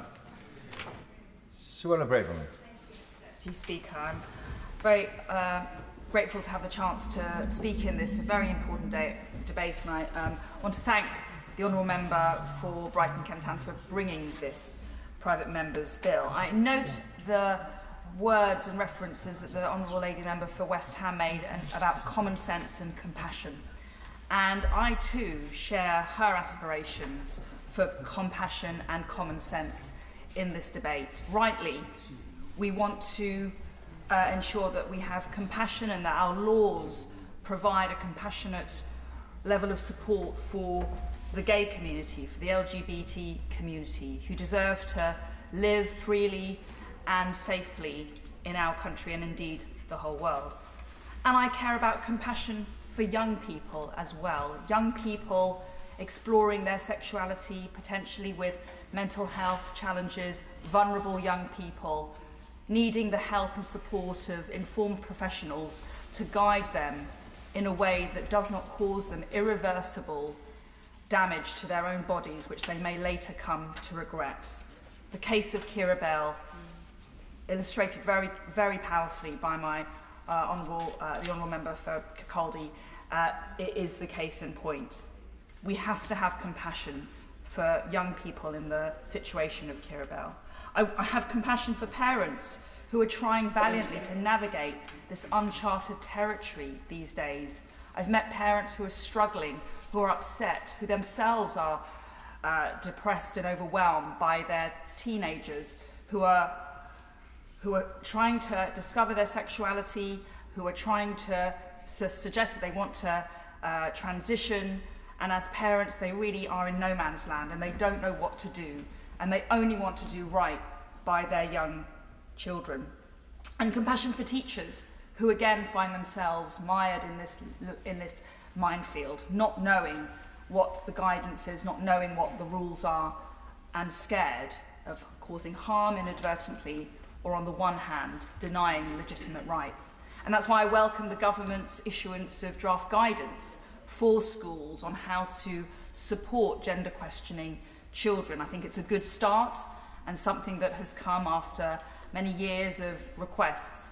My own personal view is it doesn't go far enough, and ultimately, if we are to properly safeguard the welfare of children, we do need to totally ban transitioning under 18. And if that requires a change in the law, then I can't think of any better reason than to change the law, but to support and safeguard young children in those circumstances. Turning to the substance of the bill, and I will try and keep my remarks brief. I appreciate those who support this bill. They are well-intentioned, and I share their aspirations. I hate the idea of gay conversion. It is nasty, it is vicious, it is insulting, and it's a disgusting thing that we are even talking about. And I feel sorry for those people who may have undergone those kinds of approaches and treatments. They don't deserve it. And I'm proud to live in a country where we support the gay community. I'm proud that it was a Conservative government that legislated for gay marriage in 2013. Now, whilst I wasn't a Member of Parliament at that time, had I been, I would have voted in favour of same-sex marriage because I believe in equal opportunities.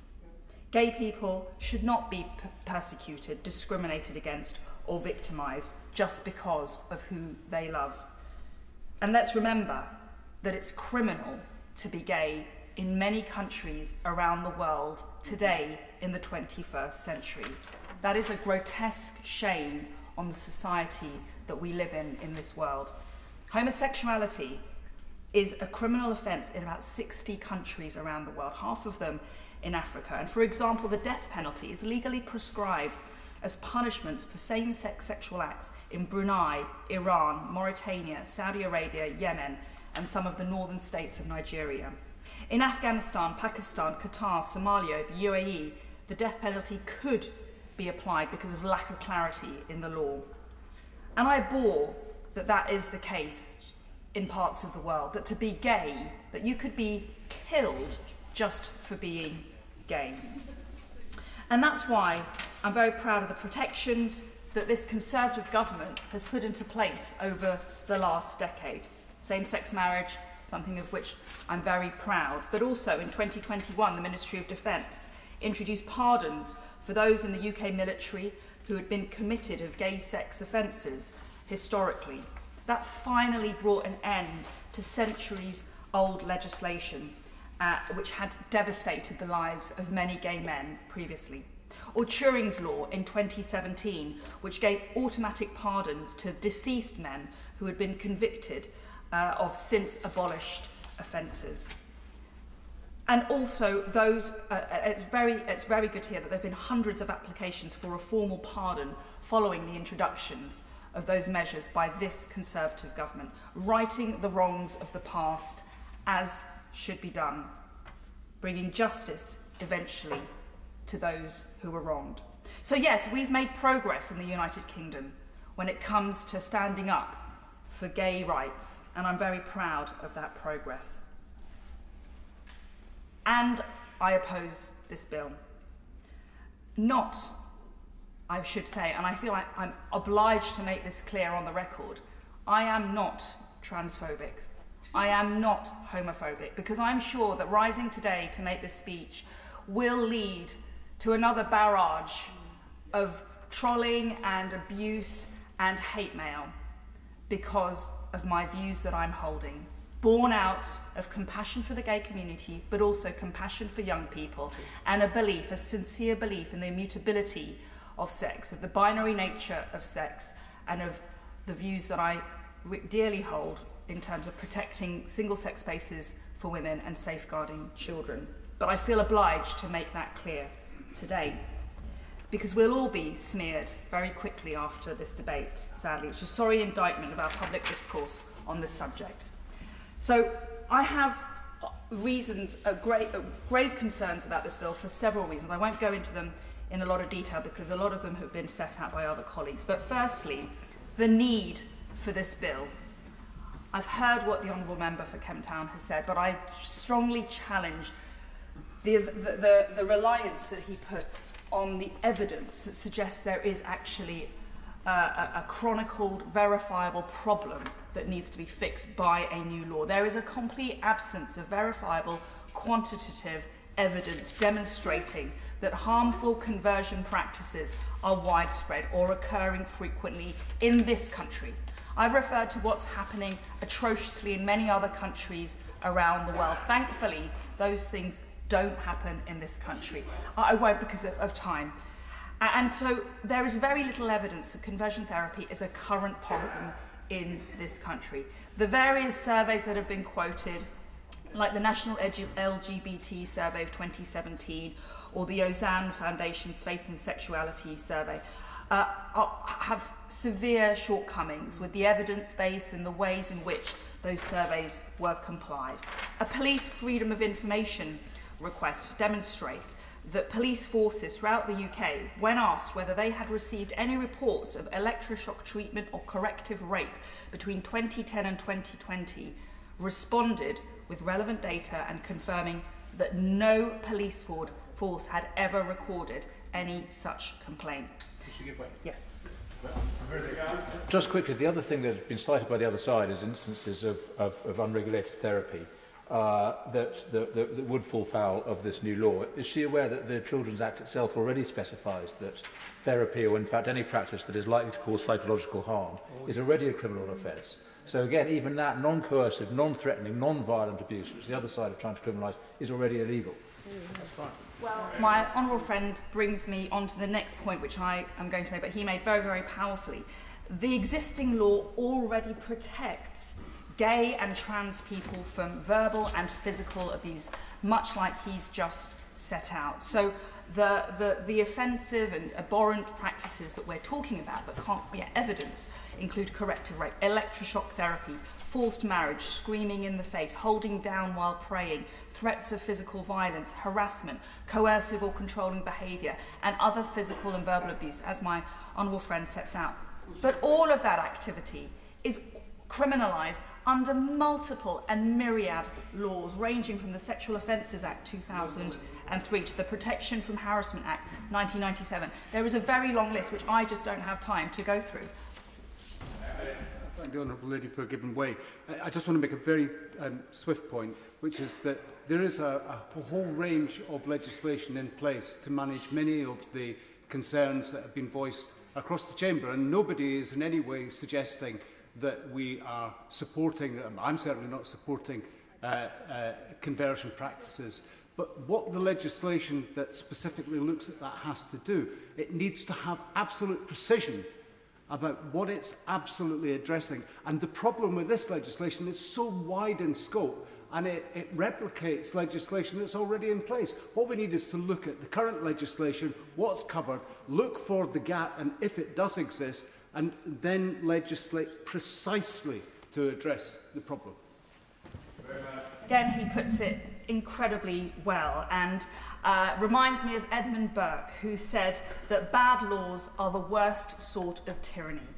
And bad laws make bad customs. And in this place, we want to avoid good people making bad laws. And I'm afraid, because of the coverage by the legislation of all the sorts of horrendous behaviour that's being talked about, there is absolutely no good reason for this legislation. It is a bad law. Yeah. I'm very grateful for the right way. And I hear what she says in respect of there being existing legislation covering many of the things that the Honourable Member's Bill sought to protect from today. Could she outline to the House, while she was in the Home Office, what work she did to ensure that sufficient provision and advice was given to the CPS and police forces and guidance to ensure that they had the requisite knowledge to deal with these issues under the existing law? Well, during my time as Home Secretary, we issued new guidance on non-hate crime incidents, which does support many aspects of what we are talking about, not all, but some. And we clarified the parameters for these kinds of non-crime hate incidents to protect minority groups, to protect the LGBT community, and to ensure that fairness and safety was applied by policing. The next reason is that the scope, as the Honourable Member says, is incredibly wide in this bill. This bill does not require the defendant to intend any harm to be caused, for it to be criminal.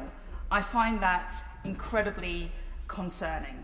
It will capture so many types of behaviour where there is an innocent or well-intentioned objective, and where legitimate practices, whether it's in the religious field or in the therapeutic field or in the teaching field or just being a regular parent, will be caught, possibly inadvertently when we're here today in this chamber, but in the practice, they will necessarily be caught by interpretations of some of the clauses in this bill.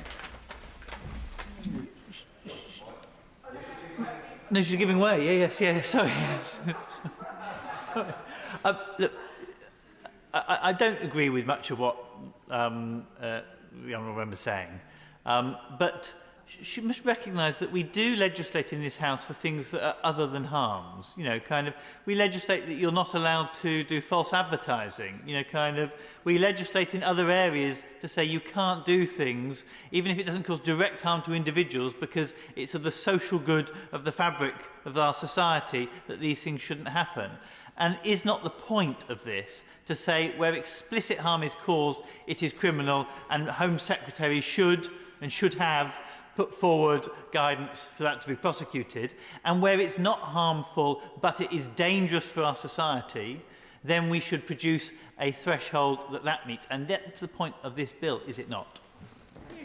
I agree with him to the degree that, yes, we do have victimless crimes. Yes, we have legislation that does provide for those kinds of offences. But here, I think we really run the risk of causing harm through this bad law, and I'll come on to the point about the potential harm caused by this legislation. And, as I said before, I seriously and strongly challenge the evidence base that he relies on to suggest there is actually a definable problem that needs to be fixed in this country. The next point I would say is about the harm potentially caused by this well-intentioned but misguided bill. There will be a disproportionate impact on those people of faith. The language of predetermined purpose will disproportionately catch people of faith. Now, many religions, most religions, I would argue, make many claims about the truth based on a body of teaching to which followers must adhere. In traditional religions, at least, any religious advice will be predetermined by that teaching, and that will be communicated to people. Now, in those instances where a priest or an imam or a rabbi or anyone of some of the major religions attempts to pray for a member of their congregation who is presented to them with concerns or anxiety about these issues, they would be caught by this bill. I think there is a real chilling effect on the expression of religion and the freedom of religious belief. It's quite clear through some of the exemptions that individual prayer is not caught on this, and if they feel that it is too thinly defined, of course we could have gone to committee to thrash it out. Absolutely. But can she tell me any mainstream religion that says that you must change your sexual orientation or your transgender identity in their religious text, where the religious text says that you have to change? I'm not aware of any that says that, and so therefore I don't understand why any religion would be caught up with this. I just want to point out there are still several other members who wish to participate. Sir Willoughby. With the proposer of the bill. Listen, we all know that in religious contexts, people will pray for all sorts of things about other fellow travellers in their faith, and we know, and the point I make still stands. Lastly, I would say, Mr Deputy Speaker, and I'm conscious other people want to speak, I am very concerned about the impact on parents and teachers and therapists. And I speak now not as the Member of Parliament for Fareham, who has met, as I referred earlier, to many constituents now, parents who are upset and traumatised by observing what their young teenagers or young adults have gone through, but as a mum myself of young children who are beginning their education in British schools, I, as a mother, feel it is my responsibility to do everything to give my life for the safety of my children. I would do anything for my children. I know every parent would. And if I were in the position of having a child presenting anxiety, my own child presenting questions like this, I would want to support them. I'd want them to be happy, but I'd also want to direct them in the way that I knew best, consistent with my parental authority, educating them and teaching them about gender and sex. And in my view, in our household, in my family, we believe that a man cannot be a woman, a boy cannot be a girl. And that is what I would be telling my children, with the best intentions and from a place of love. And if that were to criminalise me, that would be a crying shame and a total undermining of good parenting in this country. Thank you. Thank you, Mr Deputy Speaker. And can I first start by wishing you, my fellow Welsh expat, a happy St David's Day. Mr Deputy Speaker, I want to pay my respects to the Honourable Member for Brighton Kemptown for tabling this Member's Bill. I think it's a real shame that he had to table this private Member's Bill because the government has promised time and time again to bring in their own bill to ban conversion therapy. We've promised it as a Conservative Party in 2 manifestos. We've spoken about it, I think, in 2 Queen's speeches. So I do think it is important that no one in this country should be made to feel ashamed of who they are. And I find it difficult to believe that a practice that seeks to change or suppress someone's sexual orientation or gender identity is still a practice that persists in some parts of our country.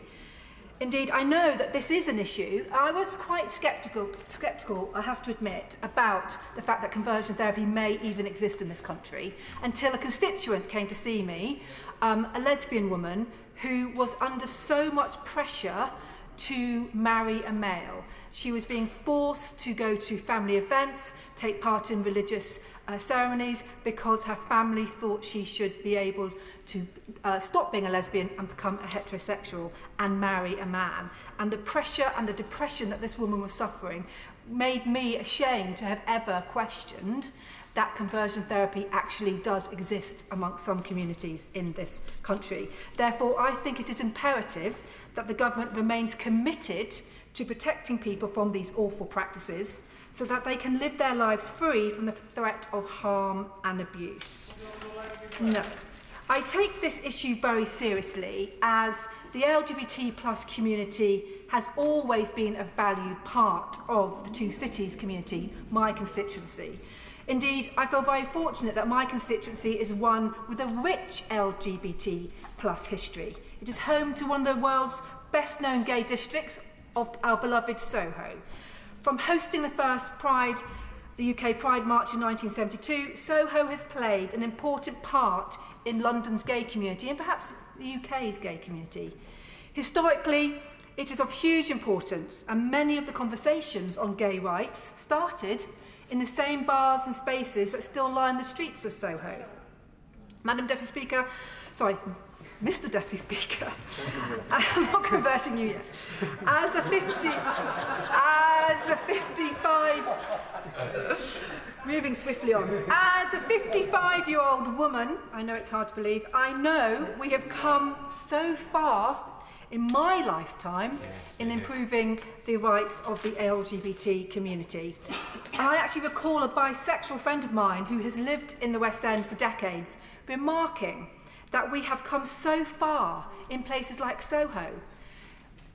You know, in my lifetime, in the last 20, 30, 40 years, a gay bar was hidden from view.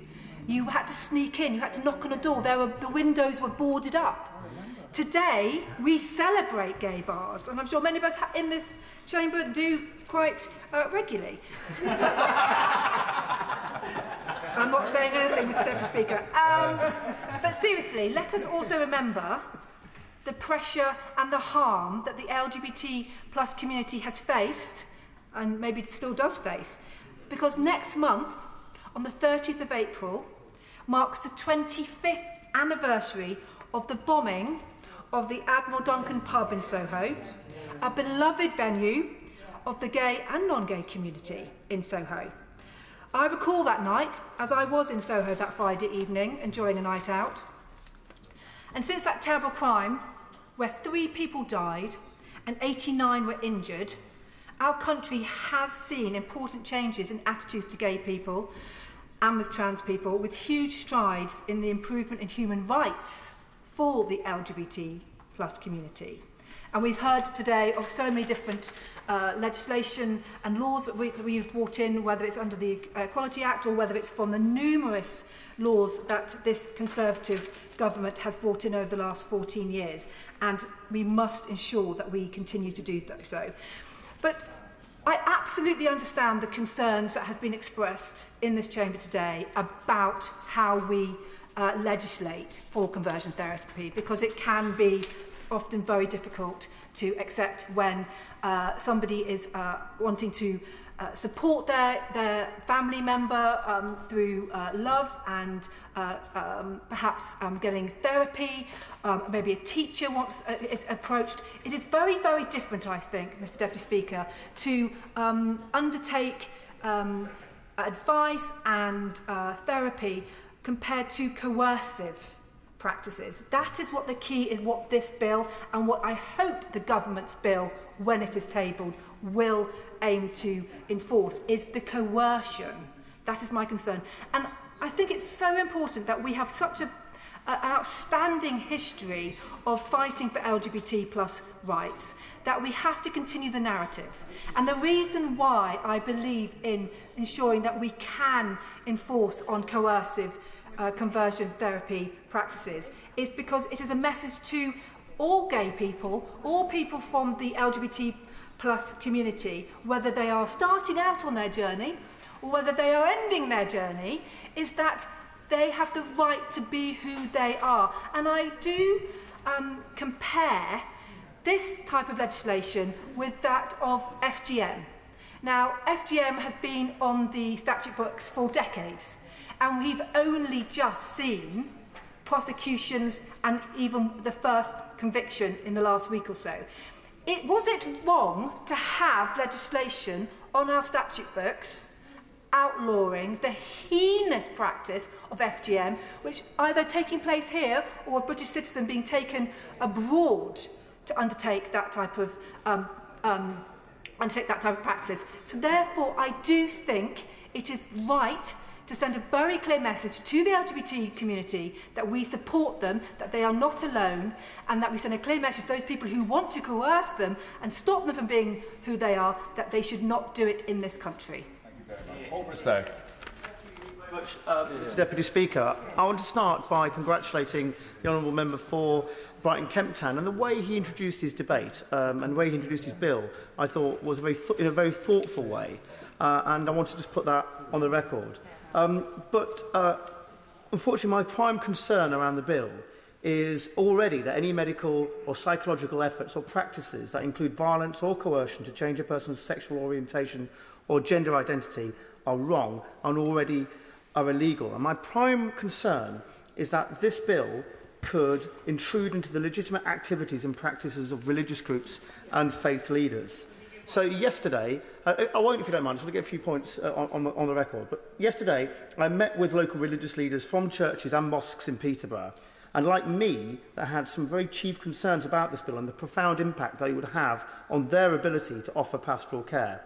We spoke for an hour and had a good constructive conversation about the effects the bill could have on them, their family and friends.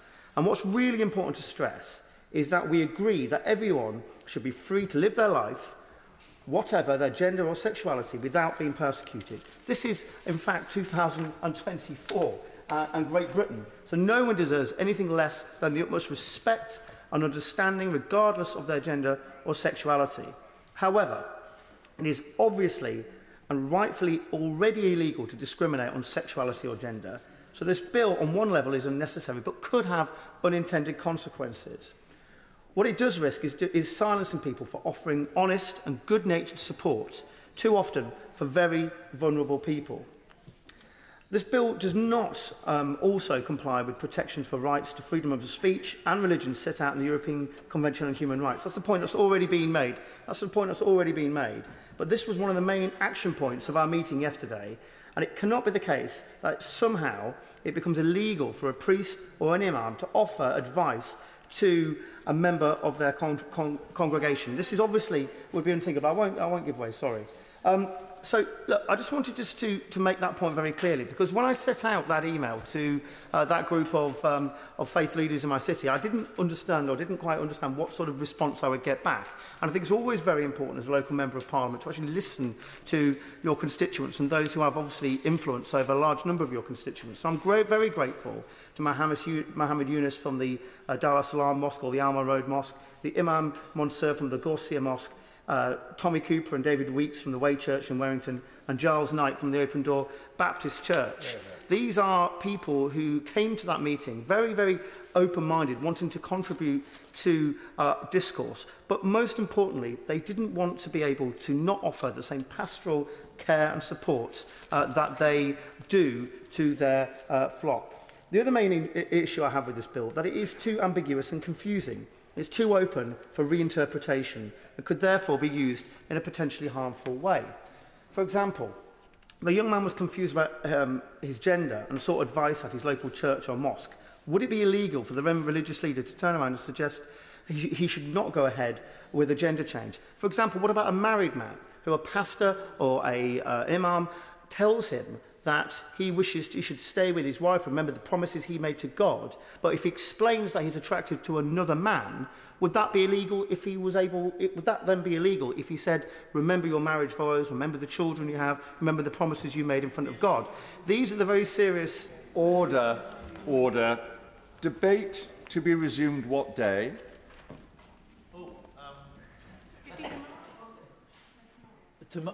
Tomorrow, another Friday. How about the 15th of March? The 15th of March. The 15th of March. Thank you very much. Consular Assistance Bill, second reading. No. Objection taken. Second reading what day? Friday, April 26th. Friday, April the 26th. Courts Remote Hearings Bill, second reading. Now. The question is the bill be now ready. Second time. Ms. Milton, say aye. Aye. Contrary, no. I think the ayes have it. The ayes have it. Fertility Treatment Employment Rights Bill, second reading. Object. Objection taken. Second reading what day? Friday, June the 7th. Friday, June the 7th. Arms Trade Inquiry and Suspension Bill, second reading. Now. Object. Objection taken. Second reading what day? Friday, 19th of April. Friday, the 19th of April. Landlord and Tenant Act 1985 Amendment Bill, second reading. Not moved. Oh, sorry. Oh, On behalf of the member in charge, no. okay. Object. Objection taken. Second reading what day? Friday the 22nd of March. Friday, the 22nd of March. Prison Media Bill, second reading. Now. On behalf of the question is that the bill be now ready second time. That was moved on behalf of Catherine Fletcher. The question is the bill be now ready second time. Ms. Milton, say aye. Aye. Contrary, no. I think the ayes have it. The ayes have it. Local Government Pay Accountability Bill, second reading. The question is the bill be now ready second time. Ms. Milton, say aye. Aye. Contrary, no. I think the ayes have it. The ayes have it. Child Criminal Exploitation Bill, second reading. Now. Objection taken. Second reading what day? Friday the 15th of March. Friday, the 15th of March. I beg to move that the House do now